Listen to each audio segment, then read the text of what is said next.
Good morning, everyone. I hope we have a lot of people on the system already. I see they grabbing in now as we speak, so that's actually quite great. So we hope that you will enjoy today, and we will start a couple of minutes later. Just had one or two things to fix. And I think the main purpose for today we'll explain, and we'll go through all the various speakers and introductions, and there will be one or two polls that we'll be handling. So I see the numbers are picking up quite nicely, so we'll start in a couple of minutes. Welcome so long for everybody. What we can do for those who have already joined, if you want to say hello, you can do so in the chat side. And if you want to, obviously a little bit later on when we start the process and you have questions for the panelists, you can use the Q&A version of that. So on the chat, you're welcome to just say hello, who you are, where you're from. We're expecting a lot of people from literally across the world, and so which is actually quite cool. But at the same time, also, you know, people will be coming and going as we go along. So there was close to 100, if not over 100 people that actually responded, and somewhere over 540 so far that I counted this morning that followed the LinkedIn account. So this is quite nice to see this is wide out and everybody is responding to this. This is what the Garden Route is all about. I see Vicky has joined us all the way from London. Nice background there. So looking good. So welcome. Yeah, so I think we'll start in another minute or two. Just waiting for one or two important people to join us. And but at the same time, also please feel free to interact in the chat room. So long that I'm sure that there will be some of you that will have interesting comments to make as we go. Unfortunately, with the typical webinars that we have, there won't be physical interaction, but that's why we have the Q&A and the chat room available for that. So please use it freely, and yeah, let's interact and let's be part of this. I would imagine a unique situation that we're experiencing. So we'll give it a minute or two because I know we've started opening it up a little bit late. As I say, we're expecting close to 100, if not more people. I see they are slowly but surely trickling in as we speak. Yeah, and I think just while we're on here, it's just one or two other house rules. Most of you will be, well, all of you apart from the panelists will be muted and also no screen. So, but hopefully you can all listen and hear. If there is problems with your connection, please sort it, and we will try our best to do anything from our side. And at the same time, also, if you have any questions for the panelists, please put that in the Q&A side, not on the chat room. We're only going to follow the Q&A to be sure that we will field one or two questions. So all of the speakers will have an opportunity to put down their presentations, and then we'll take 2 or 3 questions. What we will do as well is any questions that were left unanswered, we will take up and put that into a follow-up email, or when we start putting the links down for afterwards, that we'll try and answer those questions as best as possible. So the panelists will also afterwards, if the next speaker starts talking, maybe answer a couple of those questions. So they'll be checking back into that. But don't fear if we don't answer it immediately. We will definitely take cognizance of what is needed at this point in time. So yeah, so I think maybe we can start as people join. Mr. Meyer, welcome. See you've joined us. I know you're in the middle of a visit from your MEC, so I'll get you in a minute or two. But welcome on board. We'll try and get you in and out as quickly as possible to attend to the important matters that you normally do. But we do appreciate that you are here and part of this process. All right. I'll hear from you, Paul. I'm fine. As soon as you guys are ready, then you can just give me my slot. And if you're going to run a few minutes late, what I will do, because I'm doing this on my iPad, so I'll be in motion whilst we're doing this, if you guys won't mind. 100%, Maya. We actually will do it almost like in the next 3 or 4 minutes. You'll be ready. So just then that's fine.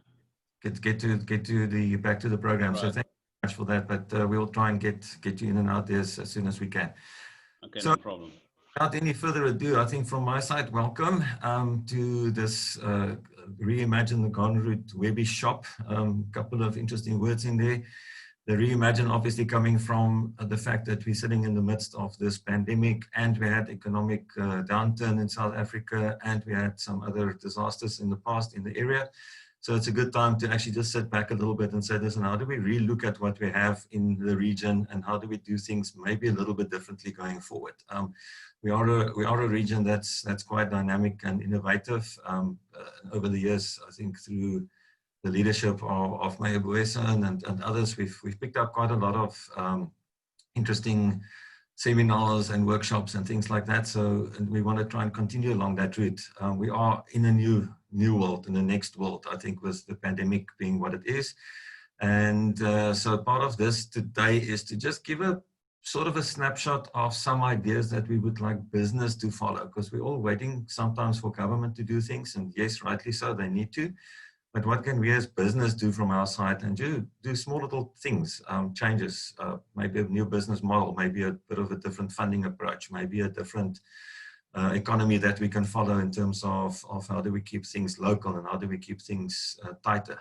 So you'll see from the list of what we have here, the speakers and the topics, that we want to just give you that little glimpse. And we will be running a couple of polls. So maybe Ray and Tafik, if you can put the first poll up for us, just to get some information and see where we are at in terms of the region and where you as a business is sitting, that we can just start working according to that. We will obviously do some other polls later on during the period where we would be following up on certain items and certain feedback that you might want to have. So please answer the first one in the meanwhile. And what we will do is come back to that and also then discuss and see how things are working.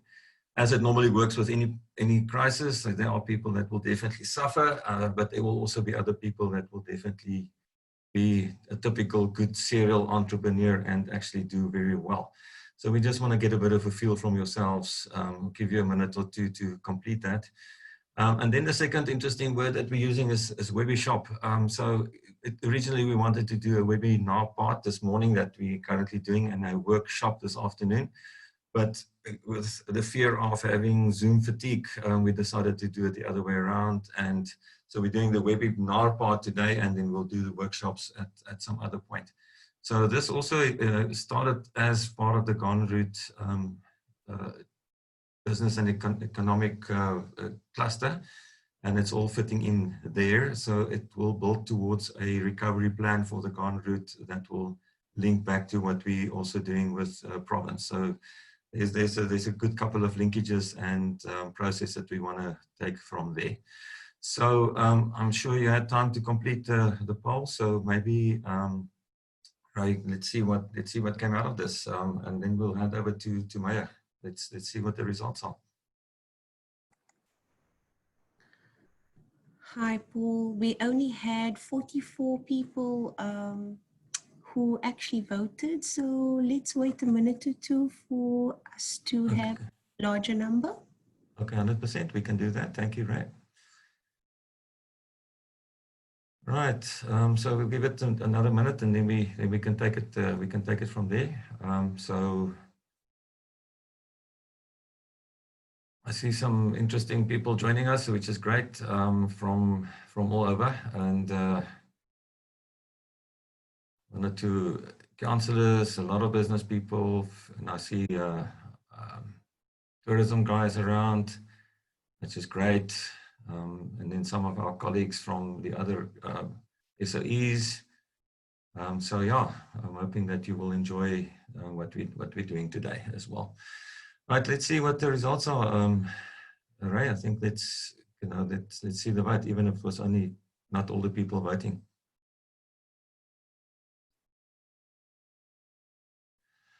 Right, I see the majority is, it's actually a scary one, that first one, that people had no income, 21% of the respondents, and then 34 sitting between 70 and 90, that is a scary process.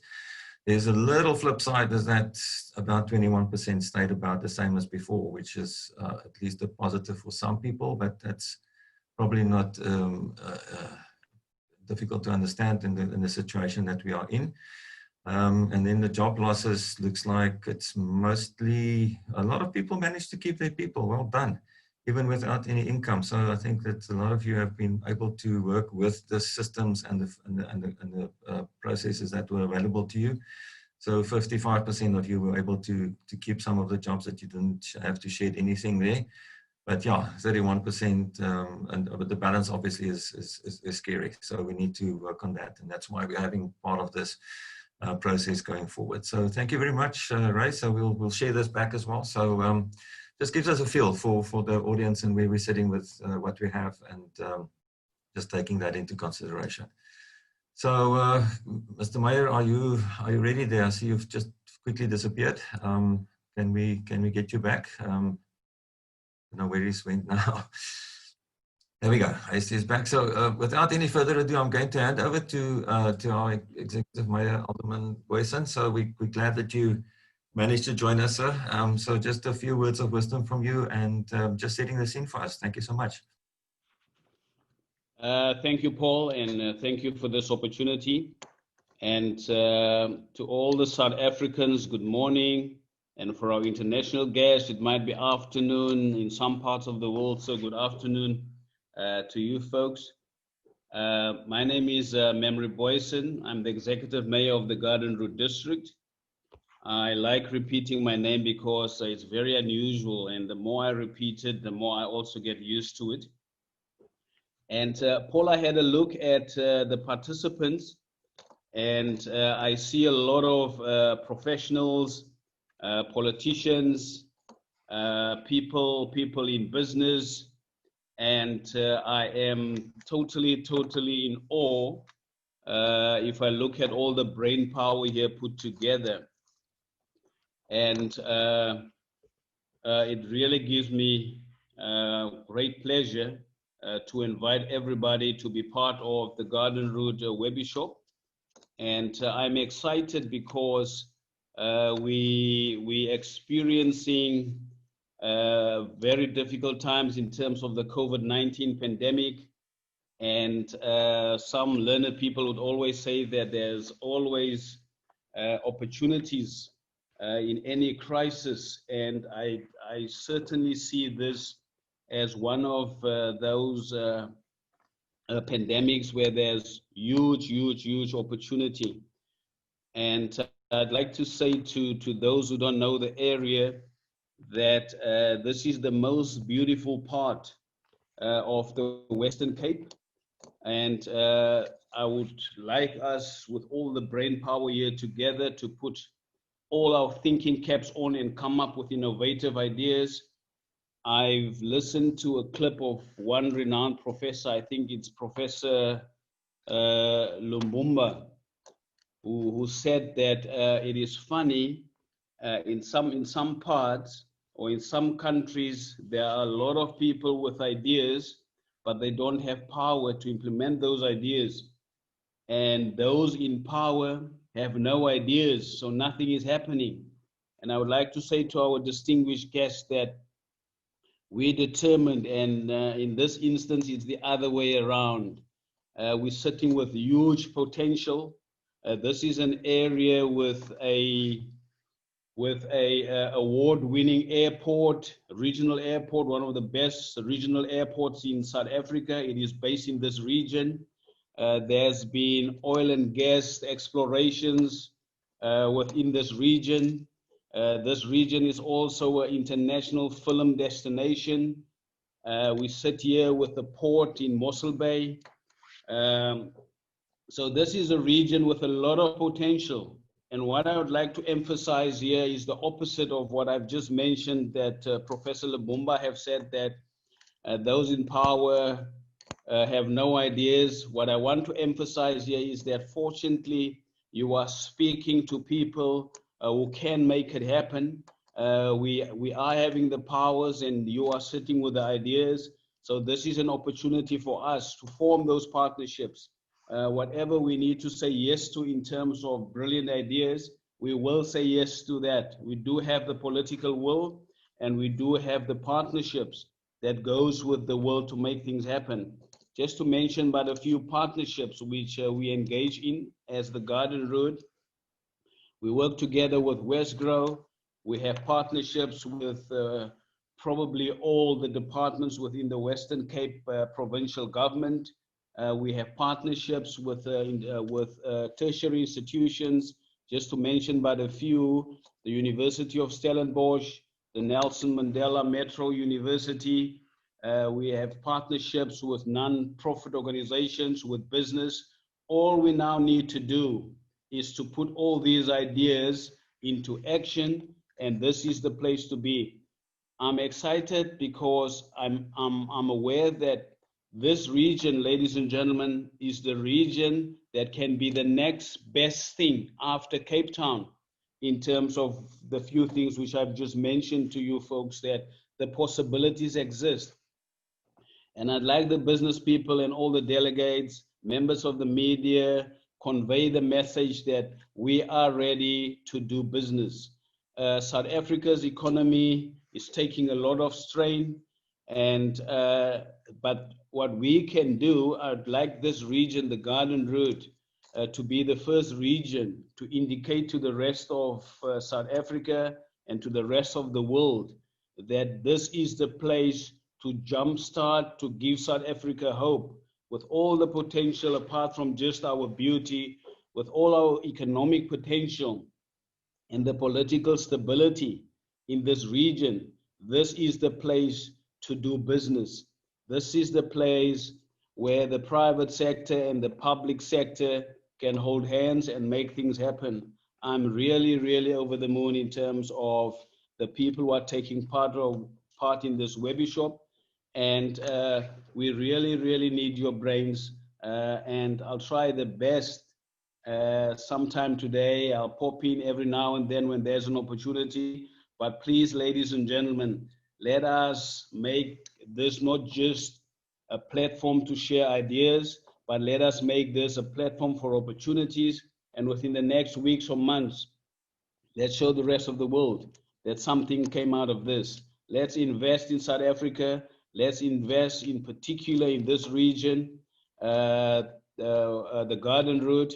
As I was saying, that this is the next best thing in the Western Cape after the city of Cape Town. So ladies and gentlemen, I really wish you fruitful engagements, and I do want you guys, those with the money, please put the money where your mouths are, and we with the political power, we will make it happen. We will lay the platform for you guys so that you can invest. Come on and let's rock and roll.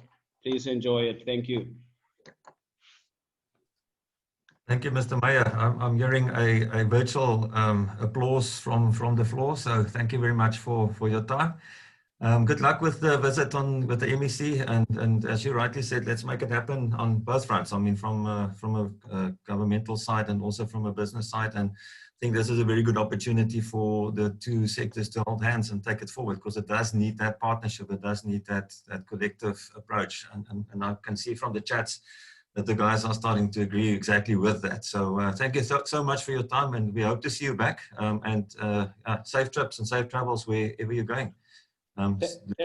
Thank you, Paul. As you folks can see, I'm using a green pen, which is green for prosperity. But the next time I want to use a platinum pen when we're signing the agreements and contracts to do business. Thank you and enjoy it. Thank you, sir. All right. Thank you. Thank you very much, Maya. Before we go across to Elizabeth, so I can also ask the panelists, if they are not then talking to, you're welcome to leave your screens off, so that you know, the person that's then on screen will be obviously be the one that can pick up from that perspective. So what will happen now is we're going to go over to the presentations. So Elizabeth Howard from the African Crowdfunding Association sitting ready. So maybe that's what Memory was referring to. Elizabeth is where money going to come from. So yes, sir. Sorry, Paul. Yeah, boom. Let me use my powers to interrupt too. I'm going to stay online for as long as possible because technology allows me to do that. So I will listen in. Great stuff, Thank sir. you. Thank you. Appreciate that. Yeah, so obviously, when we look at funding, we look at the normal funding processes like the banks and like the government and everything else, but there are alternatives, and I'm hoping and looking forward to hearing from Elizabeth in terms of some alternative funding models. How can we as a collective perhaps look at a different way of funding ourselves, if you consider that? So Elizabeth, I was planning to do lots of bios with everybody, and everybody diligently sent me that, but I thought maybe it's best to just jump in right there. If they want to introduce themselves very quickly in terms of what they do, that they welcome. Otherwise, they can just start with their presentation. So what we will do is about 20-odd minutes per presentation, and then the Q&A, please use the Q&A if you have questions for the panelists. And then Tawfiq has kindly agreed to look at 1 or 2 questions, and he will then ask you as the panelist those questions. Please keep the answers short so that we can try and get as many questions in. And at some point, we'll interrupt when we go into the next speaker. So Elizabeth, over to you. Thank you very much for joining us and being part of this process. Thanks so much, Paul, for having me. It's a pleasure to be here. It was a very energizing start. Thank you, Mayor Borson, for kicking us off in that way. I could also definitely hear the collective amen to some of the things you were saying. So my name is Elizabeth Howard, and I am the acting CEO of the African Crowdfunding Association. So the African Crowdfunding Association is an NGO set up in Cape Town on behalf of all African crowdfunding platforms. If we were in a room together, I'd ask you to raise your hands and let me know if you've heard of crowdfunding before or not. So if you can raise a little blue Zoom hand, if you have heard of crowdfunding, that would be great. I don't know if we can do that, let's see.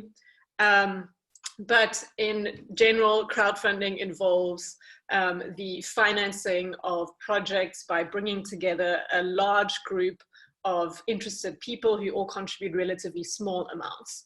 And the thing that makes this unique is that it's used as an internet platform, an online platform. So you can match whatever type of project with whatever type of audience on an online platform and get a project funded. Crowdfunding became very popular in the US about a decade ago with a website called Kickstarter, which was for creative projects, a lot of artists coming together to fund albums, things like that. It then evolved significantly, and today we've got around 12 types of crowdfunding around the world, at least 12 types, and it seems like every year we have a new type of crowdfunding. So today I'm going to give you some information around what crowdfunding looks like in Africa and in South Africa. And then I'm going to spend a little bit of time talking about something called civic crowdfunding or municipality crowdfunding, which I think is particularly interesting, and which we wrote a small sort of concept note for the South Cape region for Paul on. So a couple of stats. The crowdfunding market. So this is actually I'm going to share my screen while I'm at it so you can see what the African Crowdfunding Association looks like. Basically, my presentation is going to be a bunch of screen shares of awesome websites.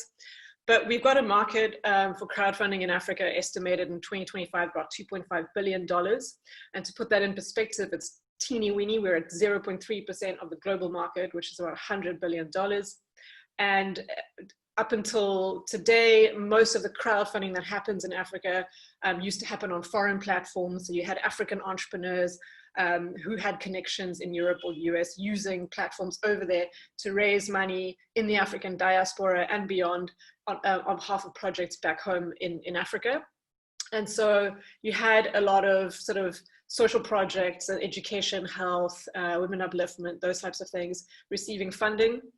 South Africa was quite unique as it tends to be on the African continent, and does have more advanced forms of crowdfunding, including equity crowdfunding. So that involves bringing a startup or an SME onto a platform that raises equity. So it's actually giving shares in return for capital. And on the other hand, you've got sort of people that tend to be sort of high net worth or angel investors or small investors that are interested in supporting these local SMEs.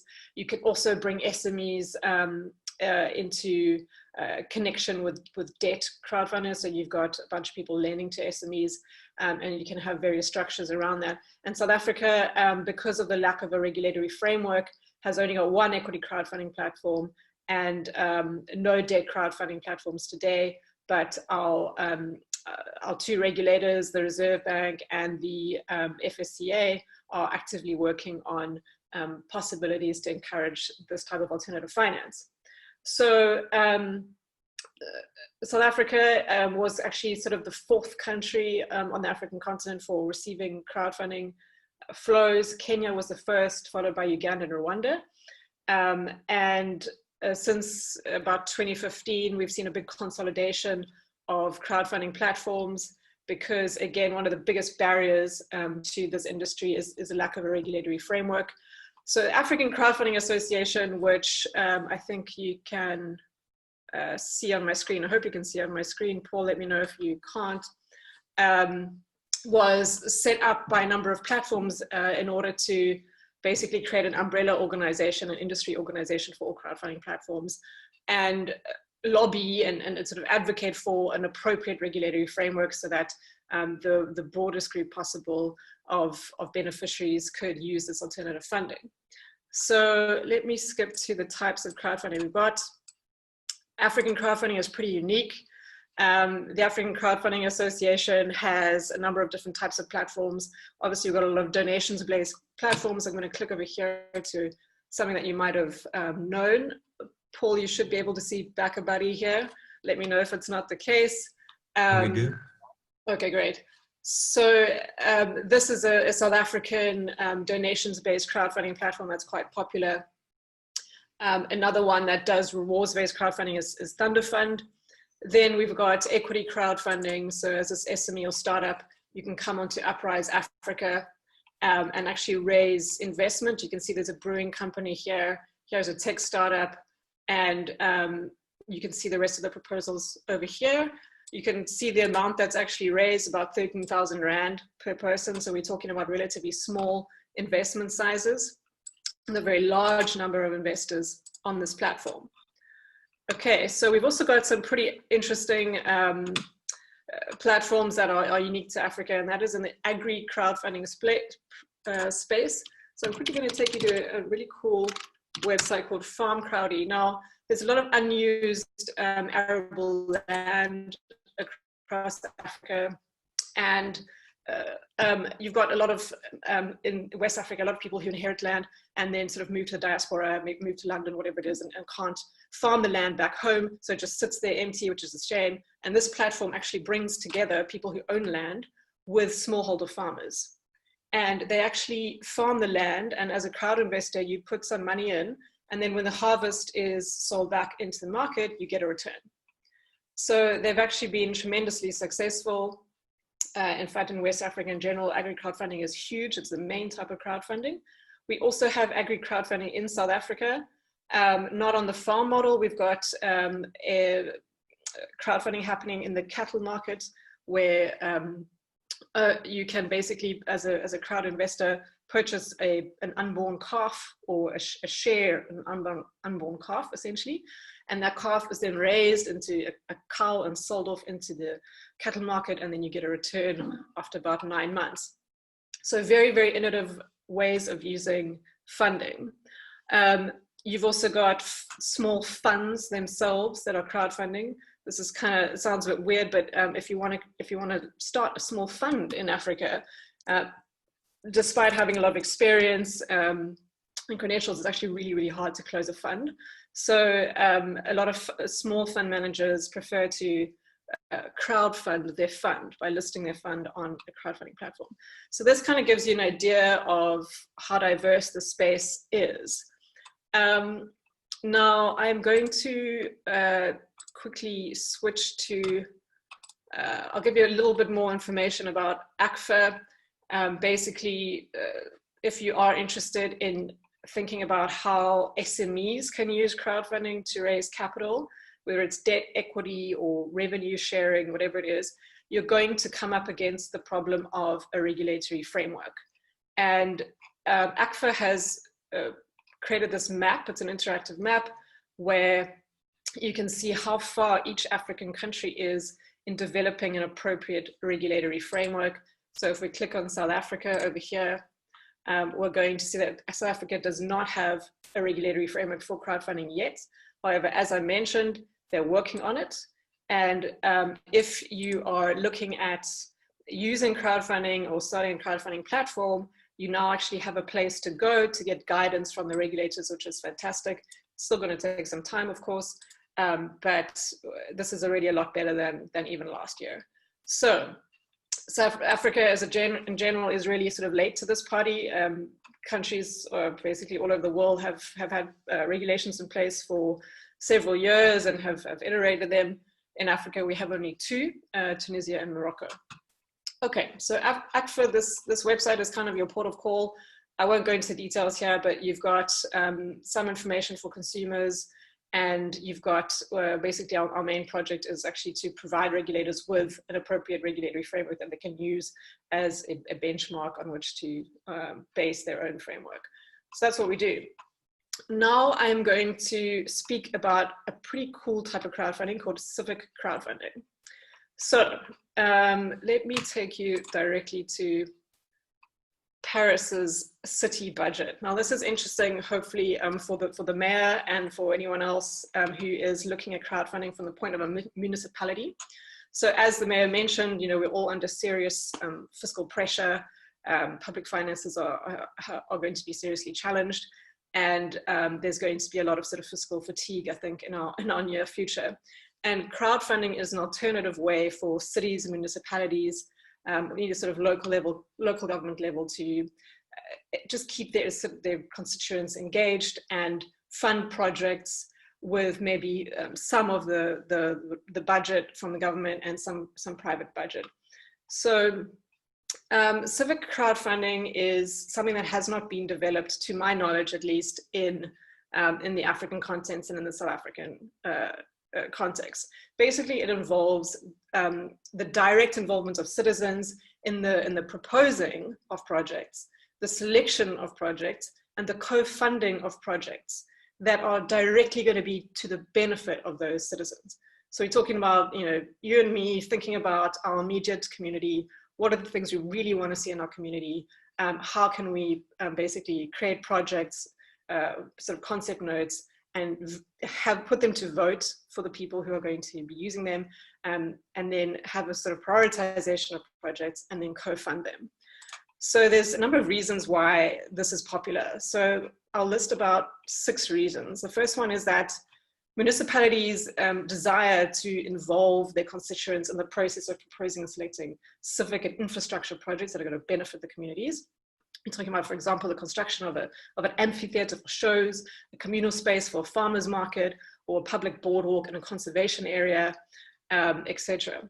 The second reason is that municipalities can use crowdfunding to identify the projects that are going to be most impactful for their constituents, and that helps them to better inform how to prioritize public finances. So looking at this, this website here, this is Paris, the city of Paris in France.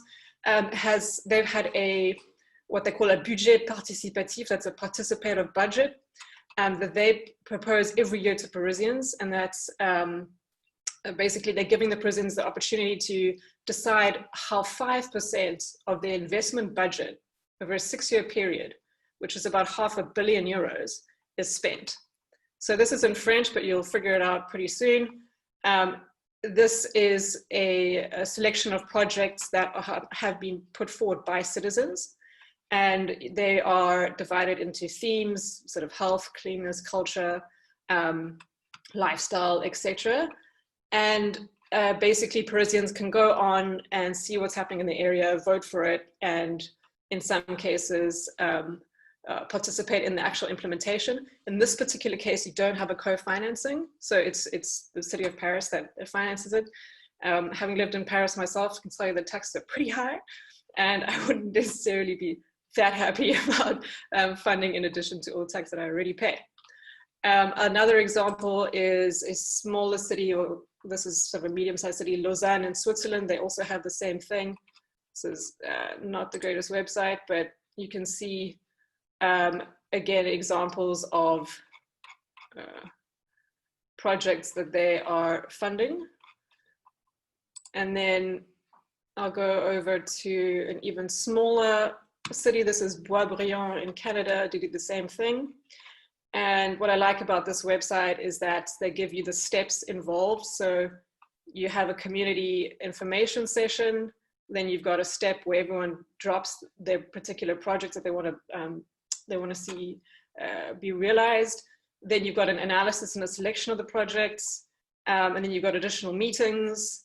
Then you've got a sort of pre-selection of projects that are going to go to vote. Then the public votes, which is really fun. Then there's announcement of the winning projects, and then the local council adopts the winning projects, and then they're implemented. So this is a smaller city, and it works generally at any scale. We've seen this in Grenoble in France too, which is obviously a smaller city. So going back to the advantages of this, you basically have this direct involvement of individuals in the ideation and the selection of a project. It increases, it boosts their fiscal morale. You know, it's easier when you're being asked to pay a lot of tax or rates to see how your money is actually being spent, and to feel like you have a say in it, and it builds a lot of social cohesion. And in areas where you've got a high dependency on revenues from tourism, civic projects may uplift the local community while also increasing the attractivity for tourists and opportunities for revenue generation. So there might be some additional benefits there. And then the obvious reasons, you know, municipalities just lack all or part of the funds to complete small or large scale projects. Co-funding projects by mobilizing local funds from individuals who are going to benefit from them may be an effective solution. And that can be done with or without some sort of relief, tax relief. It can also be done with a form of return, like financial or non-financial return. You can imagine that, you know, you create a utility and then the use of it brings in some revenues that gets sort of sent back to the original funders. There are many ways to structure these things. But in general, in a post-COVID-19 environment, municipalities may seek to leverage this new willingness of citizens to use digital means. So this, like I said, this internet platform, like the ones we've seen today, to participate in civic life, as well as to relieve some of the pressure on public finances while driving some more inclusive growth. So basically, that means just doing more with less. So that I'll stop there. I hope that this has given some food for thought on how this region in the South Cape can be using crowdfunding for SMEs, but also at the municipality level. Paul, do we have any questions? I'm looking at the questions. I can't actually see any for now. I do see two hands up from Patrick. Yeah, that was the first hands to say they've heard about crowdfunding, so at least they know a little bit about it. But I think, yeah, if there's any questions, please, guys, you can still post them. But thanks, Elizabeth.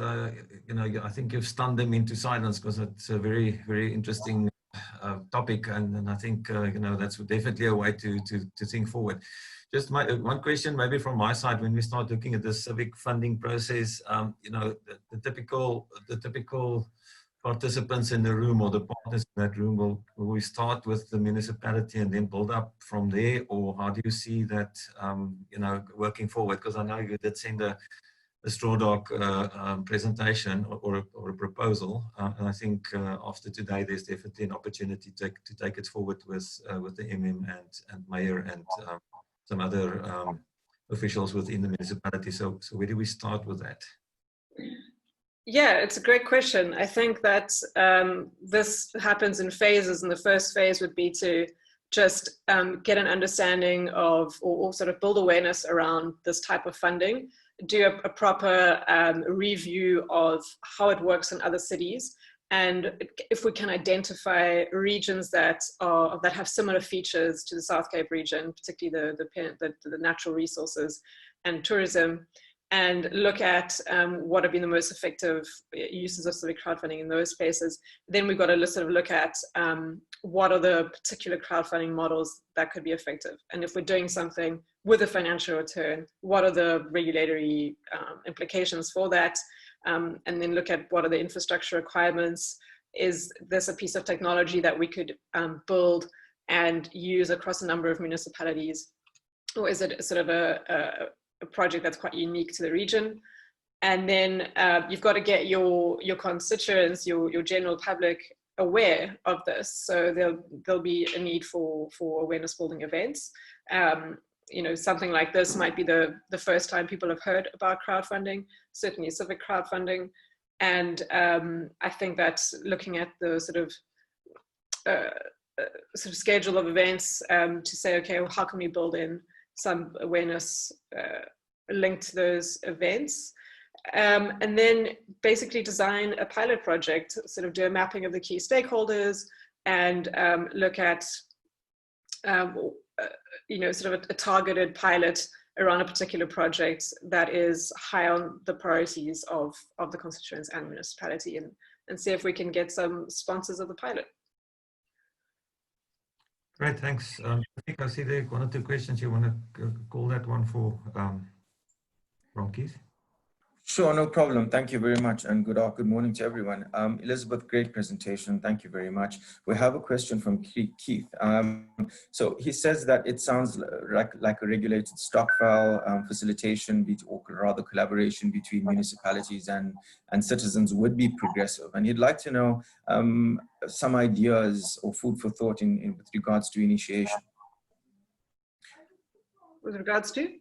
Initiation, kickstarting the project. And with that said, if I could just throw in one more question, and that was around your last point when it came to funding the pilot. Would it be a possibility for there to be to engage businesses for the utilization of their corporate social responsibility budgets in pursuit of funding these pilots? And do we see that in global best practice happening at the moment? That's a great question. To my knowledge, there haven't been corporate sponsors of civic crowdfunding projects. But in our context, I think it makes a lot of sense. And given the benefits to the potential corporate sponsor, I think this could be quite a compelling sell, especially for a pilot project. Yeah, I think that's very interesting, and it should definitely be considered. Okay, cool, great. And then just for the interest of the attendees, just a quick question when it comes to crowdfunding and the relation to relinquishing of equity for an SME. Will a SME be required to relinquish any equity when it comes to crowdfunding or having someone invest? Yeah, so if you're using equity crowdfunding to raise capital for your company, you are by definition relinquishing shares, or you're giving shares in return. And crowdfunding may offer the possibility to do that on better terms, perhaps with relinquishing less power in terms of voting rights, and maybe at a better valuation than going to sort of a venture capitalist, for example. Equity crowdfunding is normally used for growth companies.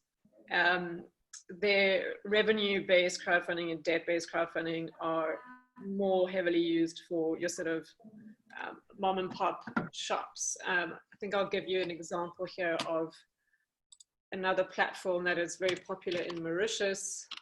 Let me do that, where you can see the types of companies that are opting for this.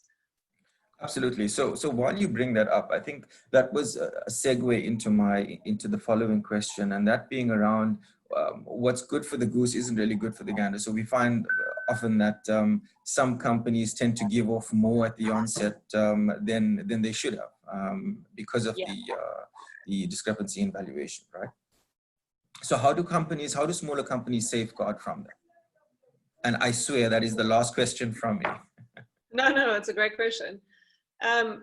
Look, at the early stage of your growth, the uncertainty is huge, and the best you can do as a startup is to put as many investors in competition for your equity as possible, and really sort of broaden the pool of potential investors. And if you feel that the valuation is going to penalize you too much, then you just got to not raise equity and bootstrap for as long as you can, and just basically get as high a valuation as possible by kicking it down the road.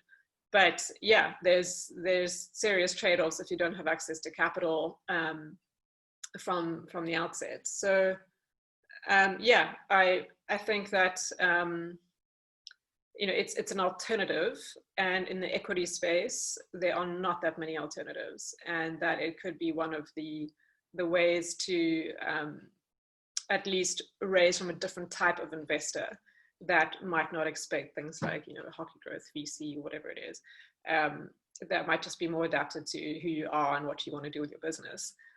You should be able to see the screen right now.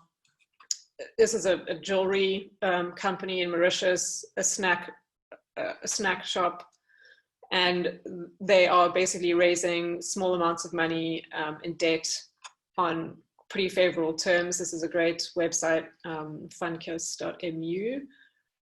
And typically their reasons for opting for this, that it may be a better interest rate, but it may also just be that they don't have collateral for a typical bank loan, or that they simply want to mobilize their communities. You've seen in the COVID initial stages, a whole bunch of companies basically just go to their customer base and say, can you buy a voucher, or they pre-order something, just to retain the staff and improve their cash flow. And so they really wanted to use their sort of brand equity and their relationships, and these companies are doing the same thing. So typically you'll find that people who lend here are people who are going to be benefiting directly from this. So if you start a bakery, people are happy to lend to you. They're going to come to your bakery and buy croissants every day, or whatever it is. So it is like someone said, the Stokvel style community-based funding. Elizabeth, thank you so much. This I know that it's really planted the seed in many people's minds. So really, thank you very much for sharing. It was a very thought-provoking presentation. I see that we don't have any more questions coming up in the Q&A box. So with that said, once again, thank you very much. I'm going to now pass over to Paul for him to take us through to the next panelist. Thank you. Thank you, Tawfiq. And again, Elizabeth, from my side, thank you so much. When we started talking, and when I heard you the first time on another webinar, I think it was right in the beginning, that immediately sort of initiated the thought process to look at alternative models. And I'm very glad that you managed to share all that. We want to share all this stuff with the participants and other people. As I said earlier, just on my LinkedIn alone, there was over 500 people that looked at it. So again, this is not the start and the end of where people will get involved. So if there's a short summary of at least the websites that you have followed that you can just send through to us, we will add it to the list of presentations. I know you've used the websites more than anything else, which is great. But if you don't mind doing that, that'll be excellent. So thank you so much for that. Then yeah, thank you, Elizabeth. And then over to our next speaker. The theme there, and you'll see there with the names of the companies and the kind of themes that we wanted to try and push through is to just, again, as I said in the beginning, just toggle a little bit of thought here and start the thinking process for ourselves internally. So we're looking at, for instance, the next theme will be keeping it tight, and meaning that we need to start looking a bit more carefully at the circular economy model. Where we are in a situation where the whole world has actually been influenced with this COVID, it does make sense to start looking closer to home and see how we can best harness what we have and take that forward. So I'm going to hand over to Joshila Rajput from Tomorrow Matters Now. And I like that name as well, because I mean, it does mean that we are thinking about tomorrow and not only about today, and definitely not about yesterday.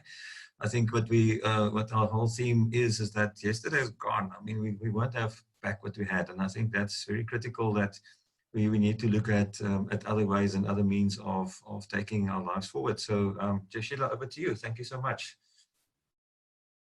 Excellent. Good morning, everyone. I hope you can hear me. I just wanted to take a moment first to say thank you very much to Paul for organizing everything and for the invitation. The Garden Route has a special place in my heart because for many years we've done some really amazing work in that area, and I'm super excited to be able to share with you the opportunities from a circular economy perspective, and also to debunk some myths about what it is and what it isn't. One of the key things that I looked at when Paul described this whole idea about keeping it tight, because apparently he likes to rhyme things. The idea was that how do we look at things beyond a pure survival mode to be able to create real opportunities from that perspective? And it was really out of that the idea of this presentation was born. And because I like to keep it as practical as possible, the idea that I have is that I'm going to put in a fair number of examples to be able to actually make it as practical as possible. So quick check that you can actually see my screen, Paul. Indeed, we can. Thank you. Excellent. Thank you very much. So one of the things that I wanted to talk about when Paul asked me to speak about the circular economy was really to take it back to basics. So I've hijacked his idea of keeping it tight and to actually really describe things about when things are difficult and complicated, to really actually go back to basics, to how we've actually gone about doing things, and to be able to actually make things stronger from that perspective. So the idea is that I'm going to tell you a little bit about the circular economy, about the model itself, but let's be honest, it's a lot of words. So the idea is that I'd like to actually share with you some case studies, and specifically local case studies with industry sectors that are pretty predominant in the Garden Route, to give you some ideas from a local perspective of what can be done, and then to provide you with some resources of how you can actually go further with this. So first, a little bit about us. So as Paul mentioned, I'm from a company called Tomorrow Matters Now, or TOMA Now for short. We are green economy value chain specialists, and our idea is to be able to actually make the green economy part and parcel of business as usual. Because the whole thing is that, yes, we understand that in the time that we're in, there's a strong focus in survival, and quite often survival does not necessarily link itself in terms of looking at the bigger picture of where we want to be and the impacts that we're having. So therefore, part of our mission is to unlock business value. Our specific goal is to empower, inspire, and to help build the new tomorrow, to take it beyond resilience, if you like. So to start this off, I'd like to actually introduce some of the concepts that I'll be focusing on. These include business resilience, new business models, as well as a focus on the circular economy. Well, before I go into this whole description of what is a circular economy, what's involved in that, I wanted to actually touch on the idea of how it's actually linked to business resilience. With the outbreak of COVID-19 and the fact that this has turned into a global pandemic, there are very few individuals or businesses that are left unscathed. In a South African context, I have heard so many horror stories of how businesses are put under so much pressure, or in some cases buckle and fold under this pressure. So the idea is, with this journey of focusing on the circular economy, at the same time to be able to understand, A, what are the biggest risks to your business, and B, most importantly, to put in place a safeguarding action plan and to inspire you with ideas for being prepared to do business in what is now our new normal. The new normal landscape that we're looking at. So the idea behind this is that to focus on, is your business model actually strong enough where you are? What changes need to take place to be able to actually adjust, adapt, be agile in the new marketplace, and to assess amongst your products, your services, the way that you do business. Are your current practices still relevant to the marketplace, and how and where could you potentially make any kind of adjustments as needed? So I'm hoping that as an outcome of having a look at new models and the introduction of the circular economy, you're in a position to be able to look at how can you be able to adjust? How can the circular economy be able to actually help you as far as this goes? So I'm going to actually introduce the circular economy, and the Ellen MacArthur Foundation defines it as being based on the principles of designing out waste and pollution, keeping products and materials in use, and regenerating natural systems. But now I'm going to tell you what my personal definition actually is. When I look at the circular economy, for me, when you're focusing on designing out waste, for me, it's about how to actually look at your resources in a completely different way. And this is how I describe it. I describe it almost like an old school kind of way. For a number of us that are on the webinar, you probably go back to when you were growing up and your parents or your grandparents would say things like, don't throw that away, we can use it for something else. And most of our homes would be filled with Tupperwares or jam jars or glass bottles of things that we can be able to actually utilize in other ways. Don't throw away the carrot tops, because the carrot, you can be able to make it in salads and soups and all sorts of things, carrot cake. But the tops itself could actually be used to be making pestos or to be able to make stock, etc. So the idea behind the circular economy, to demystify it, is to be able to actually keep it down to basics, to be old school and to actually look at how you're utilizing the resources and how you could actually be able to use it in a stronger, much more efficient and effective way. So one of the ideas behind it is to actually design out any kind of waste and pollution.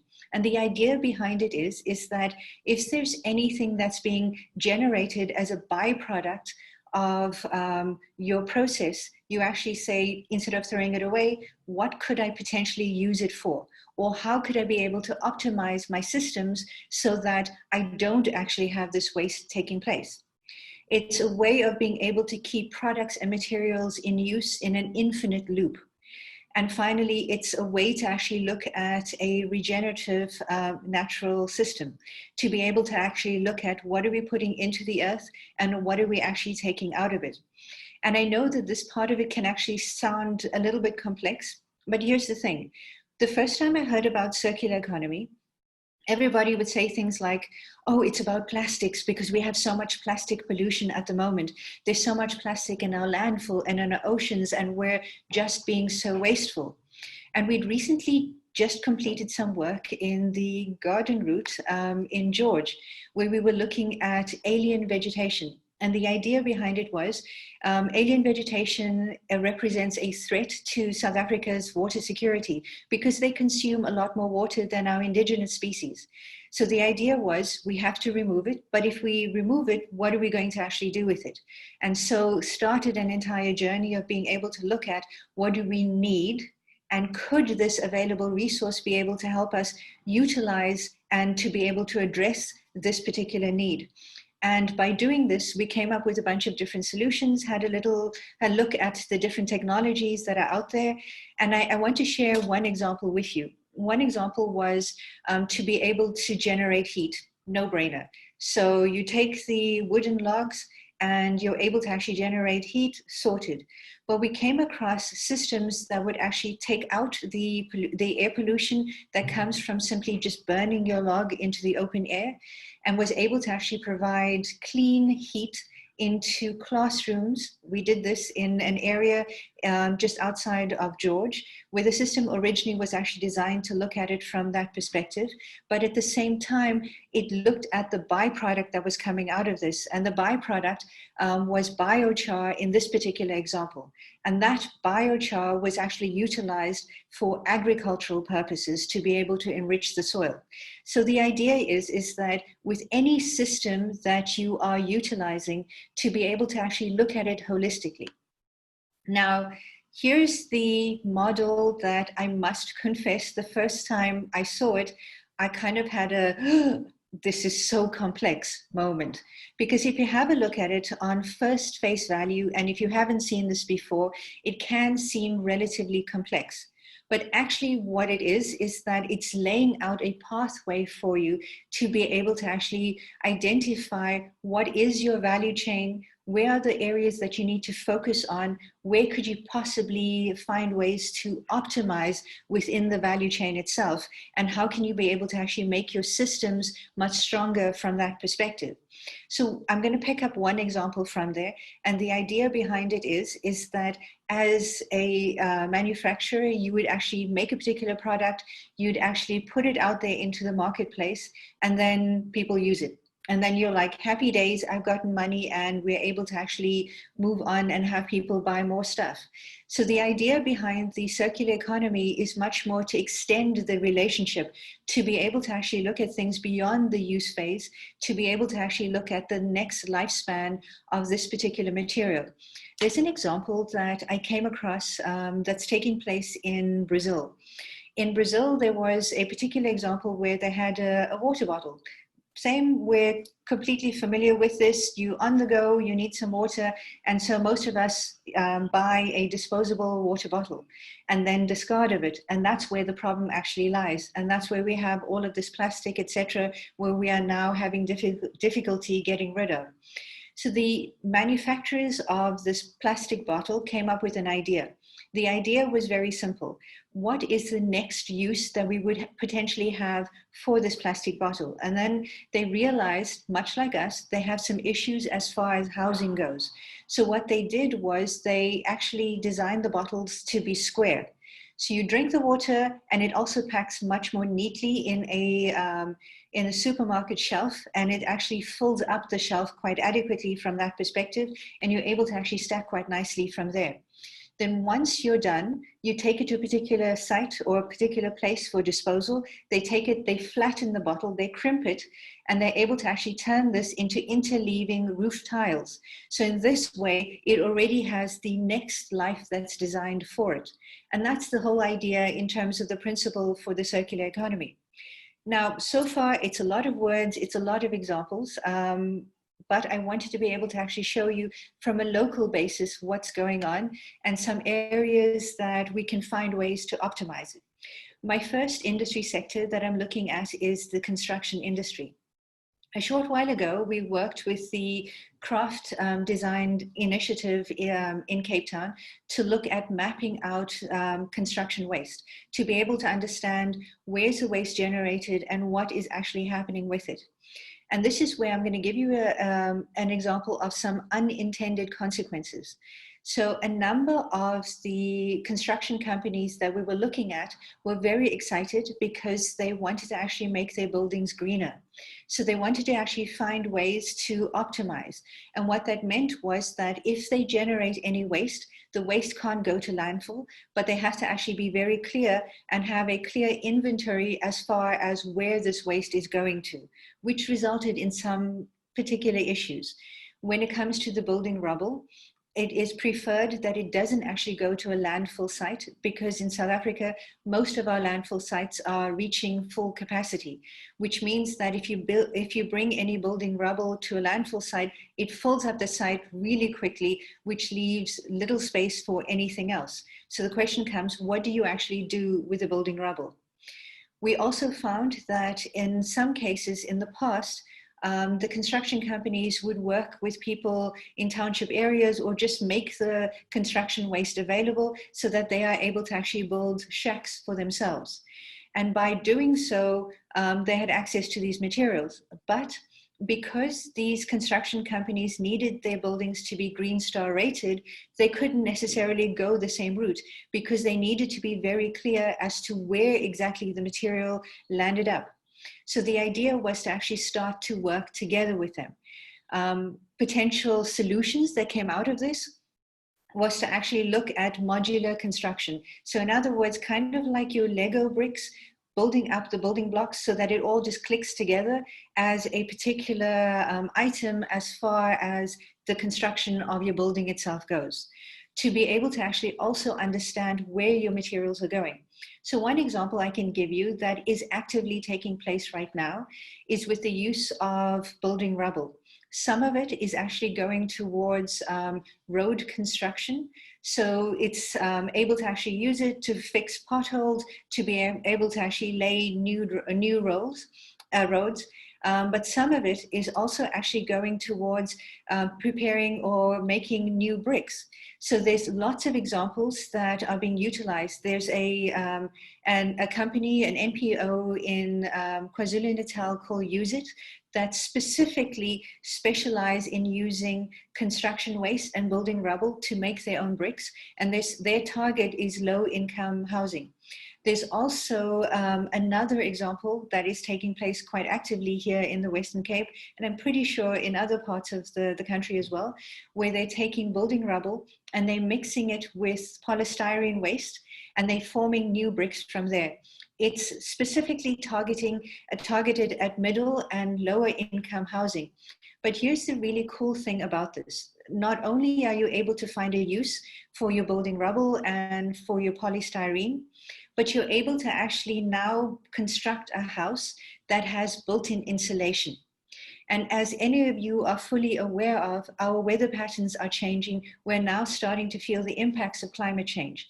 And by doing or using these types of bricks that have a combination of polystyrene as well as building rubble, we're actually automatically building in the insulation, which is helping us with the climate change, but also is able to actually help us build much more energy efficient households.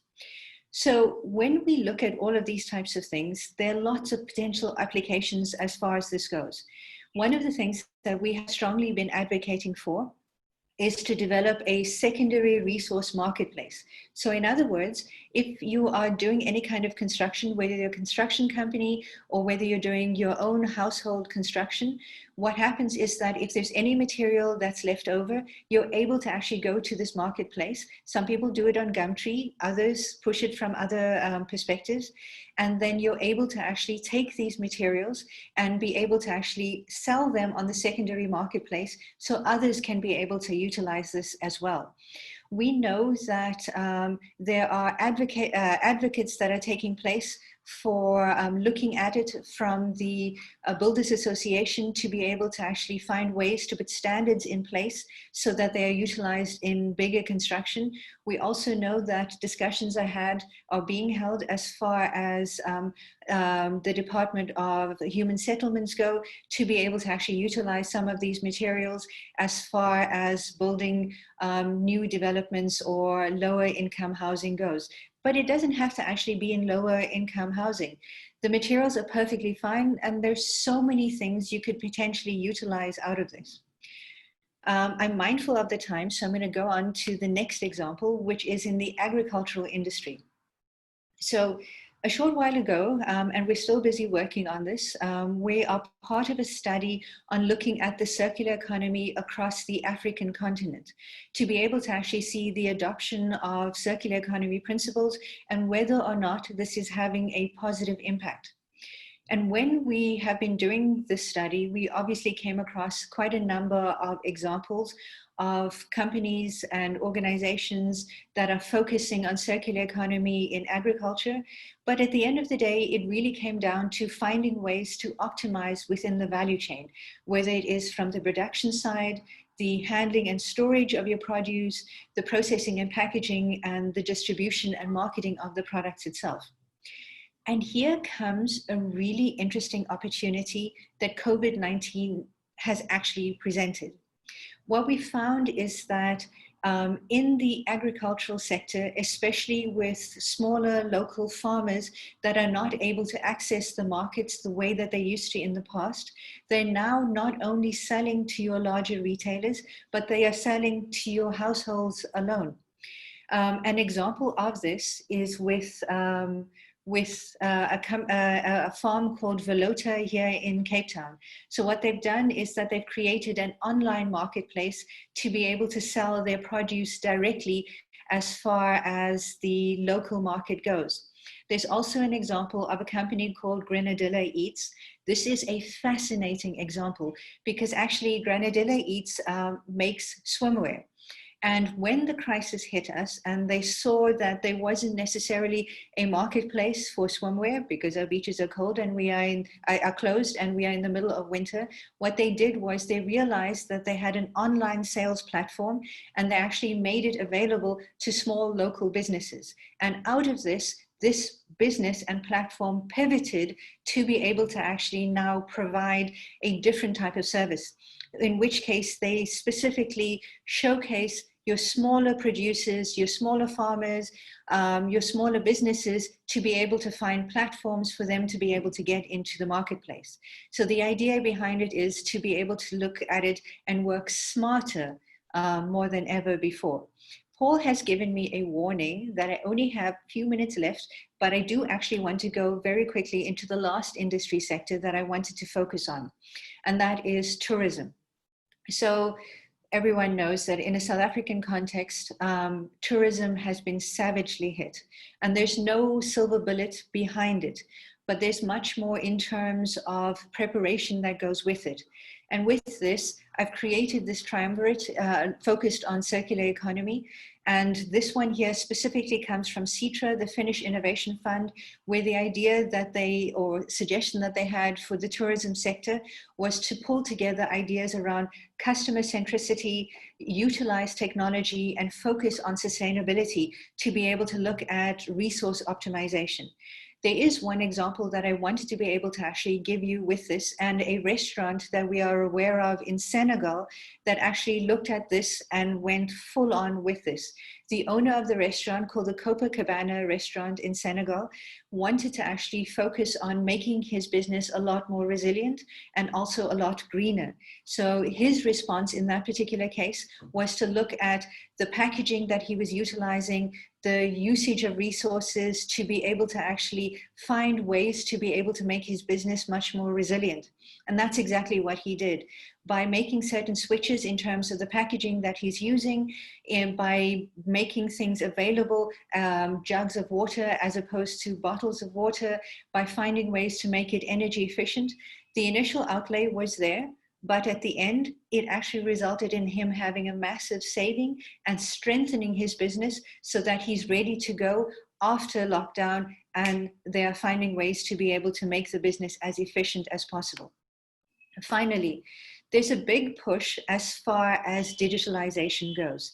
There's a lot that's actually happening, and everybody and their friend is telling you that if you want to be able to exist right now, you need to be online, you need to find ways to be much more digital.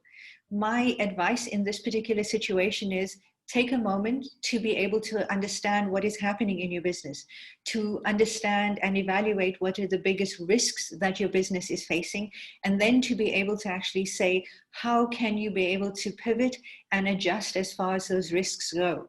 And once you've been able to actually answer those questions, you're then able to say, will placing things online, will digitalization be able to actually help you to make the necessary shifts?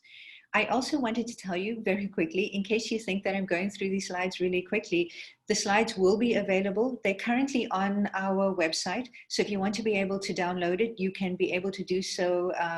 And on top of that, the organizers of this webinar will be able to actually do this. My final point on the digitalization is a local example of ours, which is the Abelobi app. Abelobi is actually doing a farm to table kind of exercise, where the idea is that they link small scale fishes to restaurants. And the idea is that via the app, you're able to actually tell who caught your fish, how did it actually move into the supply chain to be able to actually come to your table in turn, which I think is a fabulous and wonderful example in terms of social upliftment and understanding who it is that you're supporting, especially in the current paradigm that we face. So important, how can we help you? In this particular context, there is so much that's going on. There's a flooding of information. So here's where I'd like to actually give you some advice. My suggestion is that you look into your business, you understand where the biggest risks exist, be able to evaluate how do you want to address it. Mapping your value chain is able to actually help you do this. And finally, that you're able to put together an implementation plan. My suggestion in terms of the business resilience part of it is to put together a 90-day plan starting from today as day one. You want to be able to make your business as strong as possible. You want to find ways that you're able to actually utilize the information that's available and to be able to adjust and be much more agile in the marketplace. If you're looking for examples of how to be able to do this, don't hesitate to reach out. We have lots of examples on our website, and we're more than happy to point you to places where you can find additional information to make things stronger. For this presentation, and because it's focused on the circular economy, and if you're interested in understanding of where you can actually start, how you can actually focus on designing things out, how you can actually understand more about the circular economy, I've listed a bunch of websites for you over here that will help give you a really nice introduction to the circular economy. Don't be shy, feel free to actually go in there, utilize whatever it's needed. I should mention that these are all international websites, but that shouldn't actually stop you in the very least. It's more meant to be areas of inspiration more than anything else. And finally, if you need anything, just shout. That's what we're here for. Thank you very much. I'm shouting. Well done, Sheila. Thank you so much. I think it's inspiring, because I think, you know, we tend to not think about our closer to home, how to use things that we are not using, and all those kind of things. So, and thank you for bringing in those various sectors as well, because you know, those are the sectors that we want to concentrate on: the agricultural side, the tourism side, the construction side. So hopefully the attendees, I see there are various attendees from those various sectors on this call. So hopefully that inspires them to start thinking about how to bring this together. So, and thank you for the offer of, you know, taking it forward. And we'll definitely talk about it a little bit later when we look at the way forward. Just a quick question. I mean, you know, I know you mentioned those three. Obviously you have other industries that similar things can happen. I mean, I'm thinking the furniture industry, for instance. I'm thinking about the boat building cluster. I'm thinking about even in skills development, you know, those kind of things. Is that similar kind of approach that one can take? Doesn't matter what industry you're in. Absolutely. This is one of the situations where really, truly the sky is the limit. Remember that the idea behind it is how to actually make you agile and how to actually make sure that you get rid of waste and find ways to be able to actually optimize your business itself. And that really is what the circular economy is about, is to think much more consequently about what you're putting out into the marketplace and how you can be able to adjust from that perspective. So I know I only concentrated in this presentation on those particular industry sectors, but there's a lot more that you can possibly do. I also know, and I wanted to mention, that I've only skimmed the surface as far as an introduction of the circular economy goes. You're able to actually go a lot deeper. You're able to actually unlock a lot more opportunity. And it's really just being about a lot more consequent about how you utilize your resources in turn. Great, thanks. So there's a couple of questions. I'm going to hand over to Tawfiq. Thank you very much, Paul. I see that we do have one question coming in again regarding the circular economy. Before I get to that, I may have, again, thank you very much for the presentation, highly informative. You may have covered this already, however, I just wanted to find out in terms of cost. So in my personal capacity, when I try to do something green, I always find that it tends to cost more than the usual traditional way of doing the same practice. So in terms of modular construction and the costs associated to that, how do they fare in comparison to the traditional means? If we could tend to that while I get to the next question, that would be great. Thanks. So I can't give you RAND values because it's obviously dependent on the exact circumstance. But the idea behind it is that with modular design, as an example, you're actually building smaller units and you're able to actually click everything together. And I also wanted to actually say very quickly that it's a misnomer that it costs more to be greener. In fact, it costs the complete opposite. In one of my former lives, I used to actually work in manufacturing, and I also worked quite a bit on optimizing manufacturing sites. And initially, the driver in a number of these manufacturing sites is how do we save money, especially under the kinds of pressure that we're in at the moment. And with that comes topics around energy efficiency, reducing the amount of waste that we're generating, looking at our water consumption, looking at all the other resources that is going into the manufacturing process. So in other words, by being able to do all of those things, what's happening is that you're finding ways to save money. The reality is that if you want to go greener, it's actually cheaper to manufacture greener. The misnomer sometimes comes because we put in really fancy, complicated ways of manufacturing to reduce energy, etc. But if we actually are evaluating the technology, and we're evaluating the technology in a much more comprehensive way, what we'll find is that in terms of ROI, this is the cheaper, much more resilient way to go. Great, thank you very much. So it's more the manufacturing output would be cheaper. However, what price does it lead to the end up being with the consumer is what I was actually referring to. But thank you very much for that. Keith, another question from you. Thank you very much for that. He says that the circular economy methodology will be very beneficial to municipalities in order to improve efficiency. And he'd like to know if you buy in or engage in interest from authorities to check how they can implement and roll out particular projects. Short answer is yes, absolutely. The way that it actually works is that we try to look as holistically as possible to the different systems, and it really is about creating an ecosystem, right? And the really cool thing I wanted to mention with this, and I realize I haven't, is that it's not limited to products, but it definitely extends to services as well. So there's this full-on holistic approach that we can take. And I actually think that it's a lot more beneficial if you have your authority sector that is actually buying into these principles, because then it creates a positive climate and ecosystem for businesses to be able to engage and to really take advantage of these opportunities. So short answer, yeah.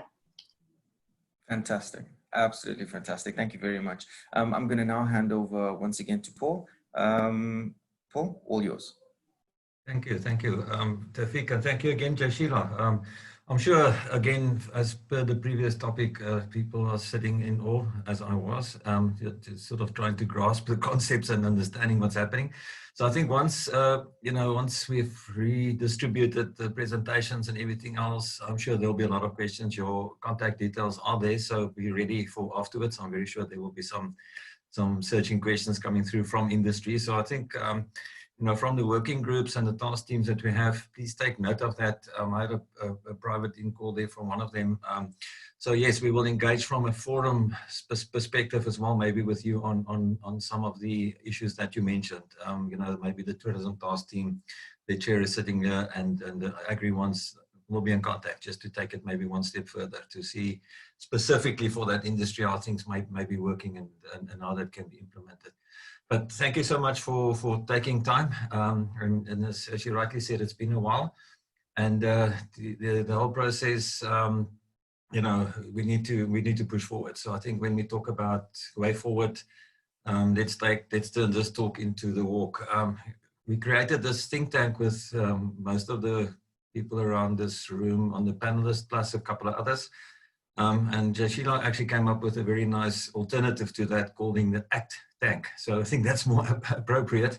So we stop thinking and we start acting. So I didn't want to use her phrase. I'm seeing that I've been a bit of a poet with all my other stuff. So, but Jashila, that's actually the key word, is to go into an ACT tank mode, maybe from here forward. So you didn't mention that, but I think I thought I might just use your good word there in terms of taking it forward. But thank you again very much. Really appreciate it. So so we can. Candice is asking, how do we keep this conversation going? Candice, let's work on that. I think, as I rightly said, in terms of just with the working groups and the industries that you're in. So maybe just inbox us later on or email us, and then we can make sure that things are staying online as far as we can manage it. So thank you, Jashila. So going over to the next speaker. So we're nicely on time. So thank you very much so far. It's great to see that we're doing the time issues well. So seeing that we have been in the poet mode earlier, from keeping it tight, we want to design it right now, Danielle.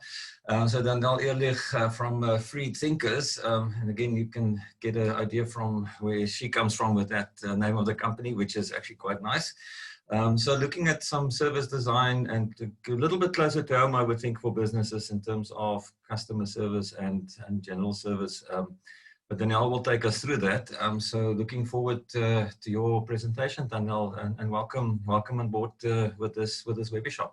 I see our participants are picking up and then one or two missing again. So I think there's a couple of people struggling to get on. But yeah, we're continuing, and definitely for those who have to leave and go and do some real work out there, please, we will send and share all the presentations as well as we go along. So thank you, Danielle. Over to you. Awesome. So thank you so much, Paul, for the invite to be part of such an amazing initiative. It's incredible to be part of a think tank with such inspiring thinkers. And it really ties into what I'm going to talk about today. Let me just share my screen quick, which is all around collaboration. And I really do feel like I've thought for many, many years, but I live it and believe it. Sorry, there you go. I live it and believe it that we're in an age where collaboration is key. And I think that during Industrial Revolution, we were taught very much every man or woman for themselves. And this has dramatically changed over the last few years, but the trend is looking like it's going to continue to change very much going forward. So just an introduction to where I come from. I'm part of an amazing group of consultants called Freedthinkers, and we're a partnership that generates insights and strategies and actions to build purpose-led cultures, strong brands, and resilient places. So yeah, we always believe, and I'll go through it in a second, that purpose comes first. And I think more than ever, that's really important. The agenda, so just to keep things tight, like Paul would say, my name is Danielle, and I'm going to introduce myself a little bit more in a second. I'm going to be talking about something that I've been doing for over 15 years, which is called design thinking. And I'm going to also show you how to practically put it into your business so that you can become more innovative in these really uncertain times. And I'm going to look at case studies because I agree with Jayashila that it's the most practical way of showing something that could be conceptual and confusing in very practical terms. And then hopefully there'll be lots of time for questions, because what I'd like to invite is also the opportunity for some people to give me some practical things that they're grappling with at the moment. And maybe I can give you a couple of innovative ideas right here and now. So this is me. My name's Danielle Ehrlich, and I'm a creative director, but I'm also a serial problem solver. I come from a systems background. I learned permaculture, eco-village design. I've worked in furniture design. I've worked in activations. And the thing that I've always focused on is how to create more purpose-led businesses and ideas, and how to bring people together in truly meaningful ways. And that includes, of course, customers. These are some of the projects that I've worked on. So I work quite a lot in the shared space realm, and I believe that shared space creates shared opportunities. And I think you can notice now, which is, we'll go into it a little bit more going forward, but I'm sure you've noticed that there's been a huge shift in property at the moment, especially with Gen Z and the millennials and the new needs that are coming through. So that's something that we focus on quite a lot in terms of, we've been designing a certain way for a certain time, but obviously everything is completely different and it's going to continue to change. And with the needs of Gen X and the millennials, there's a different kind of need that is emerging. And one of those things is very much shared spaces. So how do I have the most optimal lifestyle, live and work with lots of different interesting people, and at the same time, be able to thrive? So how does my environment allow me to live the very best lifestyle possible? And this translates into many different things, which we can go into soon. But basically, we're looking at productive spaces, meaningful rituals, genuine collaboration, and a sense of belonging. So some examples that I've been working on in the last couple of months is the Loop buildings in Sweden, where we are helping to build a collaborative culture for big businesses around future solutions in Sweden. And this is quite an unusual brief, because often big businesses are very competitive. But what they've started to already dig up in Sweden is that the problems that are starting to emerge in the future are so complex that big corporates can't do it on their own. They're going to need to collaborate with different skill sets. So it was a really fascinating process, working with design thinking and some of Sweden's top and biggest corporate businesses to figure out how we can reimagine what services could look like in the future. Sorry, just moving on. Okay, so I think we're all quite aware of the problem that we have at hand. One of the biggest ones, which often doesn't get spoken about a lot, is just like the lack of purpose. I feel like a lot of people, with all the shifts that have and changes that have been happening of recent, have been thinking like, where's my place in the world?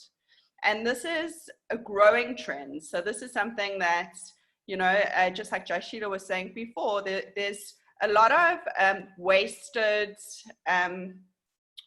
opportunities that currently exist in the world. Like there's a lot of wasteful concepts. There's the way that we've been living hasn't been really for the betterment of the environment and for society and for the planet at large.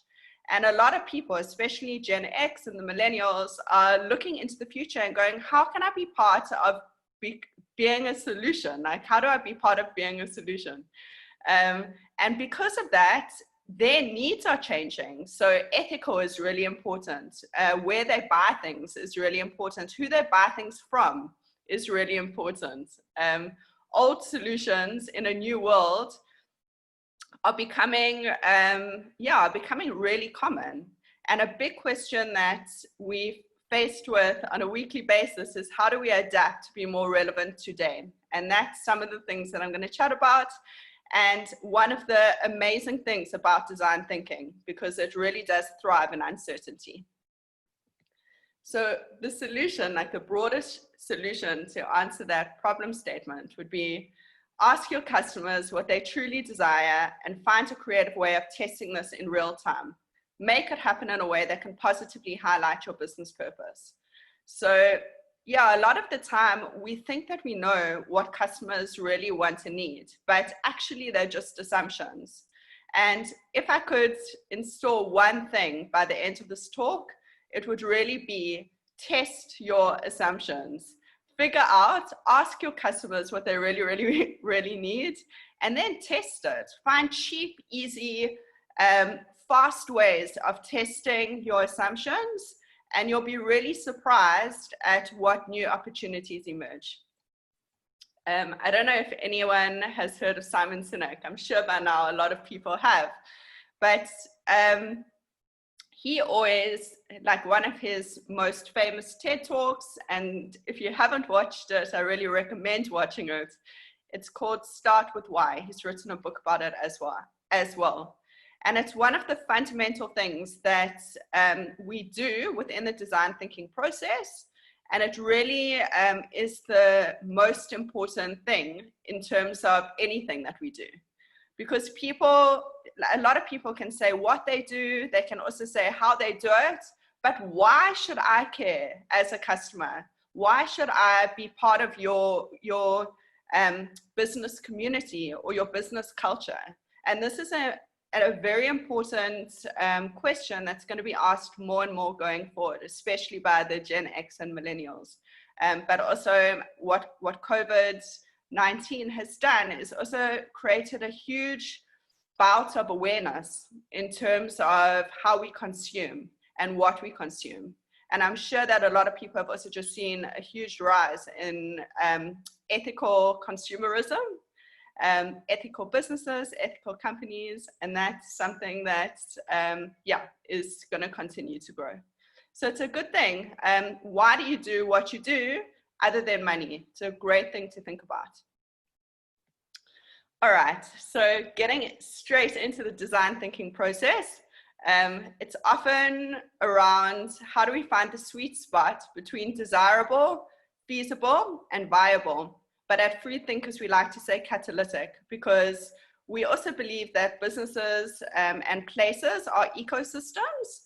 And in order to create the most amount of positive impact, it's really good to find the spaces within the system that we can drastically improve that will create the most catalytic results. So yeah, that's our little take on the design thinking diagram. But bringing it back to what it is, Tim Brown, who's the chairman of IDEO, says it really well. So I've quoted him here. Design thinking has a human-centered core. So it focuses on humans before services. It encourages organizations to focus on the people they're creating for, which leads to better products, services, and internal processes. When you sit down to create a solution for a business need, the first question should always be, what's the human need behind it? And it seems really obvious, and in a way it is really obvious. I believe that there's often a lot of confusion when people hear design thinking, oh, it's so complicated, but it's not. It comes down to common sense. What is it that your customers really, really want and need? And how do I develop an incredibly good customer experience that delivers that, but at the same time is profitable for our business? So really, that's the gist of design thinking. If we look at it in another way, we don't just design for brands, design for people interacting with brands, which is the same. It's the same concept, but it's often something that's forgotten about because it does take that extra step in the process. Why am I doing what it is that I'm doing? And can I test that why in a way that I can get the right kind of responses that I need in order to build the right kinds of services or products? And that's the beginning point of design thinking. It's in the define. What is it that I'm actually trying to do? What's the brief? And often I've found that people don't know what the brief is. They think that they want something and they come to us with a brief and they say, this is what we really want. But actually, when we really look at the why behind that brief or that scope, we figure out that it's very, very different. And if you're asking the wrong questions, you're getting the wrong answers. So again, that's the most important part of this process, is finding the right questions to ask in order to create the right kinds of responses. So it will go from that defining space straight into what is. So what is currently going on with our customers? Like, what are their hopes? What are their dreams? What are their desires? What would make them want to be part of your service offering, your enterprise, your business? And yeah, like, what are their needs? And after we've gathered all that information, and you can see here, it's very much a chaotic process, which becomes more chaotic in the ideation, which is what if. But there's no order. It's not a linear process. It's very much iterative. It's very much a discovery phase where you can broaden your mind and your outlook as much as possible in order to be able to refine it down the line. So what is it that people want? What if? So instead of seeing the challenges, it's great to start framing these ideas into what if, and you envision a new future. So how might I design something that meets these people's needs? How might I, that's really the language that we start to use here. And then what wows? So that's also just take it into the field. Like, what could really inspire people to use your product and service, and then taking it into the field. Sorry, let me just get to here. All right, so if I just make a linear process out of this, which is unusual in design thinking, it's framing a question, gathering inspiration, generating ideas, making ideas tangible. So cheap, fast ways, paper prototypes, over polished, don't spend a lot of money doing it. Test to learn, and that's where I believe all of the learning happens, is when you take things to market in a cheap and fast way, all of a sudden you actually discover what's going to work in your markets. So that's, or your spaces, and that's really cool to know. And then share the story. So find an engaging way to tell your story, whether you use activations or events or social media. It's about really making sure that this all ties into your bigger purpose. So if you just look at this scribbly diagram, this really is the process of design thinking. And I've included it here because these phases, which is very much the discovery and the ideation and the testing phase, leads you to that very clear result.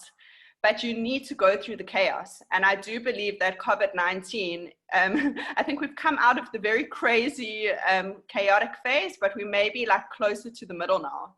So just to let you guys know that it is okay where we're at, and the clarity will emerge if we use it as an opportunity to really, to really reinvent and re-envision what it is that we do. All right, here's some big examples of who's used design thinking and how it's been effective. Airbnb, they were actually failing quite drastically before they started to build a culture of experimentation. And it was only when they gave themselves permission to experiment with these non-scalable changes to the business that they climbed what they called the trough of sorrow. And I think that that's really interesting, is they were looking at just this logical way of growing their business, and it wasn't working. And when they started to experiment, boom, which is a fundamental core of design thinking, like they struggling a bit now, but this too shall pass.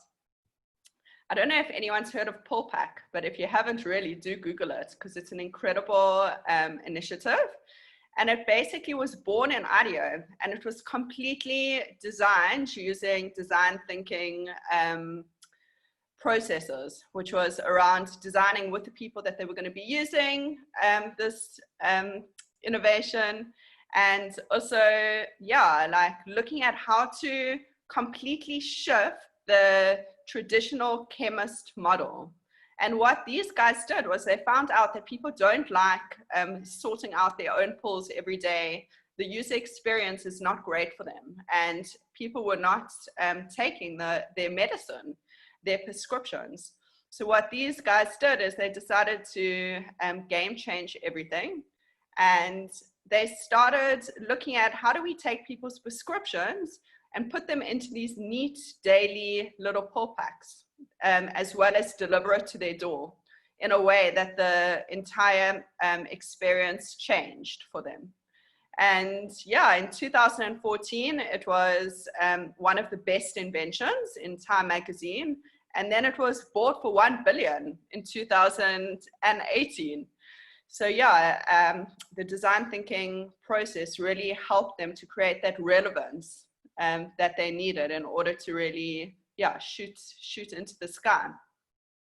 This is a recent project that I did in Johannesburg. I don't know if anyone's aware of the Bryanston market, but they've always been this pioneering tourist hotspot, as well as like a local source of well-being in the Bryanston area. But over time, they just started losing customers. The experience wasn't great. It wasn't what people wanted and needed anymore. So we took them through an extensive 6-month process of design thinking workshops. And we worked not only with the people that ran the market, but also with the customers, the school community that they share a premises with, as well as the greater trader community. And we figured out a lot of things in that time. We figured out that the brand wasn't working anymore. There was quite a lot of disconnect between all the various communities. The times were wrong. The availability of products and services to the parents was just not hitting the spot. And they forgot some fundamental things, like the reason that they started this market was because of the children. And within the physical market space, there wasn't even a playground. So we re-looked at the whole concept, and I just took some screenshots from the school's most recent newsletter, which I've been getting, and just saw that they started to implement these ideas. COVID-19 actually accelerated these ideas to happen that we worked on together, and it's become really successful for them. So firstly, one of the things that we realized was the market is only open on Saturdays and Thursdays, but it's just not a convenient time for the parents that drive through this car park every day can access and be part of. So what we did was we created a pop-up shop in their parking lots, and we brought the market to the parents in a way that we could start bridging these gaps. And it's been so successful that the parents have literally felt that this is what's been missing in their school for all of these years. We've brought a massive playground back into the market. We've brought mini markets in accessible ways to the school. We've created spaces for the school community to really start to showcase their own talents and their own goods and services, and to really just start integrating the communities within each other again, selling the right products and services, finding out what the new age parents are actually wanting to buy, and finding a way to deliver it in the most convenient way. So yeah, as much as a challenge COVID has been for them, it's also really accelerated a whole lot of new thinking, which is going to tie into their greater vision going forward. So that's a really nice little success story. We've also been working with the Workshop 17s. I'm not sure if you are familiar with them, but they're 6 locations of flexible office spaces in and around South Africa. They were one of the first pioneers in South Africa to start these co-working spaces. But often, like, you go to these spaces and they promise you this concept of being part of a community, and this word community gets thrown around so much these days. Yet it also just, it also is something that can just get lost and not really be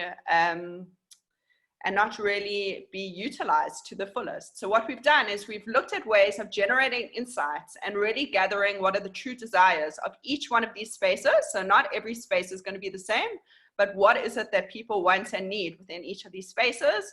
And we're helping their community builders to become community magicians and start building cultures rather than just becoming property rental companies. And that's a big difference going forward, and a need that's growing. So it's an ongoing project. We also brought an online world during COVID, which is also looking at connecting their communities to each other in innovative ways.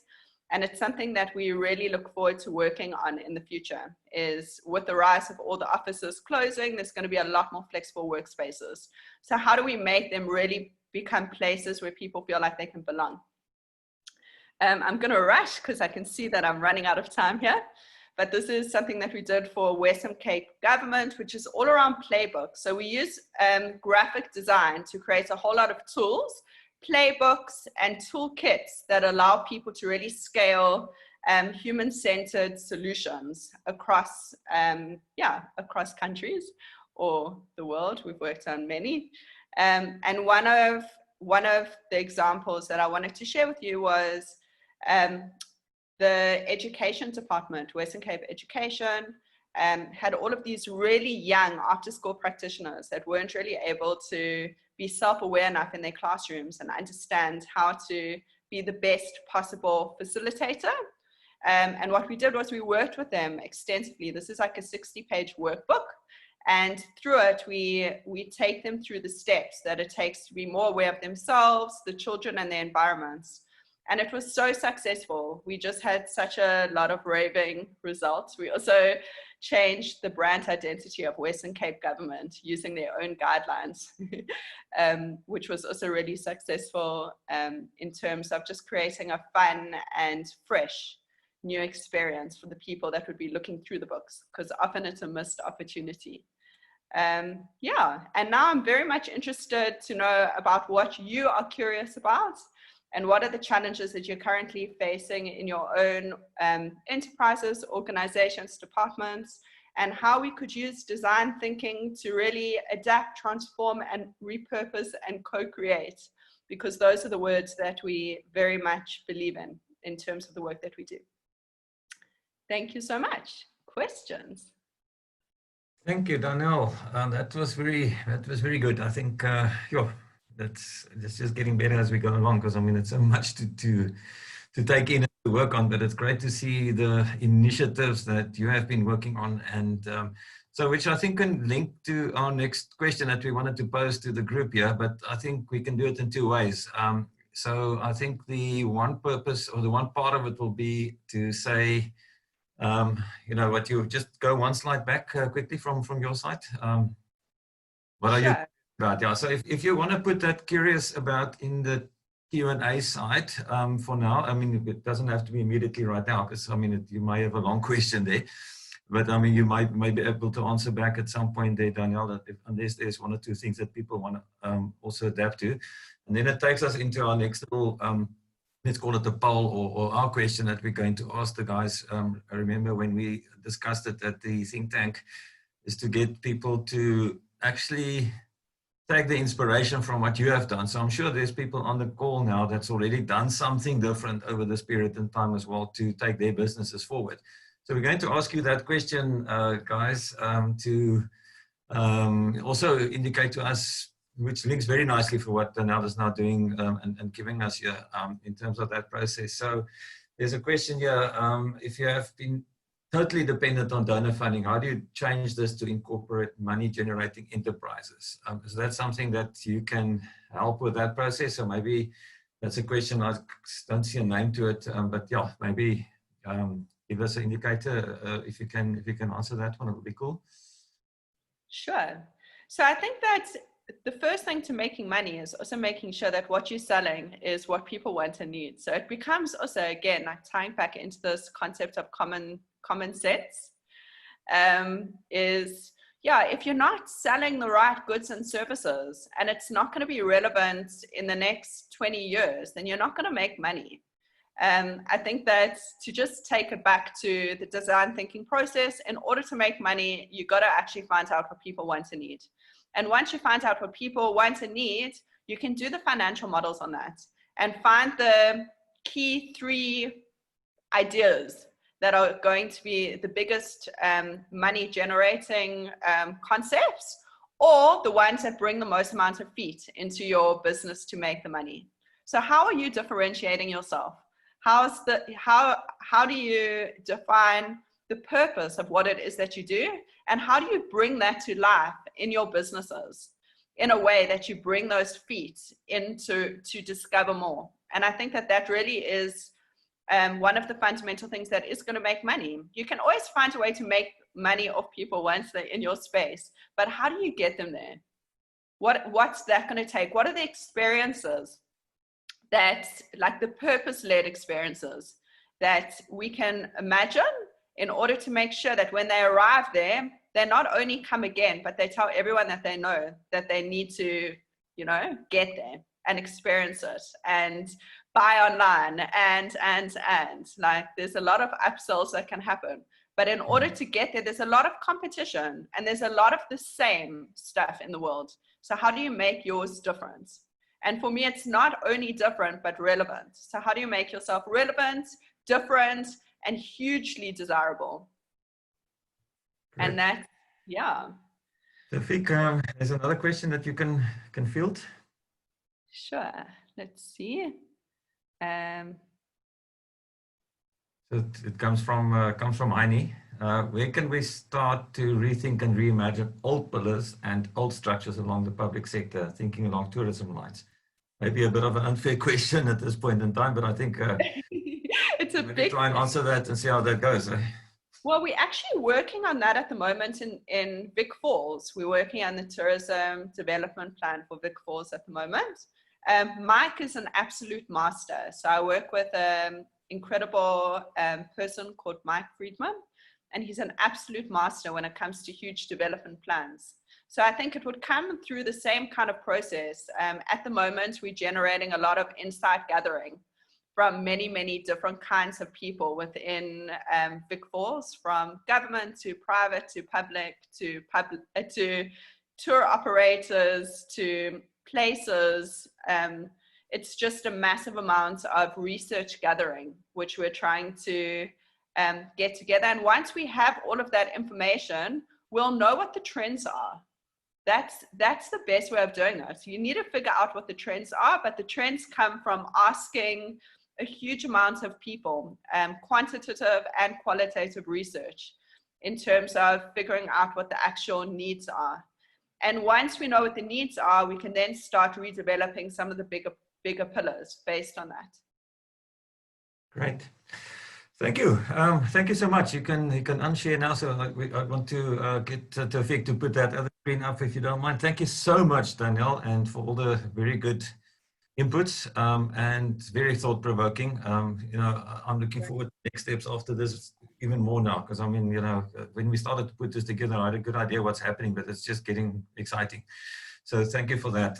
So I'm hoping. I also want to say that everybody is very welcome to get in touch with me with Freedthinkers. Even if you have a quick question, like, feel free to engage with us further, because we'd love to help to reimagine new opportunities with you. Great stuff. Thank you so much for that.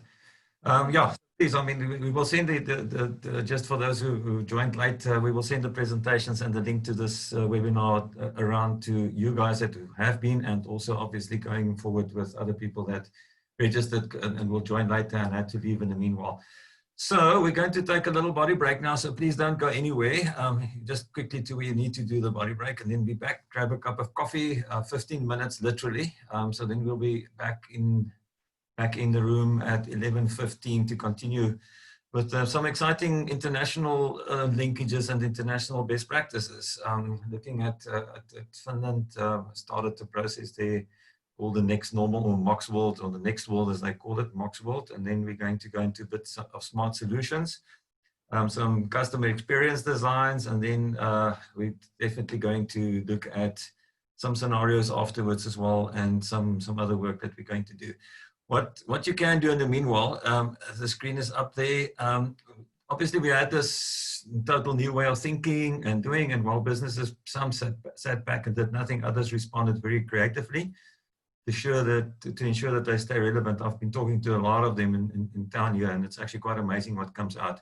So if you were one of those who didn't wait for assistance when the nation entered lockdown, but we were able to, through innovation and foresight, rebound, return to business, albeit in a different format and structure, please share those achievements with us. Maybe you have reimagined your business model, came up with new supply chain and delivery methods, new marketing channels, diversified your business, or just developed entirely new products. We want to hear from you. So one or two ways that we can do. So while we break, maybe add it in the chat room for us, if you don't mind, that we can maybe share some just after the break. Otherwise, you can email it to Natalie at the address below.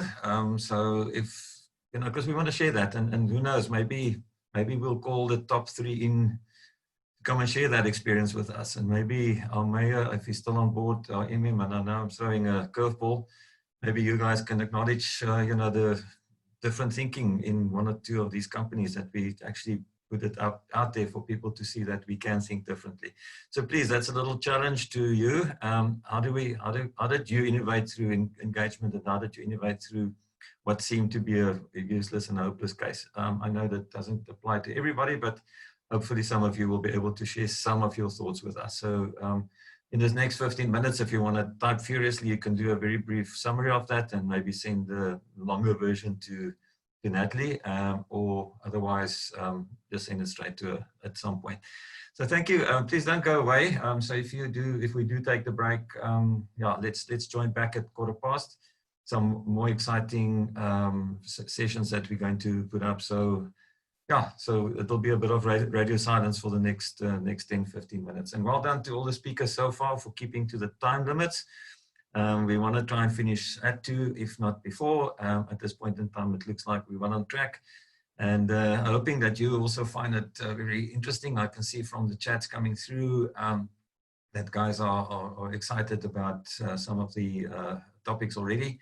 And yeah, so as Candace rightly asked in the beginning, how do we take this forward, and that we will discuss at some point. So let's take a bit of a break. Thank you so much.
Welcome back, everyone. Hope you had a pleasant body break and a cup of coffee in hand, and want to continue with the program. So definitely not without any further ado, we will do so.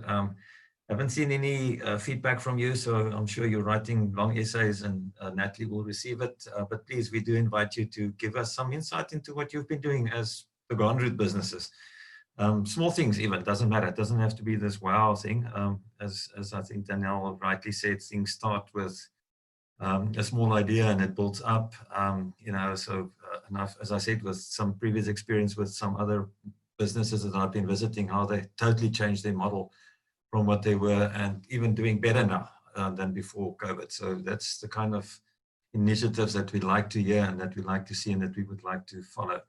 So I see our next speakers are all here, so we'll welcome them as they come up. So we're going to hand over to Tarja Kastel from Finland, from Moxworld.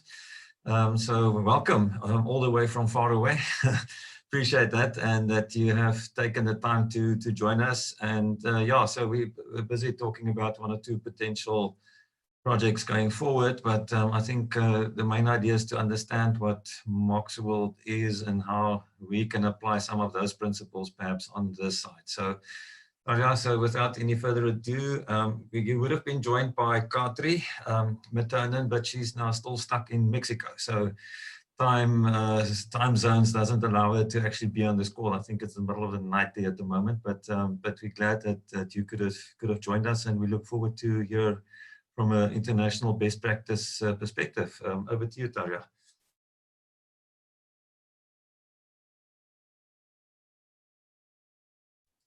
Just unmute. There we go. Yeah, true.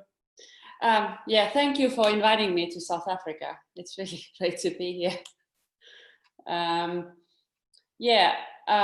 created, after the COVID, founded a company called Moxworld, and from a need to start implementing existing solutions to existing problems facing the planet. And the whole starting point from Moxworld is actually, Paul, if you let me share a screen, I could put our website there. We have a brand new website now. Can I do that? Wait. You should be able to share. Yeah, okay. Do you see it now? Yeah. Yeah, there we go. Wonderful. So Moxworld is on a mission to keep both the economy and planet rolling. And it's all based on assumption or idea or a fact that we've got plenty of problems facing the planet and its ecosystems at the moment. And also at the same time, we have all the solutions needed to fix them. And problem is that those solutions are not widely implemented and used. And the way they should be used is exactly in the economy and by businesses that run the economy. The problem is that economy currently is run by businesses that are fairly destructive from the planet's perspective and from the nature's and its ecosystems perspective. And we tend to deal with economy separately from our nature. And that creates problem and has created problems. So as it's not happening now that the job creation and businesses would run around solutions matched to problems from planet's perspective, we created Moxworld. And it's exactly for that purpose. So basically, how do we do this is creating, like finding those solutions, gathering them together, implementing them on job site by solving problems, using those solutions and creating businesses around them. And it's a super simple formula. And then started thinking, why is it not used? Like, why are we not building our businesses on problem solving from the planet's perspective? Because we all know that we are very depending on the well-being of our planet. So, well, one thing is awareness of the solutions. We need to increase the awareness of the solutions we need to create inspiration so that people see that actually it can happen, and it has happened, and some of the solutions have been implemented successfully, and they need to know about it. So basically, an example is the biggest force in change. So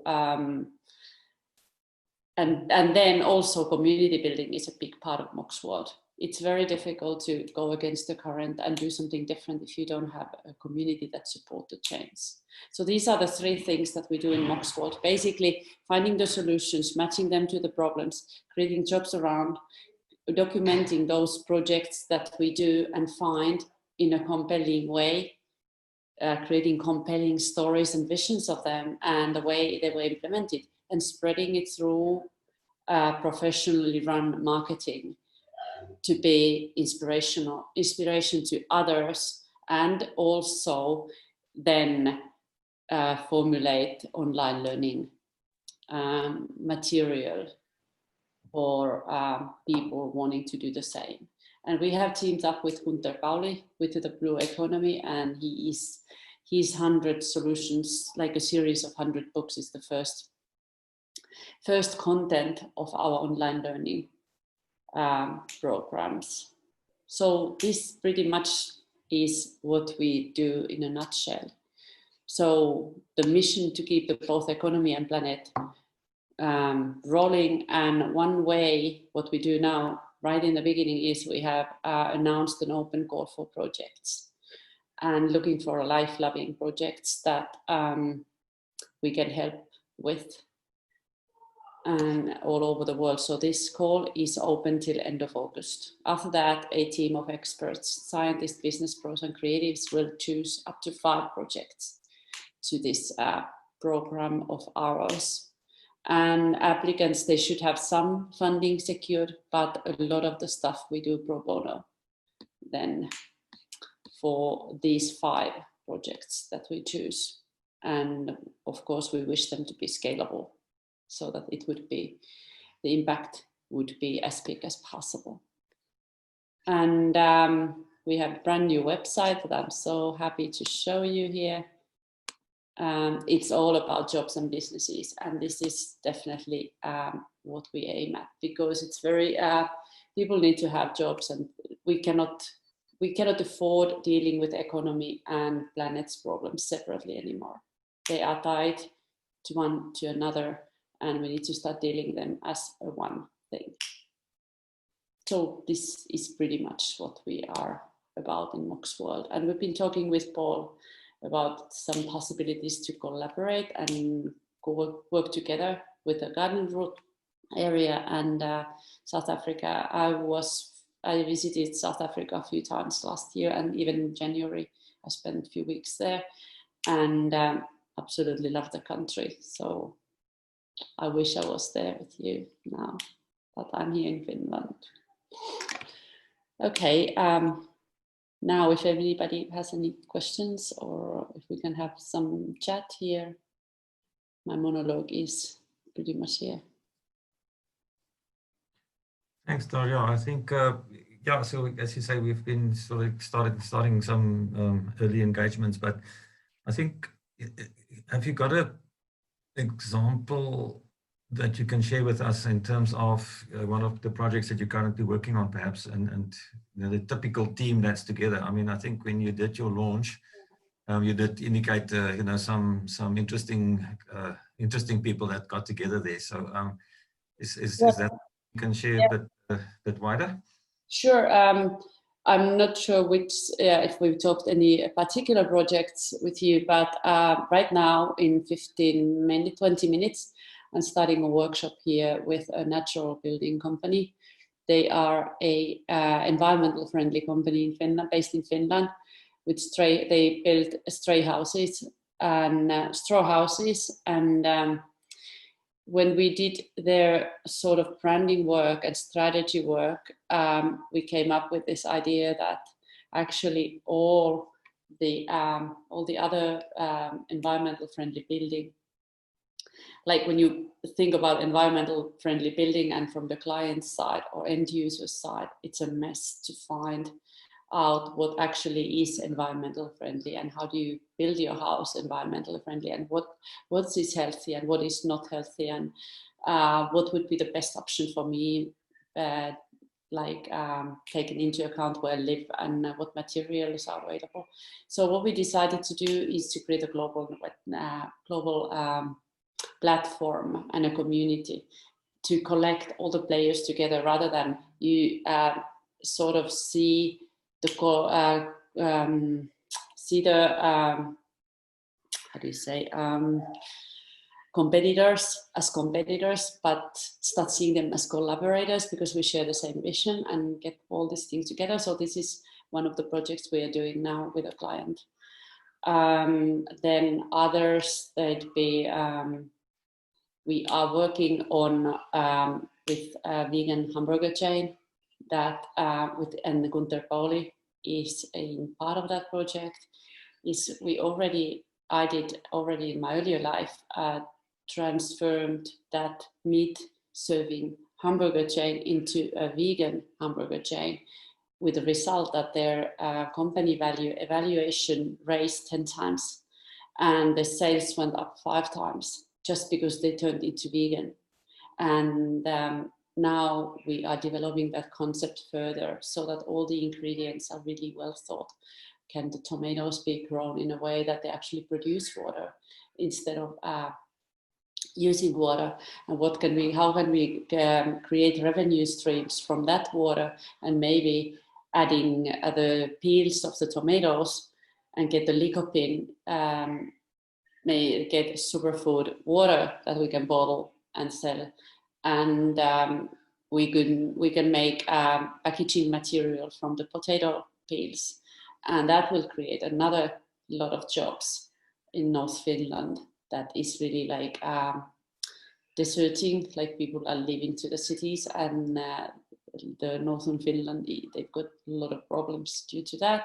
So that could create jobs and we would have ecological packaging material from waste and that sort of thing. So already one hamburger chain has, like, we've got so many opportunities to create different revenue streams and create a lot of stuff from waste. And I think the key to success here is the ability to create a compelling vision and also to find a way to communicate it in a way that it shoots straight to people's hearts. No matter if it's B2B business or B2C, at the end of the day, the consumption, like end users, you need to create the hype in there, like to the big public. So this is what we focus very much. We have artists, creatives in the team and plan to engage them everywhere we work. Did I answer the question? Yeah. No, I think what's interesting for me and what I was hoping to get at was exactly what you mentioned at the end here, the artists and the scientists and those collaborators. You know, so sometimes you don't tend to think to put those groupings together in any project because normally it's scientists and that they will just work and they will do what they do. So it's actually quite nice to bring in some other right brain thinkers into the left brain realm. Otherwise, we won't get to the next normal. So I think that's very critical what you guys are doing, and we appreciate that.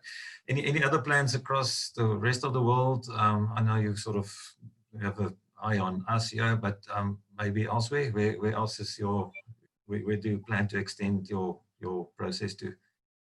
Well, the idea is to crystallize the concept here in Finland and then create this online. We have just gotten a very good online learning designer to our team, and Finland is very good in education and all the knowledge that comes to education.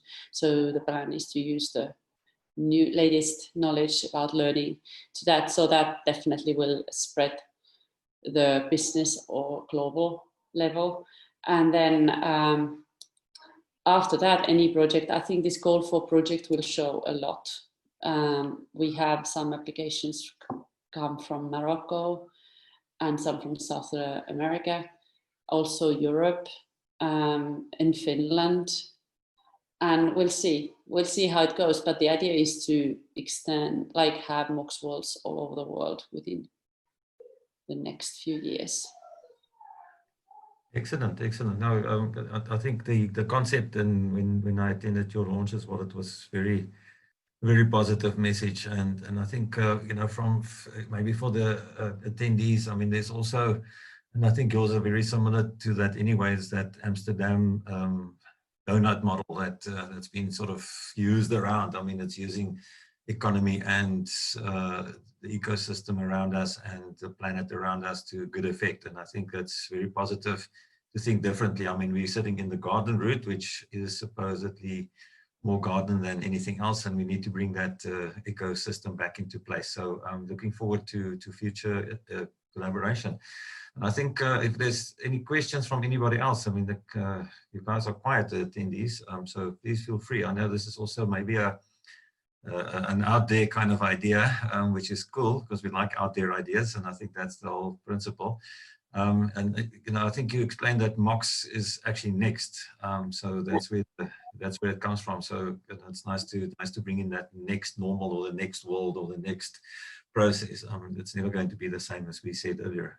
Yeah, the other term that we do not use is sustainability.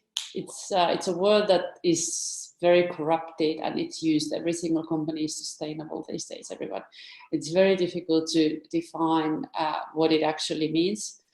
And that's why we came up with our own term, life loving, that actually, if you think about it, it includes all the life.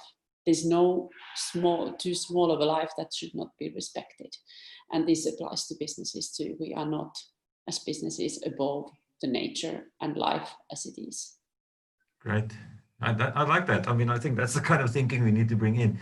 You know, because I mean, we tend to fall back on our old jargon, and I think it's very critical to bring, and I like that, life living rather than just sustainability. I mean, as you rightly say, we use that word too easy and too many different perspectives.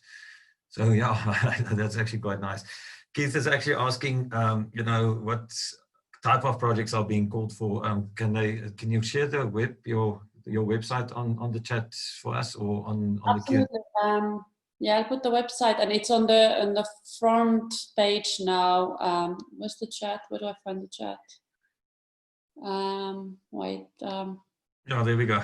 Somebody put it on. Susan put it. It's moxworld.org or moxworld.org. Yeah, or it's there already. Thank you, Keith. Okay. Thank you, Susan, for being quick. So well done. Yeah. So it's on the front page, and the idea would be, like, what we do is we do this open call for various of reasons. One is it's going to be our own product development project as a whole. So basically that's why we do a lot of work in-house, like we can do in-house and pro bono, sort of, but there will have to be some funding secured. And if nothing, the funding and the in whatever money we use, it will be for documenting it and getting really everything out of it, like using the money for documenting it and writing the compelling stories and once the thing is done. And that will be a very nice thing for the project owner also, to get this documentation well done at the end of the thing. The second thing when we do this is we want to see what's out there, like what kind of projects are not happening because there's not enough help. Nobody can do these things alone. I've met so many people with good ideas and innovation, but either there's like a business knowledge lacking, or you've got marketing knowledge lacking, or you just don't know how to do, like there's several things. So I think we can help with a lot of things. We've got such a variety of people in our teams. And then the third thing is that we're going to create impact right away, and then choose projects that can be scaled one way or the other, and maybe they can even be turned into an online material, like online learning material afterwards. And then, yeah, so basically there are very many reasons why we want to do this open call. Great, yeah, I think you missed the first part there, unfortunately, with the crowdfunding. So that's an alternative potential for, you know, maybe linking this kind of project to that kind of funding model, you know, so that's also possible. And as you say, you do have access to other funds depending on the project and depending what it does. So it doesn't mean there's guarantees, but I think at least there's a starting point if you choose the projects well. So I encourage then the guys maybe work through us when you want to perhaps submit something, or you can work directly with Tarja through that website. That's not a problem. But it'll be nice if you do actually try to access that you just let us know, that we know that we can sort of help follow up. And one example that I could just say, because the previous life what we did is we worked with team of two, helping sustainable companies to grow, and felt eventually that the impact is very small because we were too small. But I got to meet many companies and innovation owners during those times, and like one example that I've used, for instance, in concerning South Africa, or even Southern Europe, like where the weather has become very dry and there's a problem with clean water and also wastewater management issues. So if we look at South Africa, for instance, I stayed in some like different places, but even in the boutique hotels, you would have a sign saying that do not flush the toilet. And so to see that this is not just a problem of the poor people, but the whole country and the whole continent. So, and at the same time, you've got this problem of water and wastewater in your country. I have in Helsinki, I know there's a father and son with an innovation that is incredible, like with a dry toilet system and what they've done, but they haven't been able to brand it and sell it because they don't know selling. They just don't know how to sell something. They don't know how to go to the conventions and fairs and whatever, and what you need to do to stick out. So we've got on one hand an innovation that could solve a lot of problems, and then we have problems and nothing happens. They are from like different parts of the world and everyone is poor. Like these guys they have not become rich with their innovation because they are lacking selling skills. And just matching this and concentrating on job creation would be a thing. Like make it straight and simple.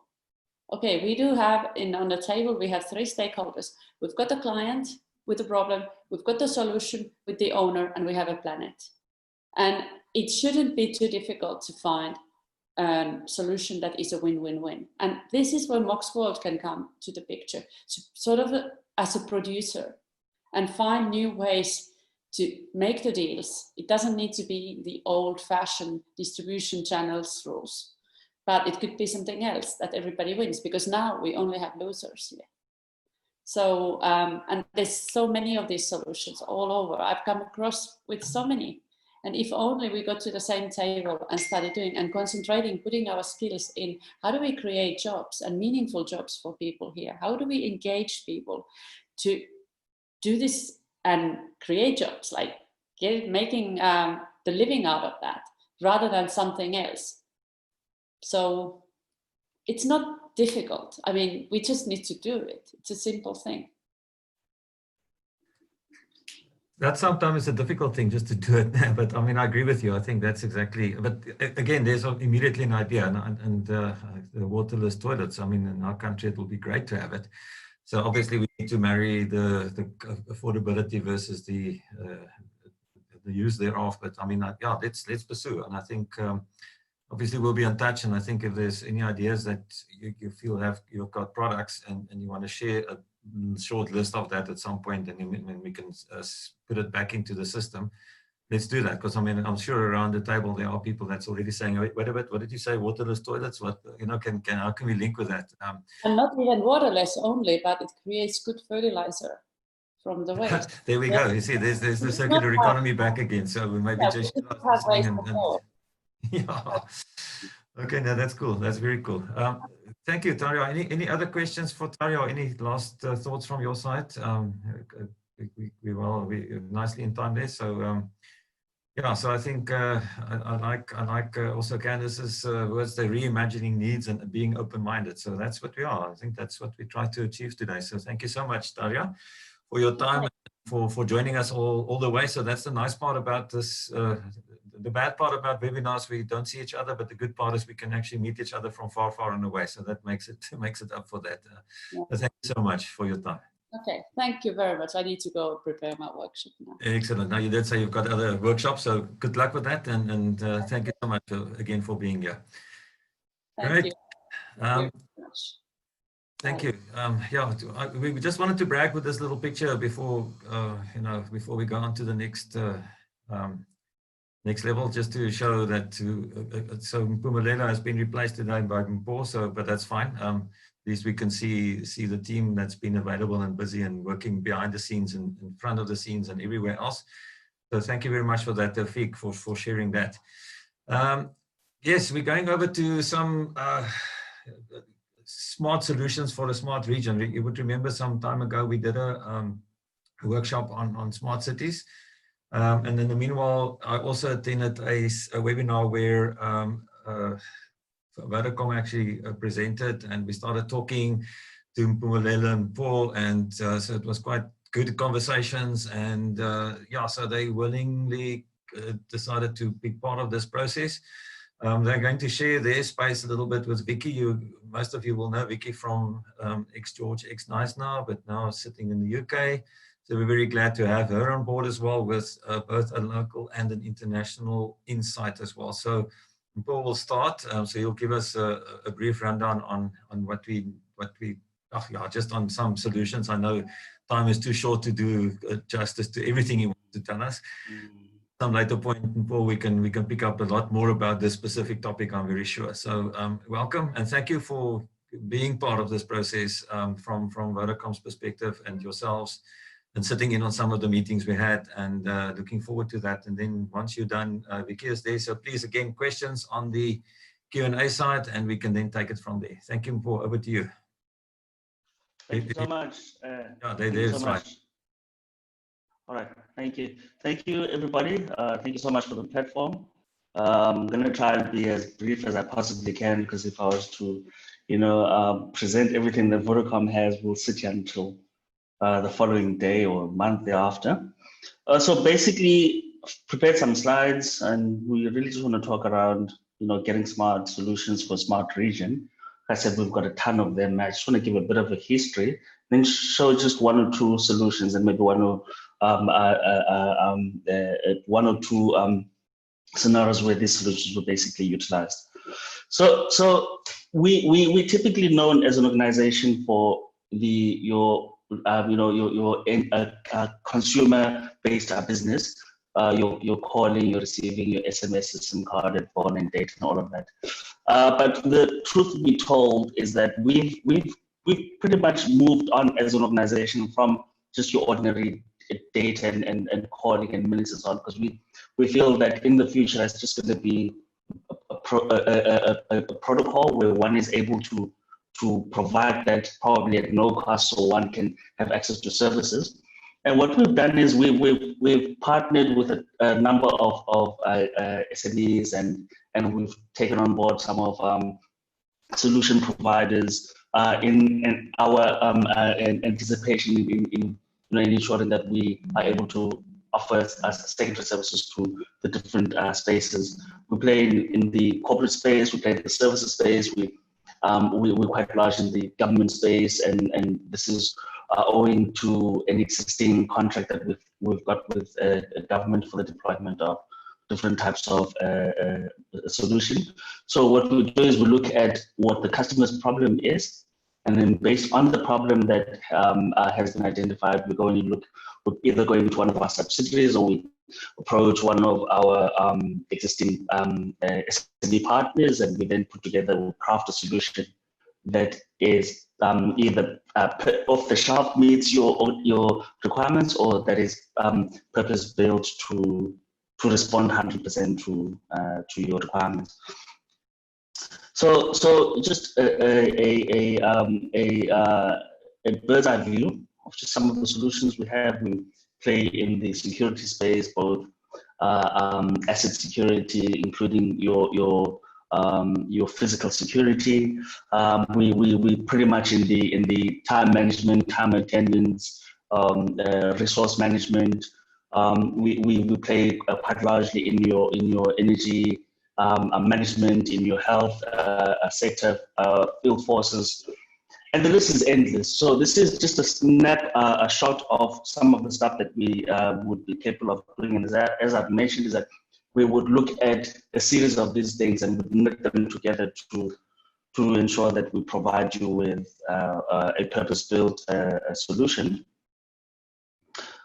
Just one of the case in points is our ability to create a comms platform. And the idea behind the comms platform is that we centralize a platform for an organization, and that platform then becomes the central point, and thereafter anything plugging into the platform would basically provide it, feed it with information, allowing it to be a platform that is rich enough to provide organization opportunity to make decisions and so on. So there's a ton of things that you can plug into the platform. So you could plug in a citizen engagement, get citizens to communicate, provide information. You in turn are able to, through that engagement platform, feedback your digital services to your citizens. Very same note, you could take your employee engagement, plug it into that. You could put together a tourist engagement or tourist tracking facility, which allows you to be able to provide information, gather information, entice a tourist, analyze where tourists are going to be able to look at where they concentrated and where they least concentrated, and utilize your budget to entice them to go to other areas where you would ideally want them to participate in. So in essence, what you're looking at a complete platform, which allows you to plug in any of these end user solutions, whether they built for that particular organization, or it's solutions that's already existing, the likes of your WhatsApps and your USSDs and so on. So it's a feature-rich platform. We've done this for the likes of the Gauteng Department of Health, especially when the COVID came in, where we put in the same platform, and we linked it to a purpose-built app and WhatsApp, which then allowed for the communication between citizens and vice versa. Did the same thing for Office of the Premier in the Eastern Cape, where we only utilized the likes of WhatsApp as an entry, but everything ultimately then would then still fall within the same app. The second component I just want to highlight is our ability to play in the agri space. We're quite large as Vodacom as an IoT enabler, and what we in essence would do as the enabler is to look at a farming environment and either one, utilize existing infrastructure. So we go in, we do an assessment, we look at the infrastructure that's there, and then we interlink the infrastructure utilizing our technology in such a way that a piece of equipment that was designed to collect a certain amount of data and transport it or transfer it to a specific solution is now also able to lend that very same information to a solution, to a device that was never designed to integrate into it. So one of the examples that I'd want to put out as an example would be where you have a water management system. You've got a soil management system, and then you've got weather management system, and these are from 3 different areas. But the soil gives out data that it's rather dry than normal, and the irrigation system needs to kick in. But before the irrigation system kicks in, it goes and looks at the weather management system to understand whether it's going to rain in the next 30 minutes or 1 hour, whatever the case may be. And depending on the information that has been fed back, the actions then start taking place. So if it's going to rain in the next 30 minutes, then maybe the soil can wait a little bit for 30 minutes before it rains. If not, the irrigation system would come in and basically start watering. So you could link these various pieces of equipment put them together through our platform and allow them to, one, be able to talk to the platforms that were designed to talk to, but very importantly, be able to provide each other with critical information to encourage, or rather to facilitate in the decision making. The same would apply to buildings. So you take the very same concept and you either take existing solutions and you layer them, or you plug them into this IoT layer of ours, and then from there onwards you put your business rules, and you get one system to basically talk to the other, all the way from parking through to the utilization of power by a particular bulb in a particular room, the movement of the chair from one room to another, and so on. So the same concept you would apply on the smart farming, exactly what you would in essence be doing for the smart building as well. So why us as Vodacom? I think one of our biggest claim to claim is the fact that we arguably have got the most widely stretched network across the country. We in essence cover a great portion of the country. Secondly, we've established a number of partnerships with SMEs. We've got a number of subsidiaries that we've taken into the stable, which will basically enable us to assist you in ensuring that you are able to we're able to resolve your problems, and you're able to focus on the core of the business. So the fact that we've been in the game for some time, the fact that we are able to rapidly digitize any environment based on previous experiences and so on.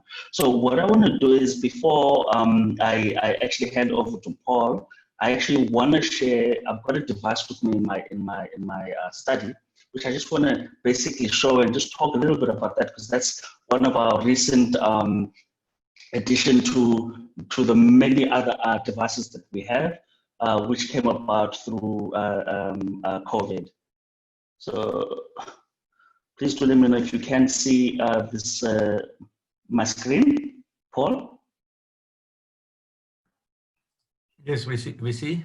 Just got noted. So what you're looking at behind me is, just don't mind my big head. So what you're looking at behind me is a studio. It's a professional studio. So to just put things into perspective, that's what you typically would find in a learning environment, learning or recording or a production environment. So you'll have a massive screen. You'll have a wireless channel. You'll have a mixer. You'll have a streaming facility, and so on. So what we've done is we've taken all of that, and we've pretty much compressed it into a rugged casing. We've enabled the screen to be touchscreen, 21-inch monitor, and through that device, it's literally open, plug power, plug connectivity, and off you go. But what you're able to do through the device is that you are able to provide learning. You're able to provide a two-way communication on the fly. So this particular device at the back could either be in the office, where you are able to set up your conferencing or your learning or your teaching on the fly, or it could be anywhere else in the country. It's got it's got a projector which we've built into it, and we're pretty much pushing it into the education space, pretty much pushing it into an environment that seeks to provide some form of learning experiences for either the employees or for if they're providing educational if they are teaching, if they're providing teaching, lots of the educations and so on. So Paul, I think with that, I just wanted to show this. I think with that, want to respect the time and hand over to you, and then we can take it from there. Thank you so much, Paul. I think this is great to share this, because obviously we need to think differently. That's what we're doing, and offline, or out of office business that we need to engage with. So it's great to see in work. I mean, so you're doing everything from home at the moment, so which is actually quite cool. So, but thank you for sharing that, and thank you for being, as I said earlier, being part of this whole process. It's a journey. And I think, Koos, I know you have been on the call, and I think Passmore, maybe at some point through Melanie and Lysandra, let's just maybe join hands with Vodacom and see what we can take forward, if it's all okay with you. Vicky, I see the London lady is there. Welcome back, if I may say that, into the grid. Thanks, Paul. So even from afar, but yeah, and also thank you for short noticing joining us and being part of this process. Slightly different approach, although it's related, and I think it's very important from what I've seen on your presentation to get that shared. Because again, from a business perspective, we're sitting with a great challenge, so and then once you're done, we'll take 1 or 2 questions, and then we'll go on to the next questions for you and Paul. So we'll pick that up a little bit later. But over to you, Vicky. Thank you very much. Great, thanks, Paul. Just share. All right. Okay, get smart. So I'm coming across from a completely different perspective. And Paul touched a lot on the technology that's available and out there. And I think what I'm trying to do is look at it from a user's perspective and how technology has impacted me personally during COVID, as well as my, excuse me, my understanding and experience that I had within the Garden Route for many years. So who am I? I'm someone who's passionate about technology, and for 6.5 years I was head of IT at Knysna and at George, and was involved quite extensively in the Garden Route, working at trying to get fibre implemented across the region. I immigrated to the UK 2 years ago, and I'm currently working at a finance company called DTCC. They're global, and they basically process all the trades across the world on a daily basis. So there's a significant amount of technology that is used in the day-to-day business and workings.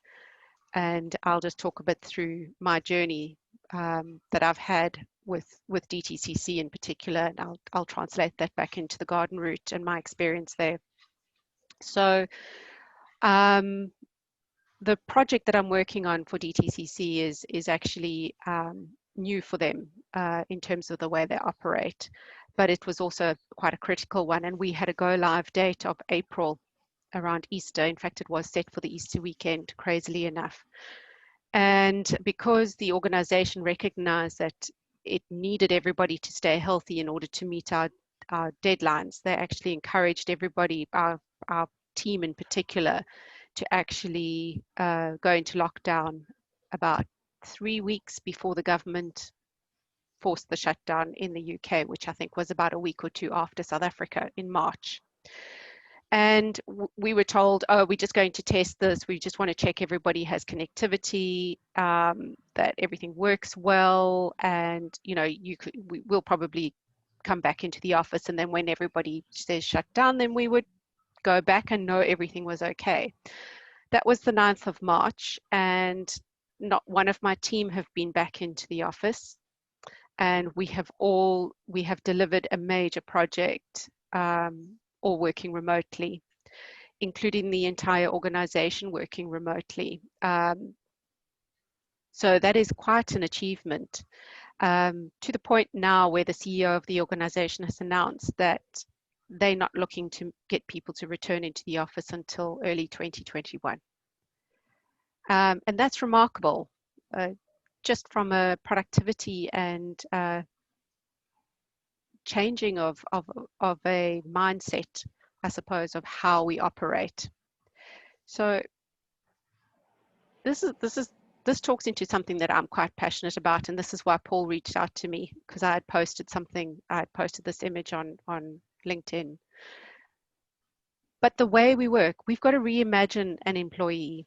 So I know everybody here are business owners, and we're trying to drive initiatives, etc., etc.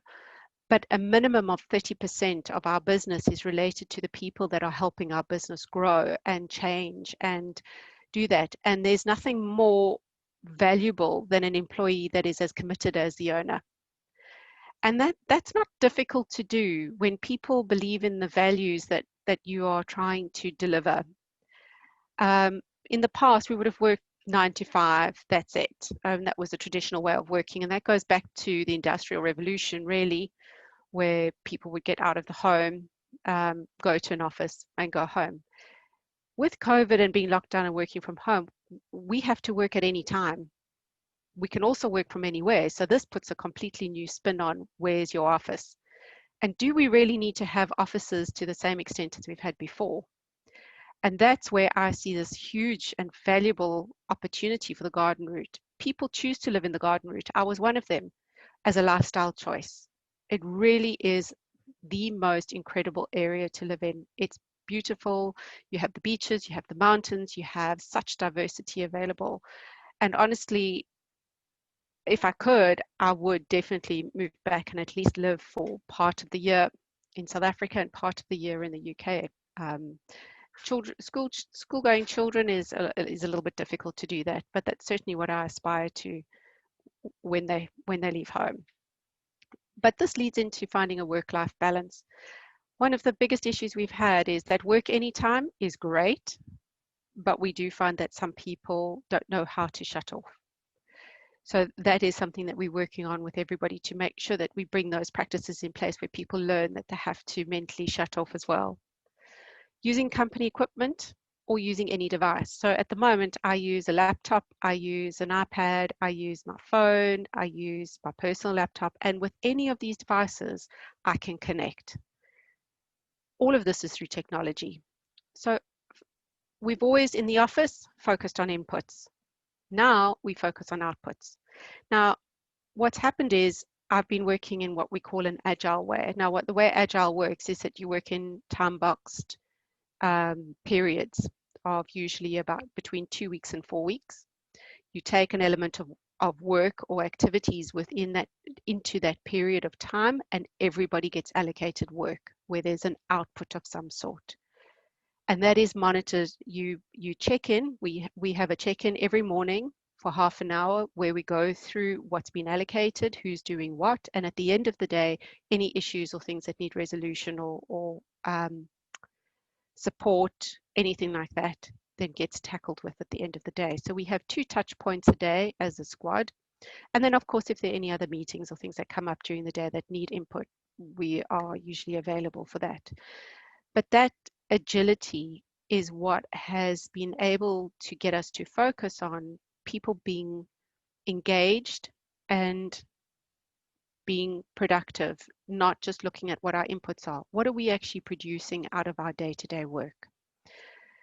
This leads to something completely different as well. There's not necessarily a hierarchy anymore. Everybody works as a team, and you have the flexibility of being able to take on things that maybe are not your strength, but you want to learn. And you can do that in the comfort of the team and the support of the team to learn and help. And the whole point is everybody helps each other. So that's also been great. Predefined work or customized work, it's definitely becoming more customized. Hoarding of information. I think technology has really taken that away. The people that used to stay in jobs because they knew exactly, somebody earlier was talking about water systems. And I know working at NICE now how difficult it was to know, just for instance, on the main road, when we were looking to put fiber down the main road, where are all the water connections? Where are all the electrical connections? Because the plans are not necessarily available. They're in someone's head. At some stage, they've never been put down on paper. And it's about making sure that that information is getting down into a central place where people can share and not becoming so completely dependent on one individual. The concept of no voice has changed as well. Everybody can become a leader. And that I'm seeing when I'm cultivating people within the group and within the squad to do that. Yeah, relies on email. Yes, I think a lot of us still do, but I think COVID has really shown us that collaborative technologies are huge. Teams, WebEx, Skype, Zoom, all of these technologies, they all allow us to work differently and from anywhere. Adaptive learning, I saw Paul showed about a learning environment. I think that's an area, education is certainly an area where I think there are going to be significant changes and improvements coming out of this exercise with COVID. And democratized learning and teaching. So much has moved online with training these days. I've even seen courses for baking and courses for this. So you do it in your kitchen, log in, you've got an online instructor, exercise materials, all of that kind of stuff. That's all changing the way we've done before. We always thought we had to go somewhere to do something like that, but we don't. So that brings me into reimagining the office. What is actually the office? And do we really have to have an office, or is an office a place we choose to create as our own, as a workspace? Do we have to have fancy buildings that have a seat and a desk for every single person that works for us? Or can we actually cut that down, get people to come into the office maybe once a week, just to touch base, to kind of have a meeting in person? Or do we rather encourage people to buy homes that give them that flexibility, and rather reinvesting in their assets? So instead of having a home where we basically just sleep and the kids are at school and the families are out and we're at work, we're only using our asset really to sleep in and a little bit of family time and then weekends. So having that access is definitely, in my view, something we should really be looking at better. Businesses don't have to spend so much in terms of creating a building and equipping it, and rather investing in the employees and equipping them. Okay, reimagine mobility. This is something that I've really had to look at differently. South Africa, we're very reliant on vehicles, and I completely understand that we don't necessarily have the public transport infrastructure that we do in the UK. But that doesn't mean that we can't use something like, I know everybody's familiar with Uber, but there's another concept here in the UK, and that's called Zipcar. So what Zipcar is, it's a company, it owns a number of vehicles, but you can actually just pick up a Zipcar and drive the vehicle whenever you want for however long you need to. So example, my daughters go to hockey on a Monday night, they finish at 9 o'clock at night, it can be dark, and I don't really want them catching the bus or standing in an unsafe area after the hockey. So instead of me owning a vehicle and having all the costs associated with it, I will pick up a Zipcar and it'll take me 15 minutes to fetch them, 15 minutes to get home and drop the car off. I pay for half an hour use of a vehicle. So I don't then have to worry about storing a vehicle, the insurance on the vehicle, the licensing of the vehicle. I don't have to worry about any of that. That's included in that rate that I would pay to just pick up and use that vehicle. And how many of us have assets, vehicles that we drive to work, it sits at work the entire day, and we drive ourselves home at the end of the day? What value are we getting out of those assets? Lastly, reimagining holiday. So this for me, I'm very excited about, because I want to go home to South Africa, still home for me. And I want to visit my mum and spend some time there, but flights are very expensive. My kids and my husband's a teacher, so my kids are at school, they get a 6-week holiday. We could go to South Africa for 4 weeks, where I could then take 2 weeks holiday, and I can actually work from South Africa for 2 weeks quite easily, because the technology is available. It allows me to connect, to get onto meetings, to access all the information that I need, etc. Okay, so my conclusion is invest in fiber and connectivity networks. That is the crux of everything. And it was one of the things that I pushed really hard when working at the municipalities, because the connectivity in the Garden Route area was not great. And I did struggle, but I know that there has been movement in there. And one of the arguments I used to get from the network providers when I'd talk to them is they'd say, show me the demand. But how can you show demand if there's no fiber to start with? And it's one of those where you build it and they will come. The demand will come as soon as the infrastructure is there. And that will then allow more people to actually want to place themselves in the garden route, because they don't have to be where they work. They can be where they want to live rather. And technology can take care of the rest. So thank you for listening to me ramble. And I hope I've given you some food for thought. Thanks. Any questions? Sure, Vicky. If that was ramble, I'm looking forward to hearing when you're done. That was excellent. Thank you so much. I think it is great food for thought and a good angle, because I think we do forget about, not we do, but we sometimes forget about our employees, and I think it's very critical.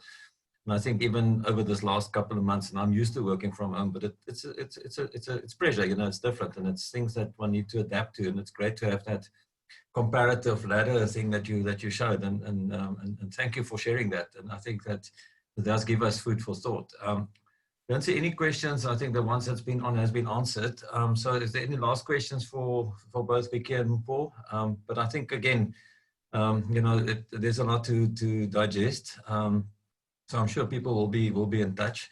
There's one or two that say they're very glad to see you again. So from local area.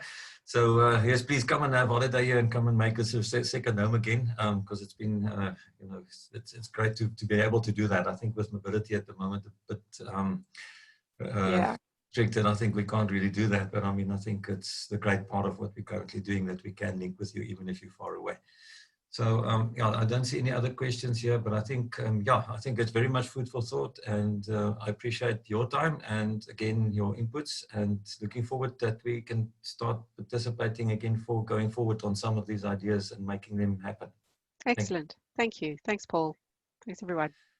Great. Thank you again, and yeah, proud of the guys so far. Your time use is very great. So we bang on time. I thought we might be a minute or two later.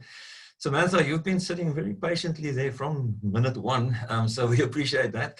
So we're looking forward to your presentation on keeping that custom, or making sure that the existing guys are still very top of mind. And how do we do that? And how do we design ourselves around that as business people and as municipalities? I mean, they still have customers, so I think it's very critical that we bring that perspective in. So going to hand over to you, and again, guys, questions on the Q&A. Don't be shy. So far, the people have answered it very well, so don't be shy to ask. I think it's critical that we do put the questions out there. But Samantha, over to you. Thank you so much.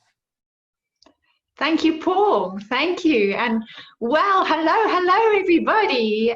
Great to join you. And just to echo what Paul's saying about questions, I'm so used to an interactive crowd. So speaking to a blank screen is a new thing for me. But please ask questions as you go along. Obviously, I won't answer them right there and then, but I'm used to people interrupting, asking questions, and then hopefully we can get to them at the end of the session. But sometimes a question pops into your mind while I'm presenting rather than right at the end. So yeah, please feel free to pop them in, and we will just need to share my screen with you. And here we go. Talking about holding on to your customers. Can you see the screen? Yes, I hope you can. All good, thank you. Great. So I've got a question for you. Just in your opinion, what do you see as the purpose of business? Not specifically your business, but business overall, even those in municipality. What do you see as the purpose of business? If you have a chance to just pop your answer into the chat box, or scribble down your answer, or just think about it. For you, what do you see is the purpose of business? And to answer the question, or one answer to the question, from the late great Peter Drucker, management guru, he says that the purpose of business is to create and keep a customer. And given my topic of conversation, obviously this is an interpretation that I would certainly endorse. and would like to chat to you a little bit more today about how to create and keep a customer, especially the keep side, which hopefully will enable you to even better work on the create side. So a little bit about me, just a brief background. I'm not going to talk through all this writing here, but simply, if you remember two things about me, one is that I'm absolutely passionate about a customer. I truly believe in doing triple somersaults for my clients. I love customers. And in that, very much about helping companies become more successful by looking after their customers. And then the second thing I'd like you to remember is really about how passionate I am on designing systems, simple tools, effective tools that help companies look after their customers. So, and these have been designed, custom designed over the past few years as I've worked with clients who've battled with certain elements of implementing a customer-centric focus. So these online tools help them to do that and can be applied into multiple industries, whether it's engaging your citizens or increasing your focus on quality management for your customers and so on. So that's a brief overview about myself. What I'd like to cover in our very short time together about holding on to your customers is simply three questions. So the first question is, what do we mean by holding on to your customers? Just to clarify that point. Second is why? And that might seem like an obvious question, like why hold on to your customers? That's like really simple, but we'll investigate that a little bit. And then spend more time on the how. Now, obviously, we can spend the whole day on how, and so we're going to just touch on a few points that hopefully will be helpful for you and that you can apply and, yeah, benefit your business as a result. So, starting with the what. I went onto Google to try to find a really good image around holding on to your customers and just to convey the right message as to what we mean by holding on. And this is one of the first images I came up with. I thought, no ways. This is absolutely not what we're talking about. We don't want to be imprisoning our customers. We want to be holding on to them in a way that they want to do business with us, that they want to tell friends and family about us. Not that they are obliged to work with us and like really if they could find a better alternative they would. That an imprisoned customer is more dangerous than a customer who's actually left you. So I would strongly advocate against any tactics that would make your customer feel imprisoned. I've seen the negative impacts of that. But rather what we mean by holding on to your customers is about creating a positive behavioral and emotional bond. Now, behavioral on the one hand is around the typical retention activities. So a customer will continue to buy from you or your services, your products. They'll continue to engage with you depending on what your offering is. But more than that, they have an emotional connection with you.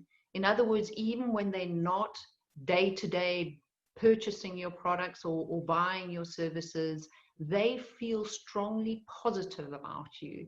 That they would be happy to recommend you to their family and friends, or want what's good for your organization and are there more in a support sense. They feel a connection, they feel proud of being associated with your brand or your organization. And hopefully even from a municipality perspective, to feel proud to be part of the Garden Route District is an essence that we're wanting to create. That's what I mean by holding on to customers, creating these positive behavioral and emotional bonds. Now, some will call it customer loyalty. Some may argue that it's not really loyalty, simply because customers so easily move away the moment there's a competitor available. But yeah, let's just call it behavioral and emotional bonds for now. So that briefly deals with the what. So let's have a look at the why. And if I had a nice Dilbert cartoon, like, duh, why hold on to your customers? That might be an obvious question to ask. But I want to give you two simple reasons why to hold on to your customers. The first is it makes really good business sense. And to back up that statement, there's enough statistical research, and I can point you in the direction of the research studies that provide the various statistics, but there's stats that give you very clear indications that customers with strong positive affiliations with your company or your brand or your offering are far more likely to spend more than those who have neutral or obviously negative affiliation, negative emotions. They're hardly likely to spend more. They're likely to cost less to serve. So over time, they become easier and easier to serve simply because they know how your business operates. They are a pleasure to deal with simply because they know the ins and outs. They navigate themselves well on the self-service channels and so forth. So they generally cost less to serve. They also cost less to keep. Now, many people know the statistic in that it will cost up to 5 times more to get a new customer than to keep an existing one. So there's huge financial justification to say, put your money in keeping customers. Not only, obviously, but there is certainly more money to be channeled on keeping your customers than just forever chasing new business, especially during this time with COVID and lockdown. There's so much more we could be doing to look after our customers. And they are much more willing to recommend. The positive word of mouth that comes from customers who are committed to your brand, who feel strongly about your offerings, they will be giving recommendations far more readily than obviously those who don't feel positively inclined towards you. Added to that, they are the most effective marketing agents. So because of their positive word of mouth, people are more likely to listen to them. So people give twice as much attention to recommendations from friends than from other sources. So you may be spending money on advertising campaigns, different social media advertising, yet you're going to find that recommendations are going to have far more powerful impact on your bottom line and attracting new clients through your existing clients. So keeping existing clients happy is a powerful lever to attracting new ones. Plus, people trust recommendations from people that they know far more than they'll ever trust your adverts or what your website says about yourself, about how great you are and what you can do for your clients. Yes, that's nice, but when your customers really tell the story, nothing can beat that. And just from my personal experience, I know how my business has grown over the years, 90% from word of mouth. And it's such a powerful mechanism to grow and to bring on new business. And with that, you'll find that once someone who has been referred becomes a customer, statistically speaking, and this is on various research across numerous industries, those customers are far less likely to leave than customers who came onto your books through your direct marketing channels or other avenues that weren't through a recommendation. So you've got a greater stickiness factor that comes in when a customer has become a customer through a referral. Added to which, referred customers statistically speaking, on average, bring in a 25% higher profit margin. So not only are they less likely to leave, they are bringing in more business. In other words, they've got far greater chance of repurchasing products from you and staying with you for a longer time. So I think that gives you an idea that it does make really good business sense to hold on to your customers. I want to give you a second reason. Right now, your customers need your support. This is a really good reason to hold on to your customers. We just look at how companies have reacted during COVID-19 lockdown. I've seen trends in the two extremes. On the one, where there's a company represented by this little circle that has tried to reach out to get more support from their customers. So, for example, they say, please come buy from us.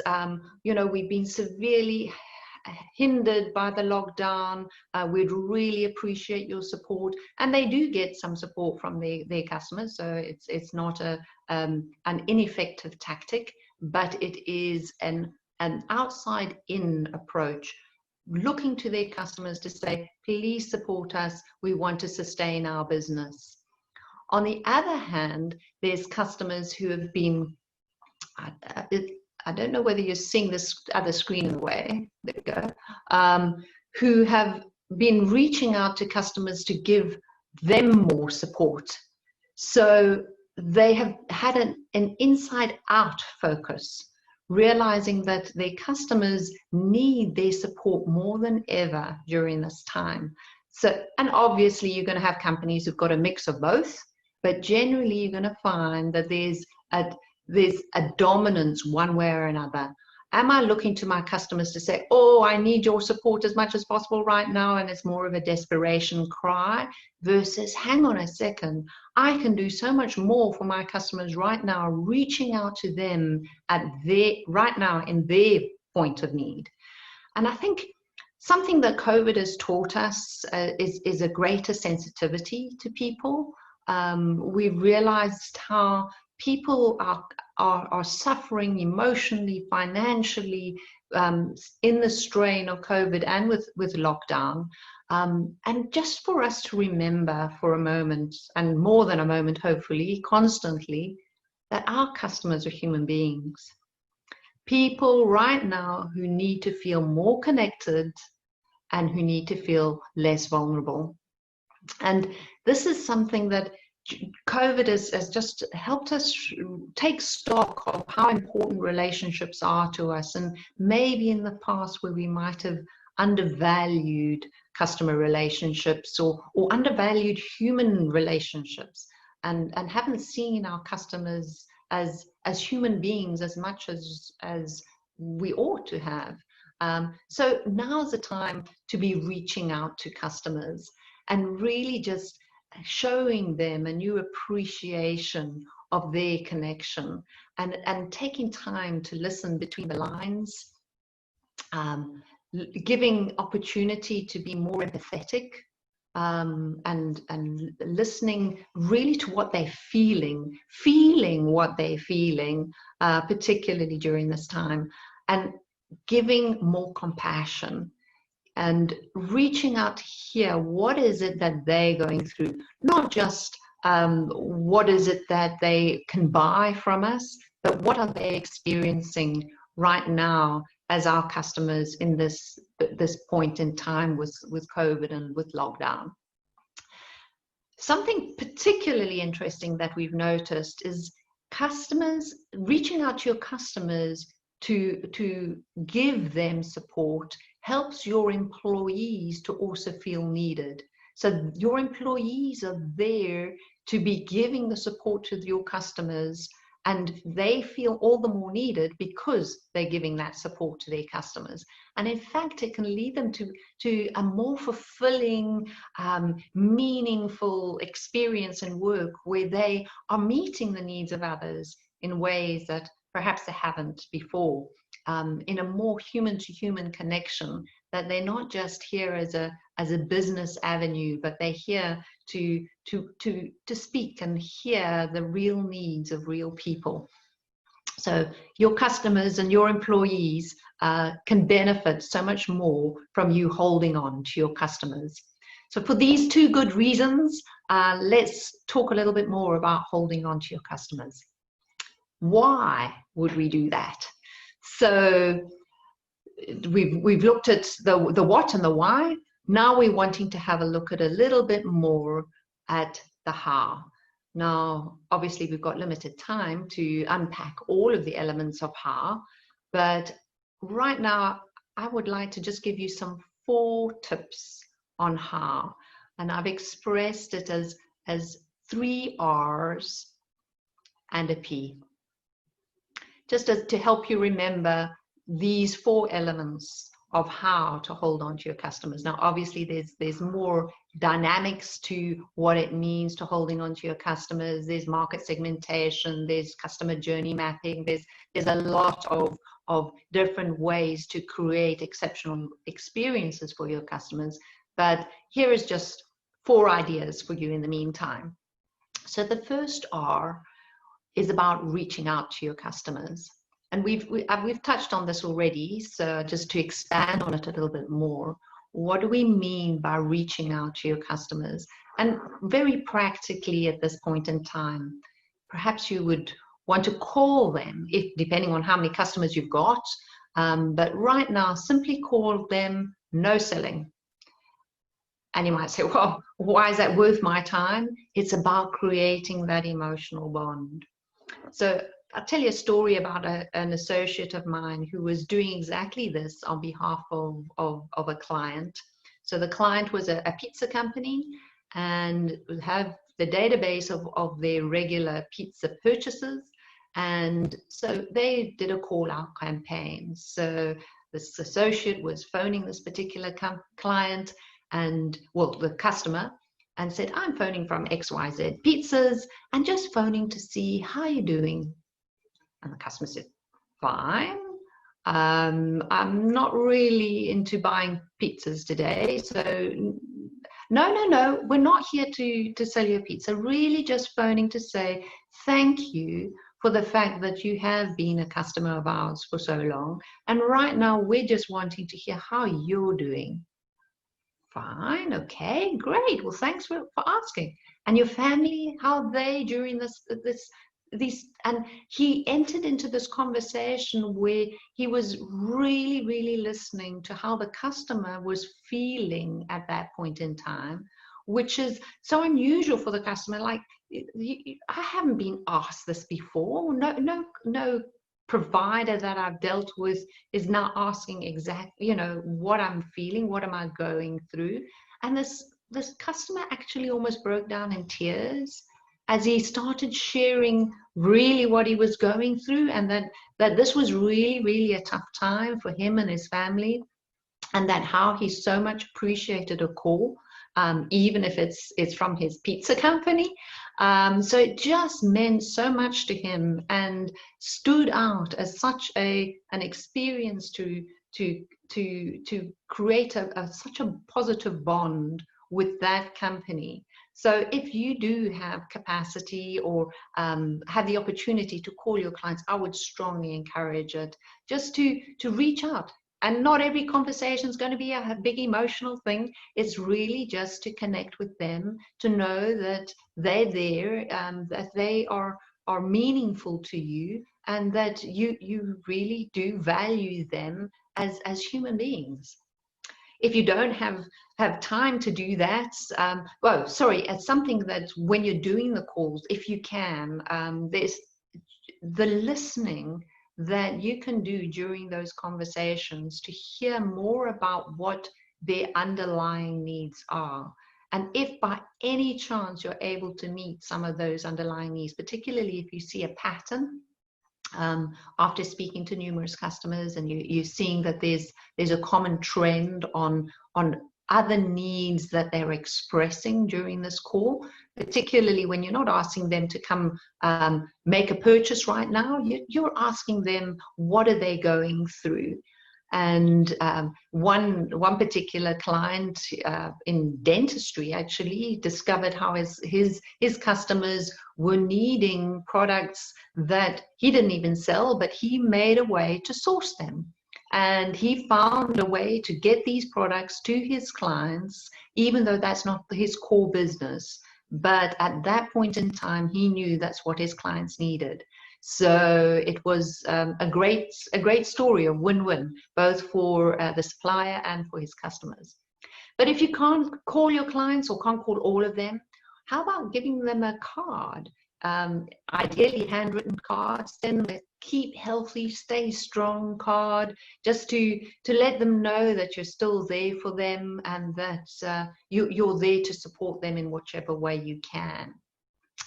Alternatively, you might want to share tips or insights or something helpful, even on social media, that you may send via different social media apps or even email if it's suitable. And where possible, invite stories. And in fact, on the latitude, I just want to share some examples. So a great friend of mine, Joseph McKelly, he is a fantastic author and has written numerous books in the customer space. If any of you want to read customer-related material, I would strongly recommend Joseph's books. He's a beautiful, beautiful author, writes with such heart.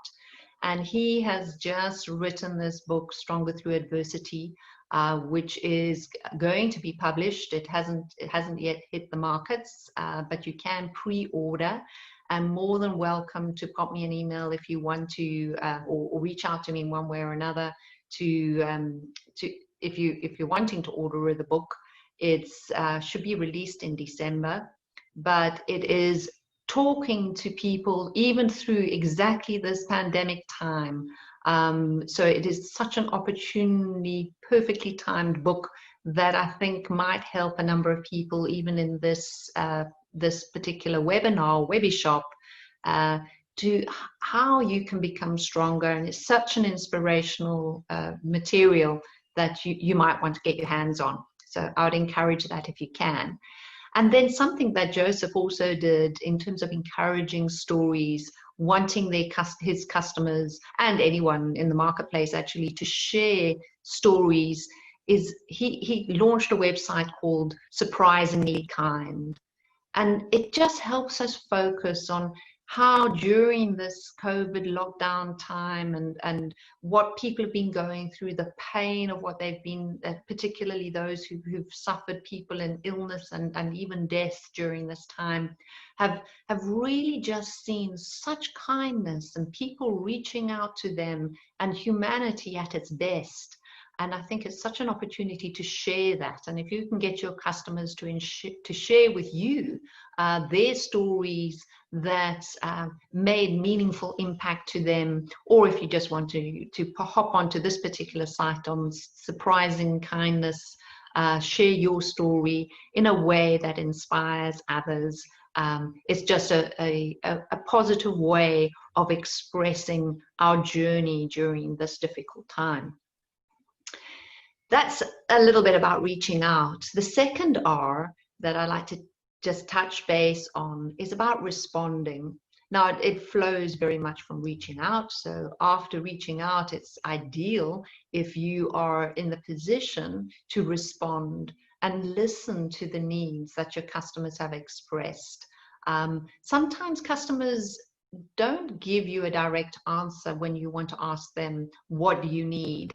But they will be more open to sharing just when you start talking about what they are going through. And it's almost like the needs get revealed through the conversation because they don't necessarily express them immediately, but they are able to talk about what they're going through as their set of circumstances. And you can see in that discussion what their needs are.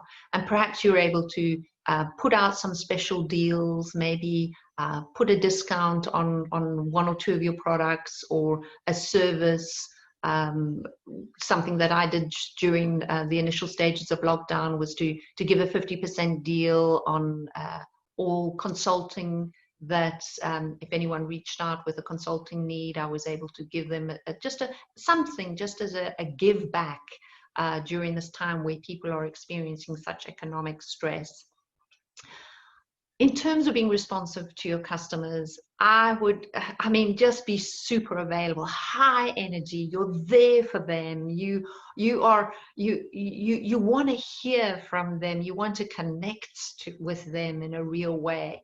I've been disappointed in some cases where companies have used COVID as an excuse not to be available. Sorry, we are now working from home. You may experience a delay. You wait and wait forever for somebody to answer the phone. And that's just not the type of response that we need right now. I would, if whatever you can do to be super available, super responsive, and particularly with people working from home, they might be more accessible than they were before.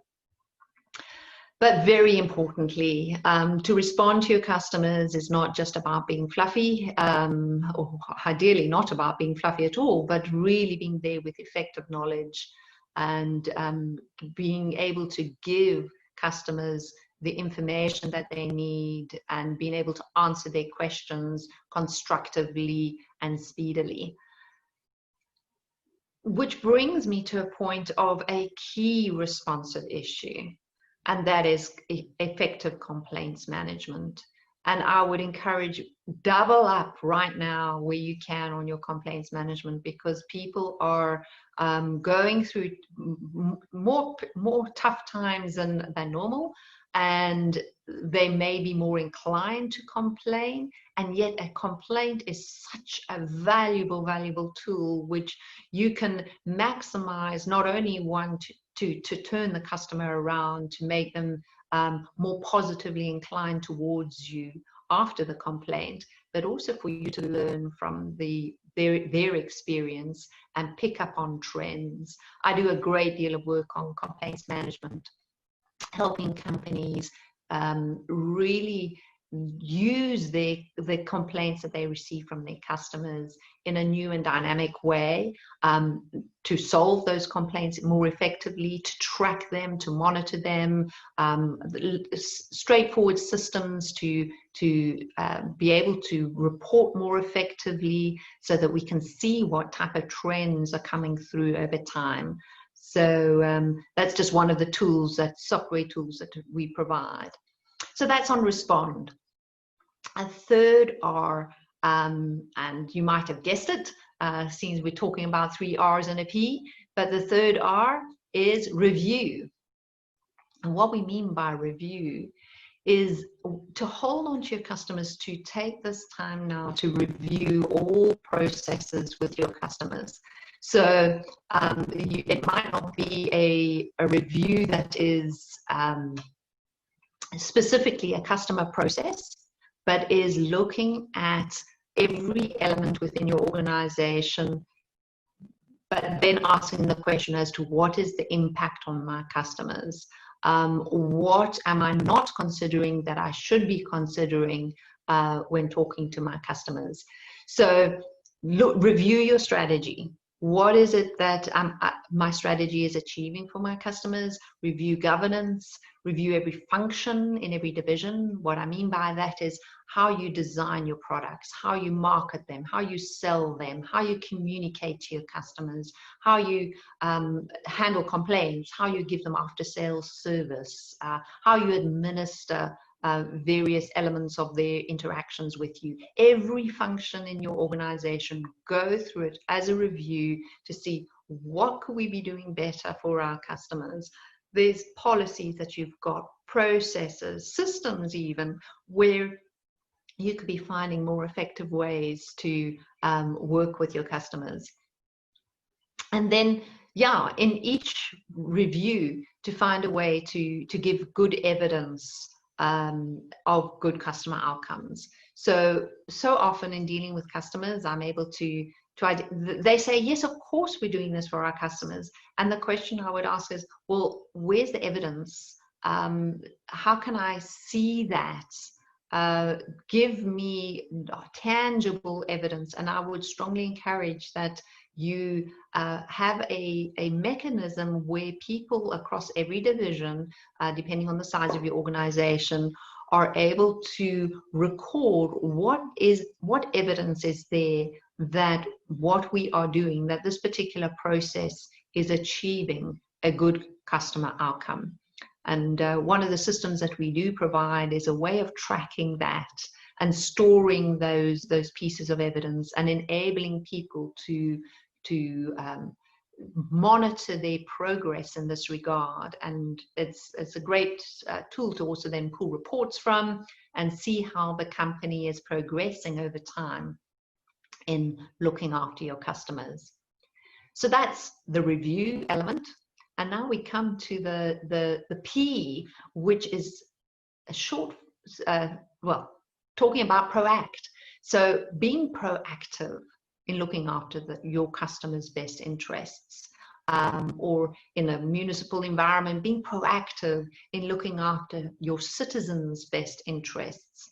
And that covers every aspect of your business, the way you design, whether it's a design of a product, design of a process, design of a service, designing communication, designing your website, designing an advert, designing a webinar, whatever your design initiatives are, that you are making sure that in that process, how am I proactively looking after my customers' best interests? Do they know that I have their back?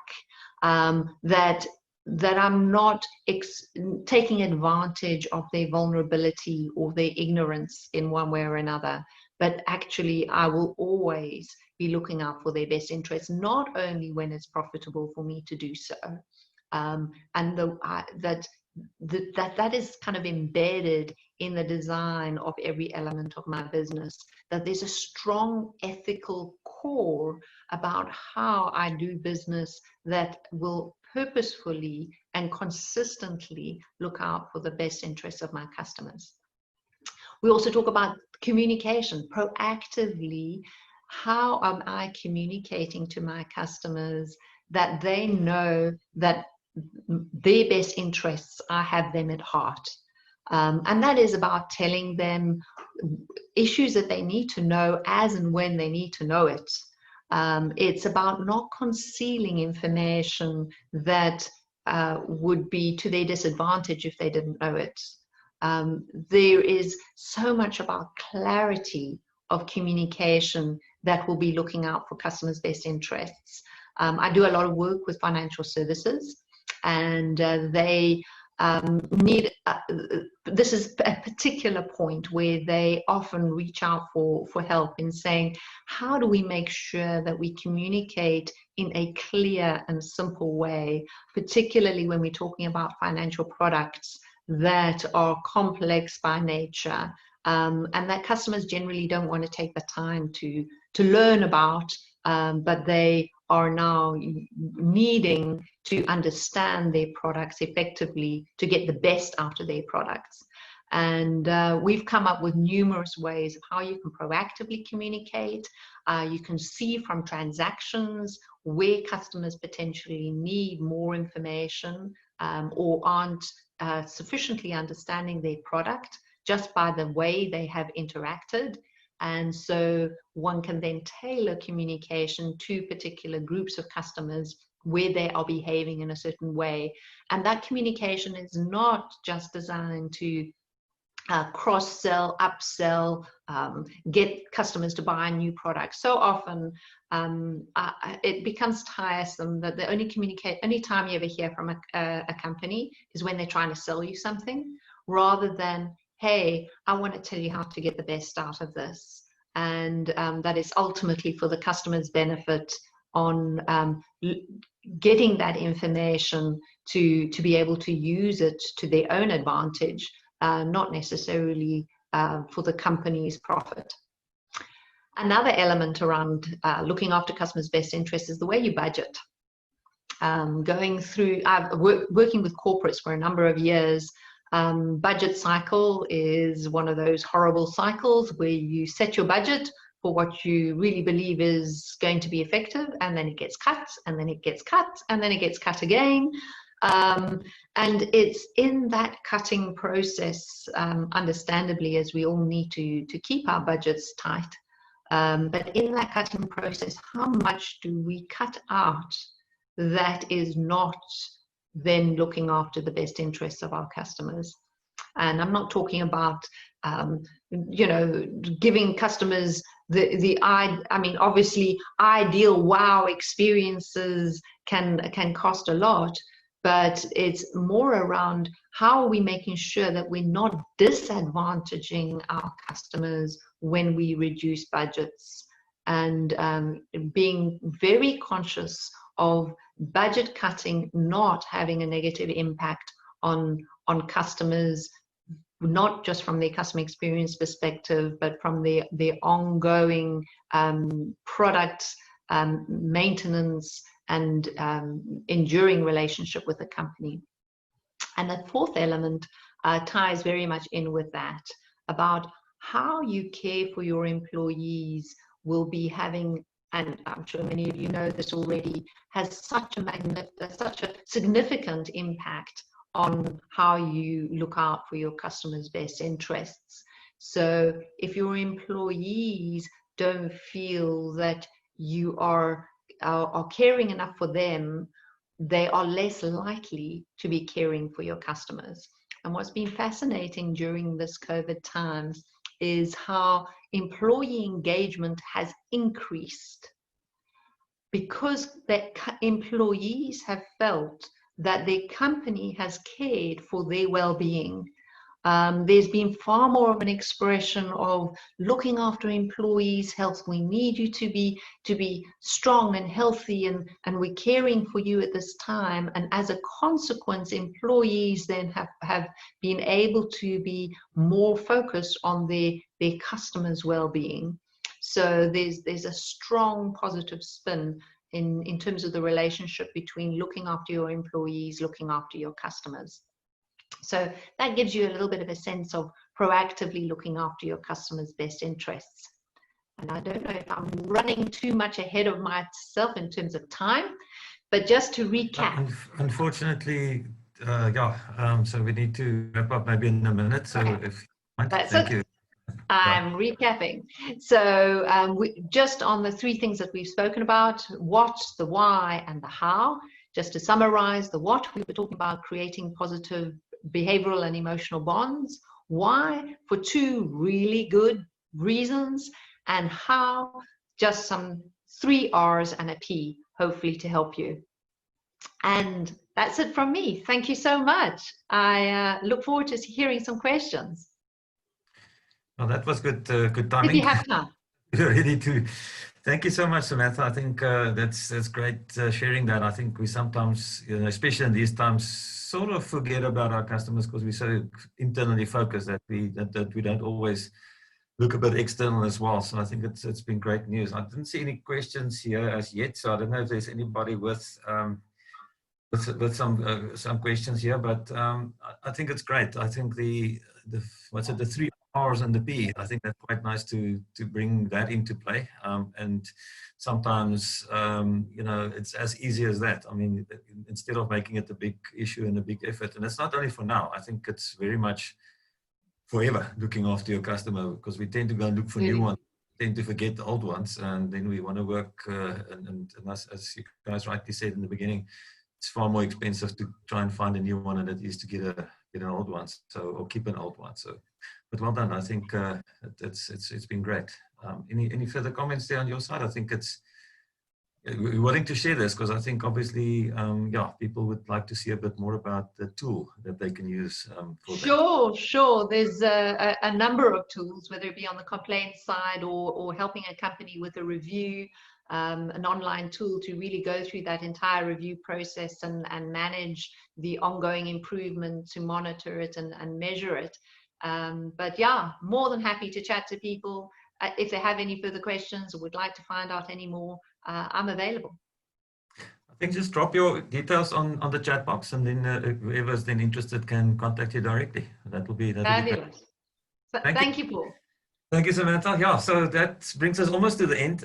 Not entirely, because we've got 3 more sessions, but it's going to be very quick and short. I think we're just waiting for Doris to join us. She's just busy with another workshop. But as we are waiting, guys, you've heard the speakers, you've seen their presentations, and I'm hoping that even if it's been a long day, that it's been useful, and that it does give you some indicators on how to approach this, what we are facing by yourselves, and then with help of others, and through collaboration and partnerships with government, and that we can take your business forward, and taking some you know, positives in terms of what's happening elsewhere. I think, and even here locally, where people are really very creative and very innovative, and making sure that they grab their own space in the sun back, even with industries that's really struggling. Just while we were busy reading that, you know, I think on the 15th, the president is talking again, and there's pressure to go down to level 2. So which may be useful for a lot of us. I think that we're all looking forward to that kind of process. But I mean, we can't just wait for that. We need to be proactive. So Ray, if you don't mind putting up the first poll, I'm hoping that we will find that everybody is still awake at this point in time. So if you can help us quickly, because we're looking forward now for the next steps, and that we can, in a very proactive way, go and try and find out what's the situation in terms of new and other polls that we can run, and how do we actually pick that up. So if you can help vote us there and see which are the other workshops that we can maybe put down, but then it'll be shorter. I mean, I promise you it'll be a 2-3 hour maximum, but very direct and engaging. So it'll be one-on-ones maybe sometimes, and some others. So you can choose more than one. So don't stick with one specific question there, or one specific answer. So if you feel all, what's it now, 6 of them are valuable, then please do so. If you feel 1 or 2 of them are not so much for you, but that's okay. But we'll probably do most of them eventually, but we want to see where the priorities lie at this point in time. So we'll give you 4 or 5 minutes to think about this.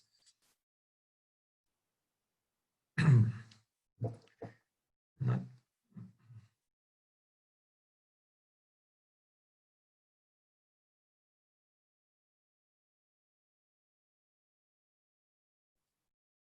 Howdy, Doris.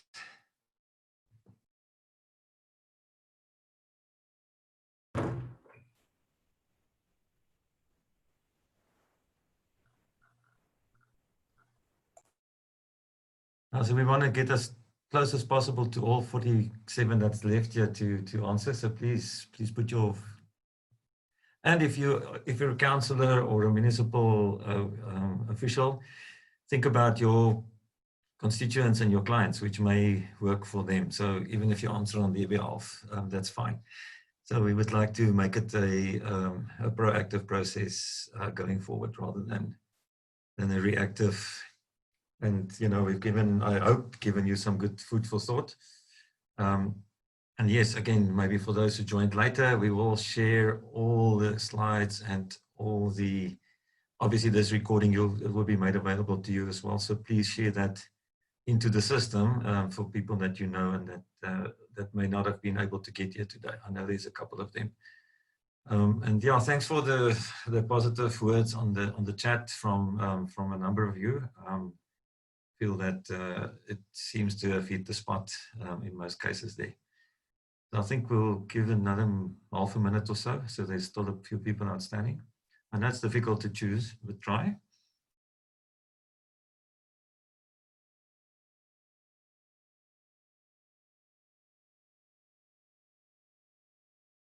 So at the moment, it looks like funding options might be a good idea. So I wonder why. So, but yeah, we understand why. And then obviously alternative business model seems to be the first of the groupings. I mean, we'll probably attend to all of them, but maybe in that sequence. I see circular economy is picking up speed. It's picking up speed. So the more people that vote. So it's like horse number 2 is still horse length ahead of the pack.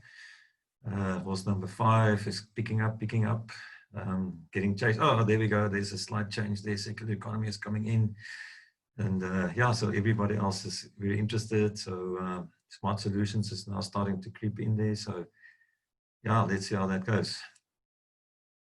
I think if we get to 75% vote, I'll be very happy. So we just need 2 or 3 more people.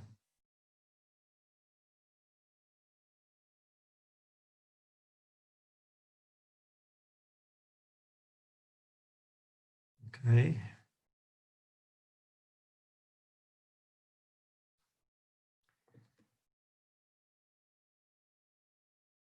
There we go. It's close. It's very close.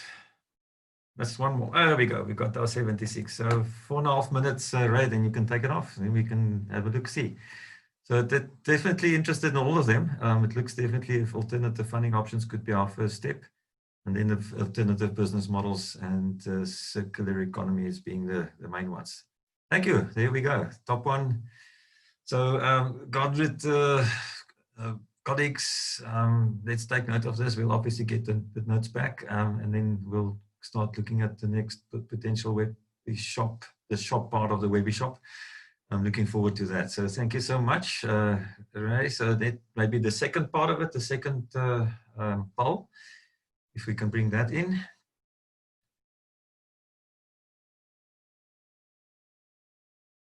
Right, so what we want to try and look there is a bit more specific in terms of some of those workshops as well that we want to look at. So do we want to work on a next strategy, generic workshops, financial planning, marketing, deployment of sector experts that may be doing one-on-ones with you, and deployment of other sector experts and mentors maybe on a workshop basis, and then obviously some skills development. So vote away. So let's see what comes out of this one.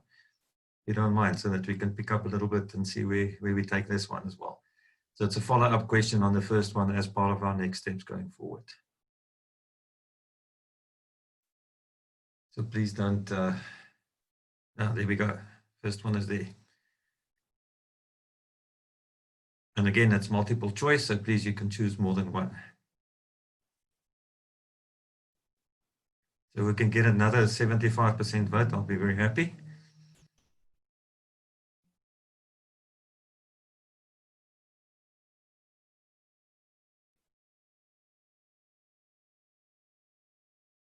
Starting to slowly pick up.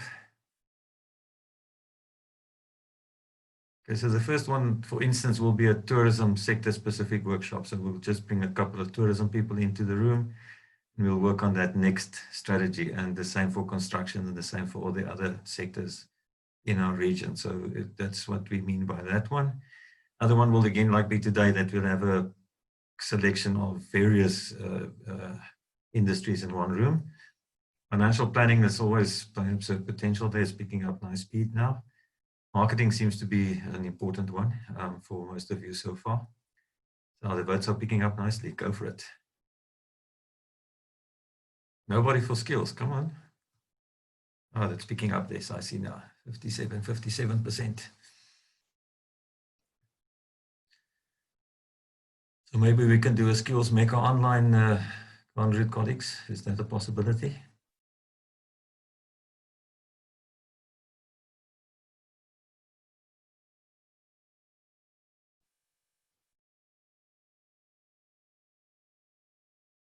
And this question that you asked, that it can continue beyond COVID, I'm hoping that we can do so for sure. So I think if that's the need from the group, by all means, I think it's great to open it up, as you rightly said, across geographic boundaries, because we're not working in a little silo here. We're actually working with neighbors and areas and internationally. So good vote so far, 77% of the guys. So can take it up to about 3 minutes and then we can take it off. So 80% vote, good stuff.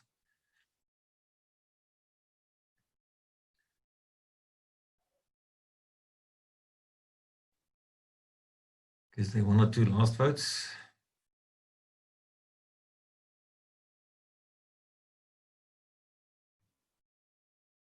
Right.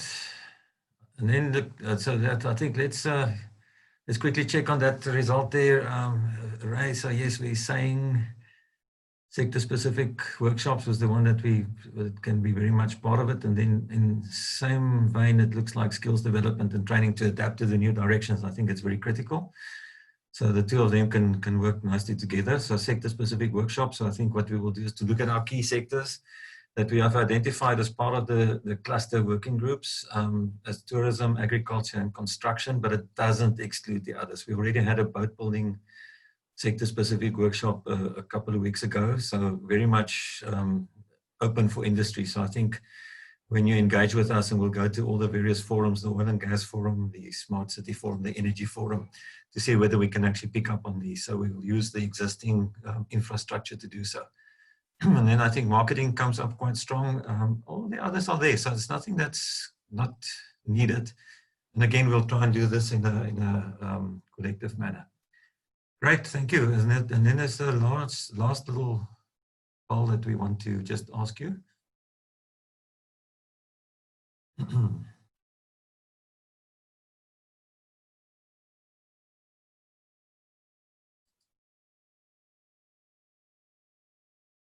I don't see the poll there, Ray. Is that it's the old one that came through now?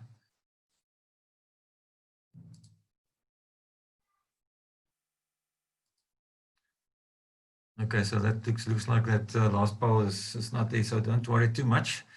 We were just asking that, I mean, obviously, you know, we're talking about people's time and effort, all willingly gave it today, but at some point when we run workshops, it might be costing something. So we're just asking a nominal fee process there, as it's starting to happen across the world now when people run webinars. Okay, so that's cool. Thank you, Ray. Appreciate that. Yeah, so guys, I think, you know, with the lack of having an open screen and open discussion on the way forward, I think we've got an idea that we can use from a Garden Route perspective through the colleagues, including Wesgro, including Western Cape government, as we are all working together, plus business. I mean, it's very important that we include business in this process. And we are engaging at various levels with a variety of the business chambers and the other business organizations such as CEDA and the small business development units and so forth. Thanks, Ray. You can take the polls off. We're good. So you can we will add that results then into the process. So yeah. So thank you so much for taking part in that next steps and way forward. Monday, I think looking forward. I think let's build this into the planning as part of the recovery plan that we will take forward after this. Thank you for that. So the last speaker before we hand over to the will be Doris Viljoen. She's just going to share one or two ideas in terms of scenario planning that you can do almost by yourself, Doris. I mean, obviously it's better to sit in a bigger group and do scenario planning. So maybe you can do it with your staff, and you can pick up on those ideas. But or we can do a workshop on scenario planning. I think it was in there somewhere, and I think and I see there's interest for that. About 40% of the attendees thought it might be a possibility. But I think you're going to share with us something that you can almost do internally, I would imagine. Great, so I'm going to hand over to you. Ray, can we take that poll off, please? That Doris can share the screen. Just find out what's happening there.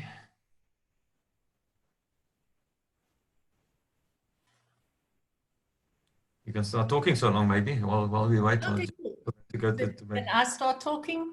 I think so. Hello, and I'm really glad to be here. I was not able to attend the morning because I facilitated another scenario session, a long one that started at 8 o'clock this morning already. So you're getting what is left of me.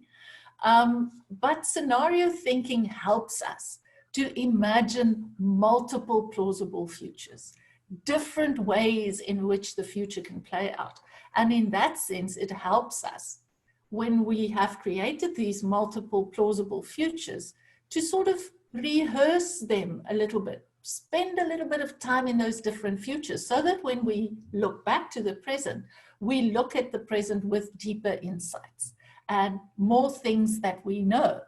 I'm going to share with you just one. There are many. When we teach our students scenario methods at the business school, we teach them about 14 different methods, some much harder and some a little bit easier. I'm going to show you the easiest one. And I call it, it's a game. So don't even think of it as a difficult method. Just think of it as a game. And when you think about your business, and when we look at businesses and industries, one of the things that is the most traumatic in business is when the business owners are surprised by something.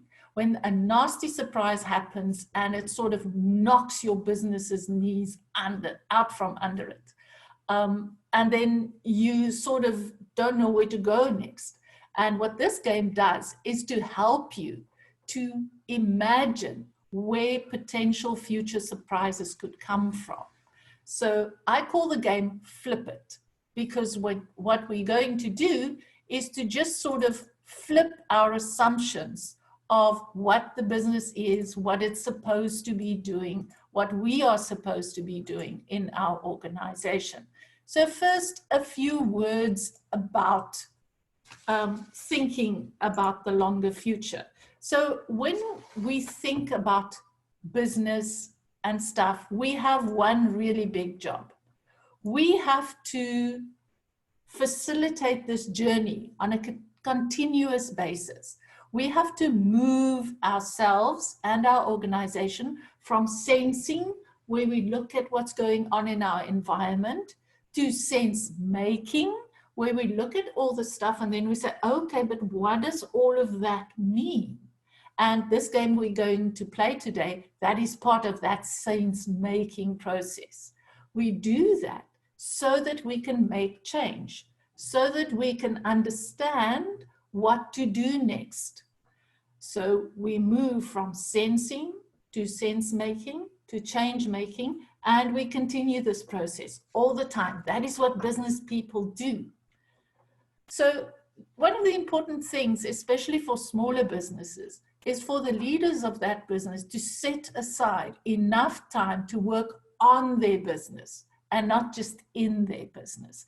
Because you can work so hard inside your business that you forget to look up and look out to see what is coming, to do that sensing and sense making so that you can make change. It's very important when you do this kind of thinking to invite in multiple perspectives. Because if we only have our view, then it is not a rich enough kind of output. We need to hear from other sources. We need to have people that disagree with us about what the future could look like, so that we can gather deeper and more meaningful insights. So how do you play Flip It?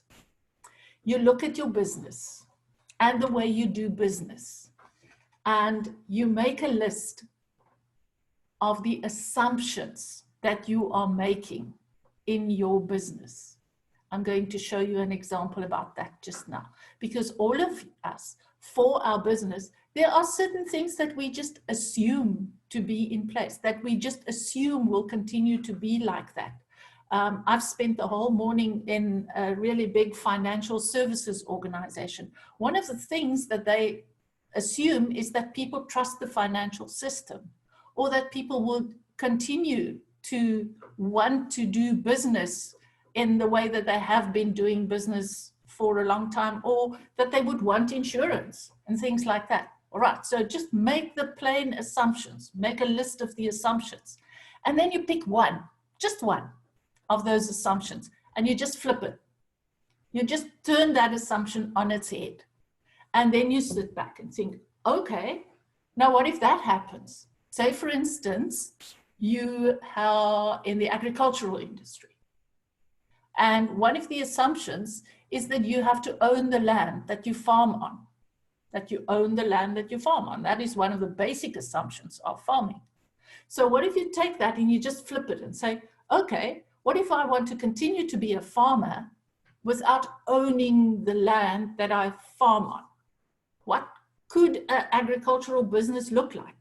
What influence would that have on the rest of the industry? What would that influence, will it be able, let us imagine a business like that. And we've done an activity like that, and there are all kinds of interesting things coming from that. So do you see how it works? So you make a list of your assumptions, you pick one, anyone, and you just flip it. And then you say, okay, so what would business look like if we just flip that assumption? So when you think in terms of emerging trends that would erode at that assumption, that could make that assumption being flipped around. Look at the little seeds that make it grow, because those are the things going forward that you will need to keep track of, that you will need to create an information system that would feed back to you and say, hey, hello, remember that game we played about flip it a while ago, about that assumption? It's starting to show, it's starting to go that way. And then always add a time dimension. How long will we still be able to make this assumption? Is there a time limit? Is the clock ticking? And this thing may not be just an assumed given in your industry going forward. And then, of course, you imagine multiple plausible futures as a result of that. Some of them will be scary, and then you must put stuff in place so that you don't go on the scary route, or some beautiful new opportunities may emerge, and then you have a plan to say, hey, maybe there's a new business opportunity or an opportunity to expand or change our model just a little bit. So quickly again, the process for playing Flip It, you look at your current business model, the kind of business that you do, and you make a list of your assumptions. And then you pick one and you just flip it. And you say, well, okay, in this flipped world, what could business look like? What are the trends that are saying that that thing could actually happen? Are there little seeds growing? What is the time? How long until this thing might just flip on its own? And then we create multiple plausible futures, scenarios, if you want to call them that. And based on that, we might see some risks emerging, but hopefully we will also see some opportunities emerging. And based on those opportunities, you have spotted them very early, you will then be in a position to sort of create something that would help you to benefit. A little bit more in terms of practice, let us look at a normal chain of activities for businesses that supply products or render services. The big things that they have to do is, the first activity is that the buyer and the seller, or the person that delivers the service and the person that needs the service, has to find each other. Then the offer needs to be created. You either have to manufacture or produce the product, and then it has to be delivered. In other words, how do you deliver the product to the consumer? And then in some or another manner, money has to change hands, and all of this has to be financed and managed. Now, hidden under each of those blocks, so if you are now watching and you are the producer of a product, or you create a service that people use, look at those little blocks and write down one or two assumptions that you make about each of those. If I, for instance, have a bakery, a cake shop, then the assumption that I make in terms of finding each other is that people will come to my shop. So I have a cake shop, a physical space, and the assumption that I make is people will come to my shop to come and buy the cakes. That is one of the assumptions. Now, people with real cake shops had to quickly flip that assumption when the lockdown started. Now, because then those shops had to be closed, and they were not regarded as essential services, and they quickly had to realize that, oops, that assumption is now no more, because people can't come to the shop to find me. And they had to quickly find other ways. So what COVID-19 has taught us, most of us, is that our assumptions might not last forever. And therefore, it is such a valuable game to play. So look at this, look at the kind of assumptions that you make. In terms of financing, I will get a loan from the bank. That is one of the assumptions. So what if you don't need a loan? Or what if the bank is not the primary financier going forward? What if we have to find other ways? That kind of, so just flip the assumption that you are making. Let us look at another example, for instance, from agriculture. A while ago, we had to think with a large industry body within agriculture. So in agriculture, most of the process works like this. You cultivate, in other words, you grow whatever is made to be grown, and then you harvest and you transport the thing, and then it gets processed, then it gets sold, and the whole thing has to be financed and managed. One of the assumptions behind cultivate, of course, is that we own the land and that there will be enough rain at the right time for that certain cultivars that we are planting. And in this specific industry's case, they mostly operate in KZN and in Mpumalanga, climate change is already having an influence on them. And the one that we flipped, it was the rain. What if the rain is much more or much less than what it is at the moment? And we created different scenarios, and in the end, in some scenarios, those farmers had to switch to a total different industry. They would not be able to plant, this was sugarcane, they would not be able to, under certain rainfall conditions, they would not, because there was just no types of sugarcane that would be able to grow in certain climate circumstances, and others just had to change to other kinds of variants and things like that. All right, so I'm quite sure by now you sort of understand what is happening. So you identify the assumptions, you flip it, you identify different options under this flipped new world, and then you sort of do a bit of research so that you can create a bit of information systems that could feed you and inform you when that thing is actually moving that way. And hopefully, I hope, and so far, every time we have facilitated workshops on this, what happened every time is that the people that sat in it identified new opportunities for new kinds of business going forward after they've gone through this thought process. So a few final thoughts. When you think about the longer future, 5 years, 10 years down the line, think global. Look at global trends. What are the big things that are moving? And then come local and say, okay, now that I've seen what's happening in the world, what are we doing here? Focus on humans, always. And in South Africa, we have many people. So if you look at the world and you see digitization and automation of processes, you could think, oh, okay, no more people, just machines. I think we have a responsibility to create manufacturing processes and create processes where people are still center. And there might be interesting niche markets to market customized products, because that's another global trend as well. And the best way to facilitate customization is mostly by human intervention. In other words, one person makes one product for a niche market. And we are ideally positioned because we have very many people that need work.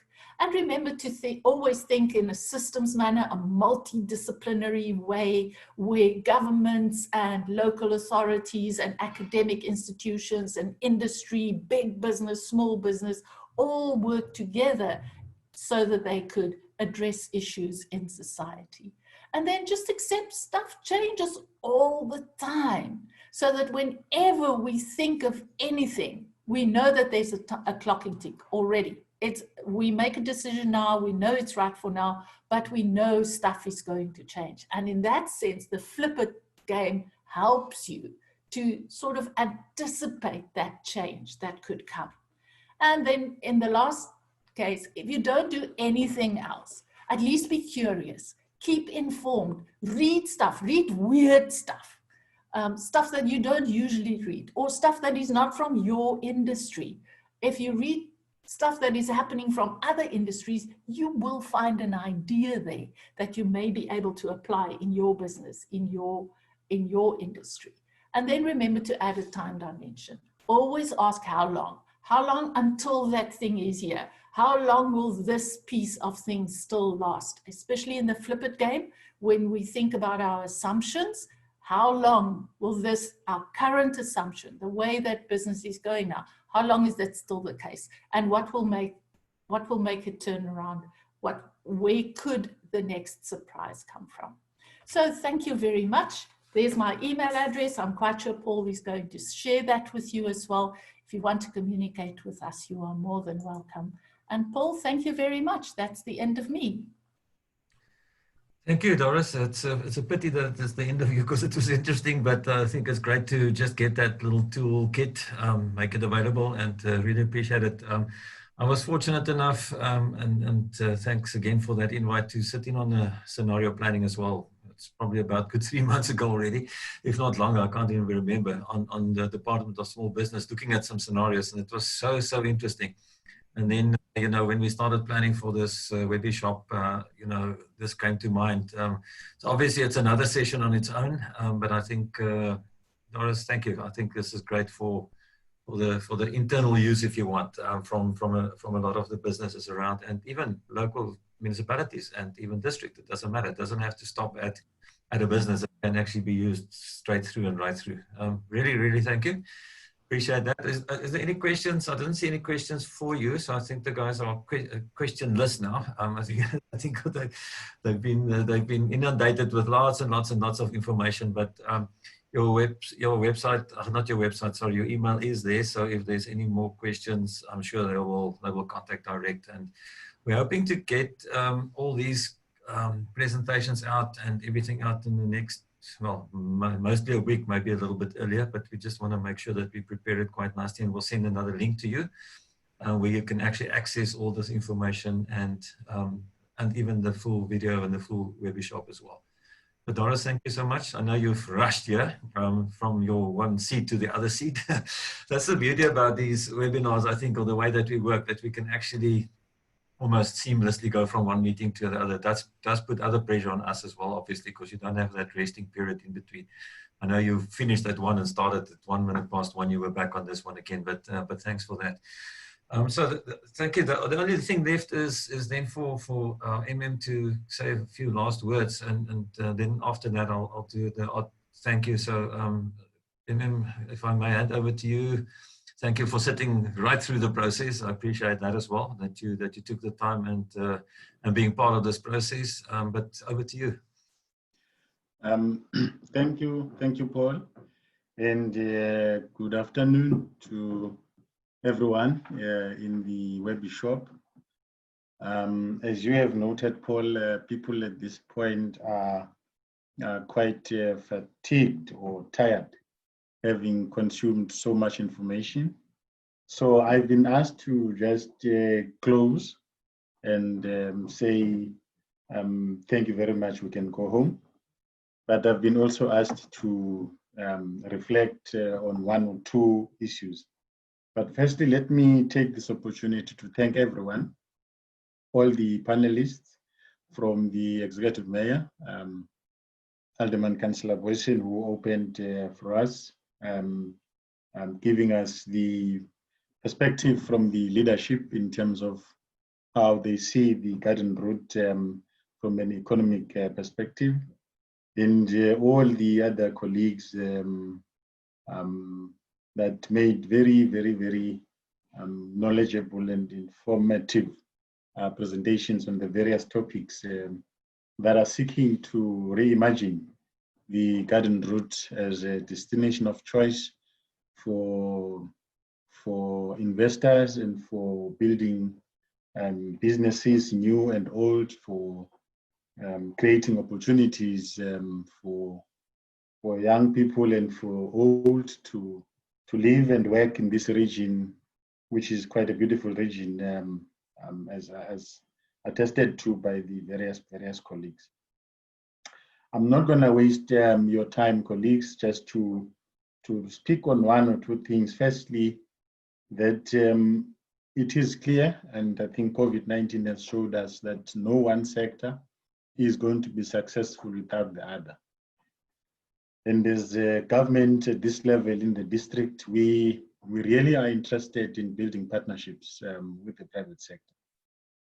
We have had a lot of forums, from the Green Energy Summit to Investment Conference and to all other workshops we have had, trying to cultivate these partnerships. And I think it's about time that we concretize our relationships in terms of tangible projects that are going to make a meaningful contribution in the growth of the economy. To this end, in a month or two, the Garden Route District will be launching our growth and development strategy. This strategy has been developed through a partnership with the Department of Economic Development in the Western Cape and a number of stakeholders that we've taken through a very rigorous process to reimagine, as we say, the Garden Route and to see what is it that needs to be done to change the economic trajectory, to really do a dent in the unemployment rate that seems to be really galloping towards the wrong direction. And with the advent of COVID now, that has exacerbated the matters. It has become more urgent that these partnerships are really concretized. So we are sharing this growth and development strategy with all stakeholders, and I want to invite colleagues in this platform to really contact our colleagues in the planning and development section, probably to have a look at what we are envisaging as a district moving forward and see how it combines with all the very informative presentations that were done today. Coupled with that, we are busy finalizing an investment prospectus. We are trying to show people outside of the region and inside to say, these are the opportunities that are available in the district.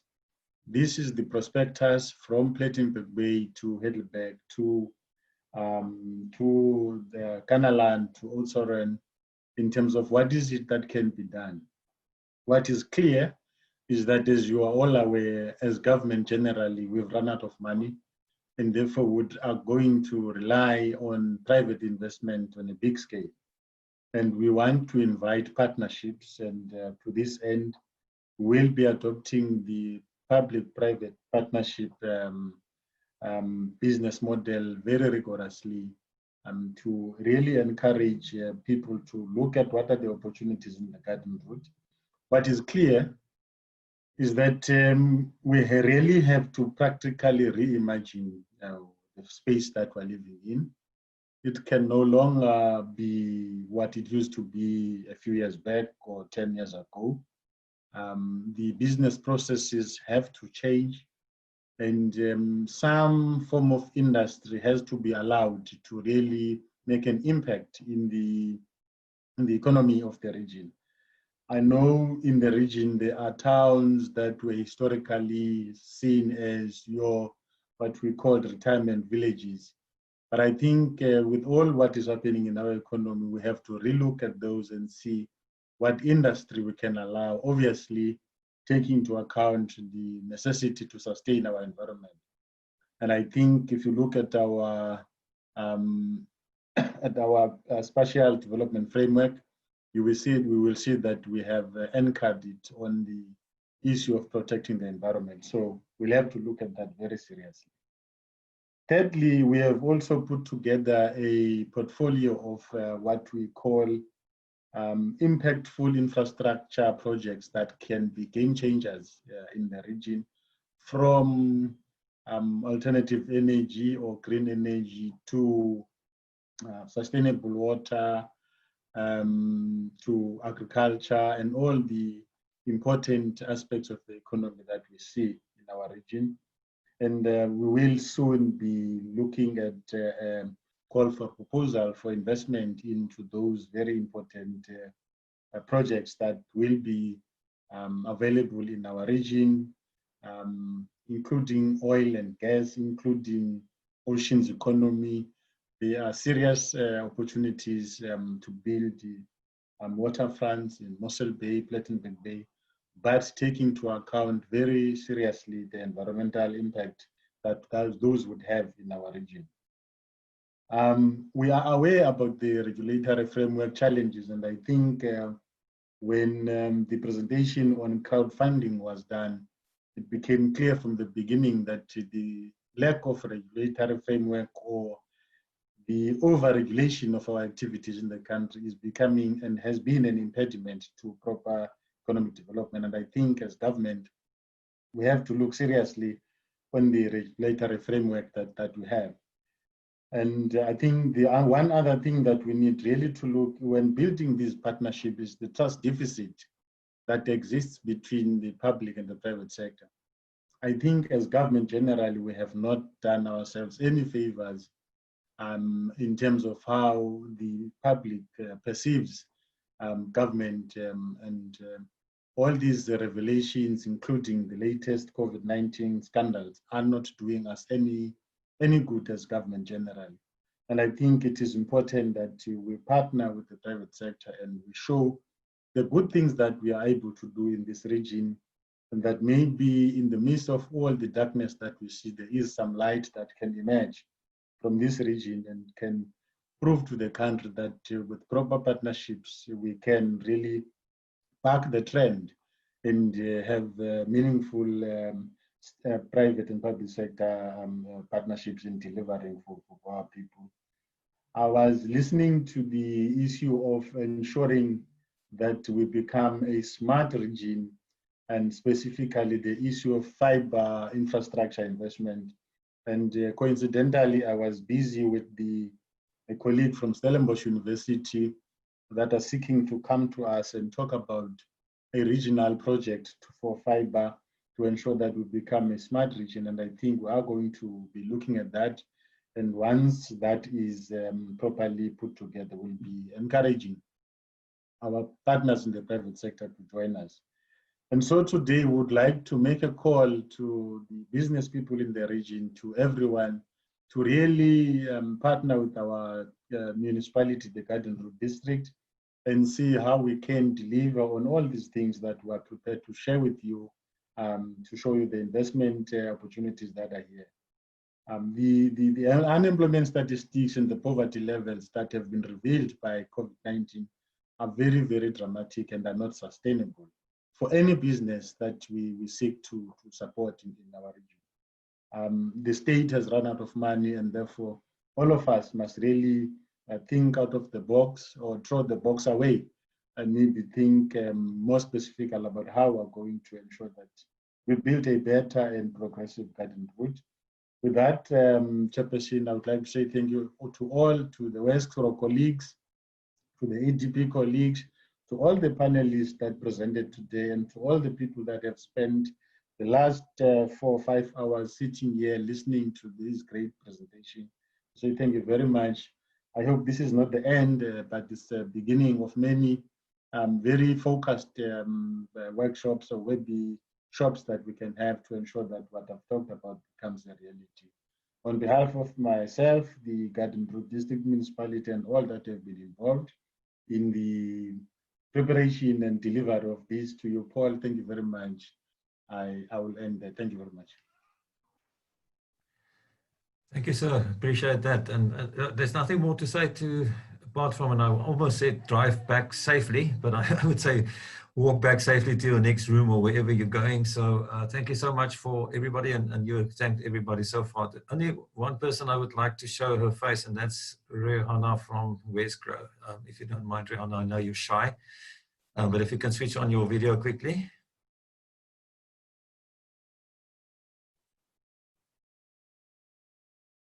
She remains shy. I wanted to just say thank you very much to her, because I mean, if it wasn't for her helping out in the background and making this effortless, that would not have happened. So guys, thank you so much. Thanks for your inputs. Thank you to everybody's words that they wrote and the kind words that we got, and even on the WhatsApps and the emails so far. We really appreciate it, and definitely, sir, we're looking forward to continue with this. We've got an idea now, so we're definitely going to take it forward. So all that's left now is to say thank you very much, and enjoy your day. We've done in time, actually before the time, so which is great. It's been a long day, but you guys were very brave to sit through it and also still participate. So that's excellent. Have a nice one, and talk to you soon.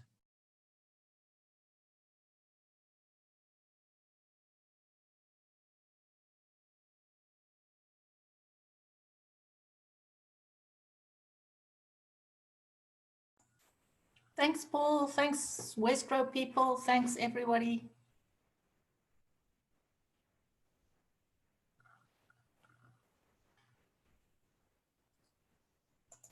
Just to show the nice faces again.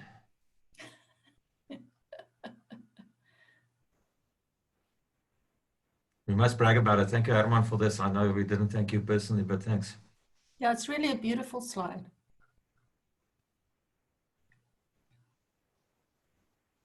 But it was Women's Month, eh? You can see. Yeah, it's Women's Month. Yeah.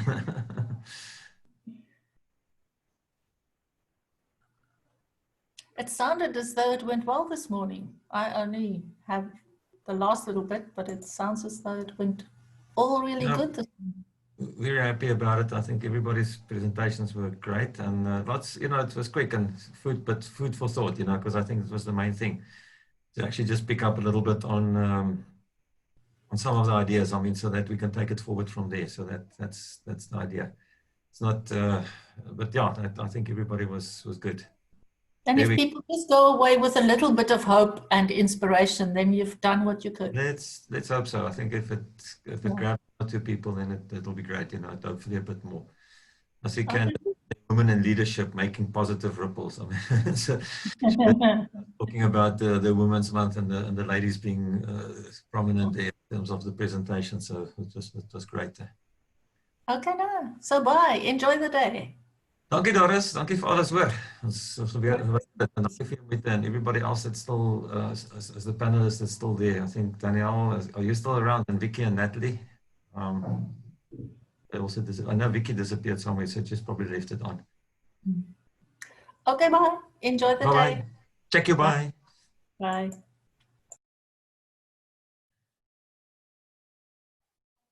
Cheers, Danielle. Cheers, Sheila. Thanks again. And we'll be in touch, Candice, definitely.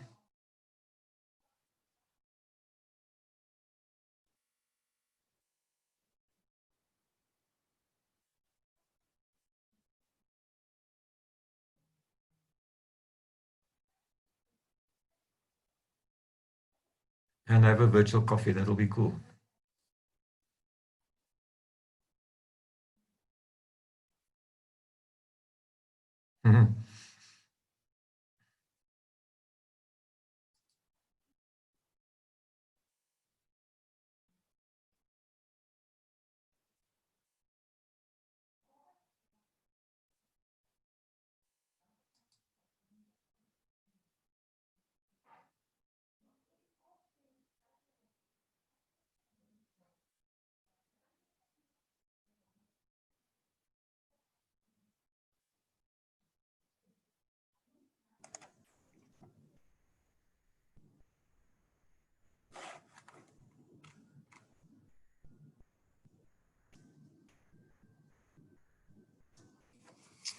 Hi, Paul and Natalie.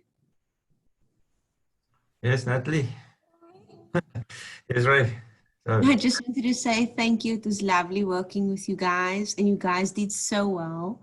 And I do hope that there are many more webinars to come. We can just nicely package them for hour and a half slots, and I'm sure that it'll have much greater impact. But just looking at the polls and the info and the interaction between the panelists, I thought it was really, really awesome. Thank you. And then I will obviously just the recording, once it's complete and it's sent to me, I'll send it to our video guy and he will compress. And then if what you could do in the meantime is just gather everyone's presentations and send it to us. And then together with the video and the presentations, we can upload it to our website. And then there will be one link that you can forward to all of the attendees and forward to onto your website and so on and so forth, so that everyone has access to the information. That will be great. Thank you. I appreciate that. Roughly, I know no pressure there because there's no rush, but roughly how long will that be before it's all there?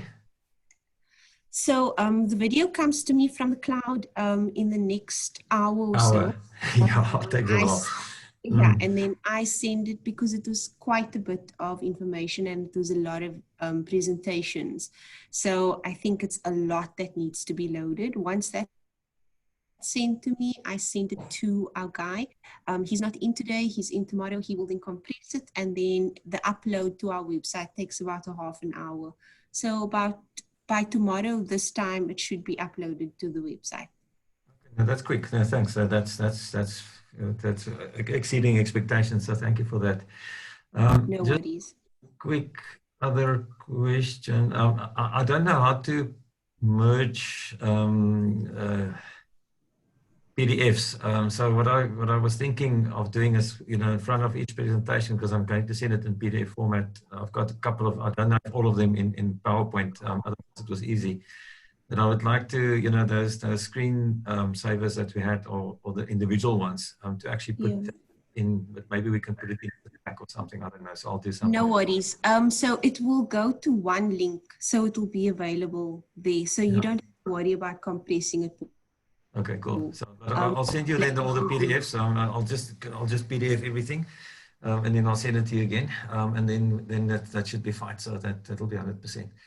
Okay, perfect. But listen, I think, you know, I didn't want to embarrass you there by showing your face, but I wanted for people to see who did all the hard work. But thank you for, really thank you for everything you've done and your patience with us, because I know we've been asking some crazy, stupid questions. But we appreciate, you know, the guidance and the.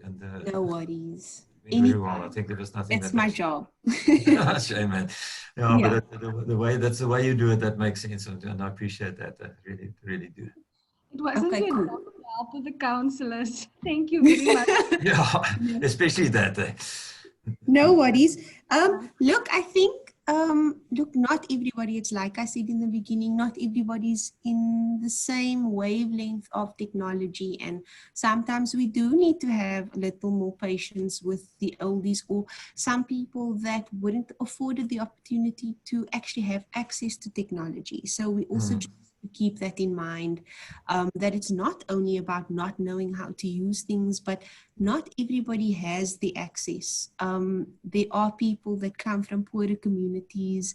Like on one of the presentations, there isn't any fiber cables anywhere in the garden route, for example, or whatever the case is. So we just need to be cognizant of that and, like, you know, be able to help each other. That's what it boils down to. So no problems here. It was. It's very critical that what you're saying now, because I think that's one of the reasons why I did bring in the Vodacom perspective, you know, because we need that connectivity. Otherwise, we can't do these things. You know, it doesn't make sense. Yes. Yeah. Because otherwise, again, we have a huge group of people excluded from the process, which is not great. Yeah. Yeah. All right. Bye, dankie julle. You guys have my. Let's chat soon. Okay. Absolutely.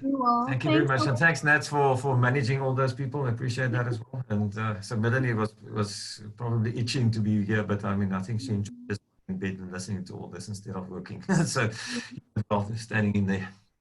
Okay. Thanks, Thank guys. you. Bye. Cheers. Bye.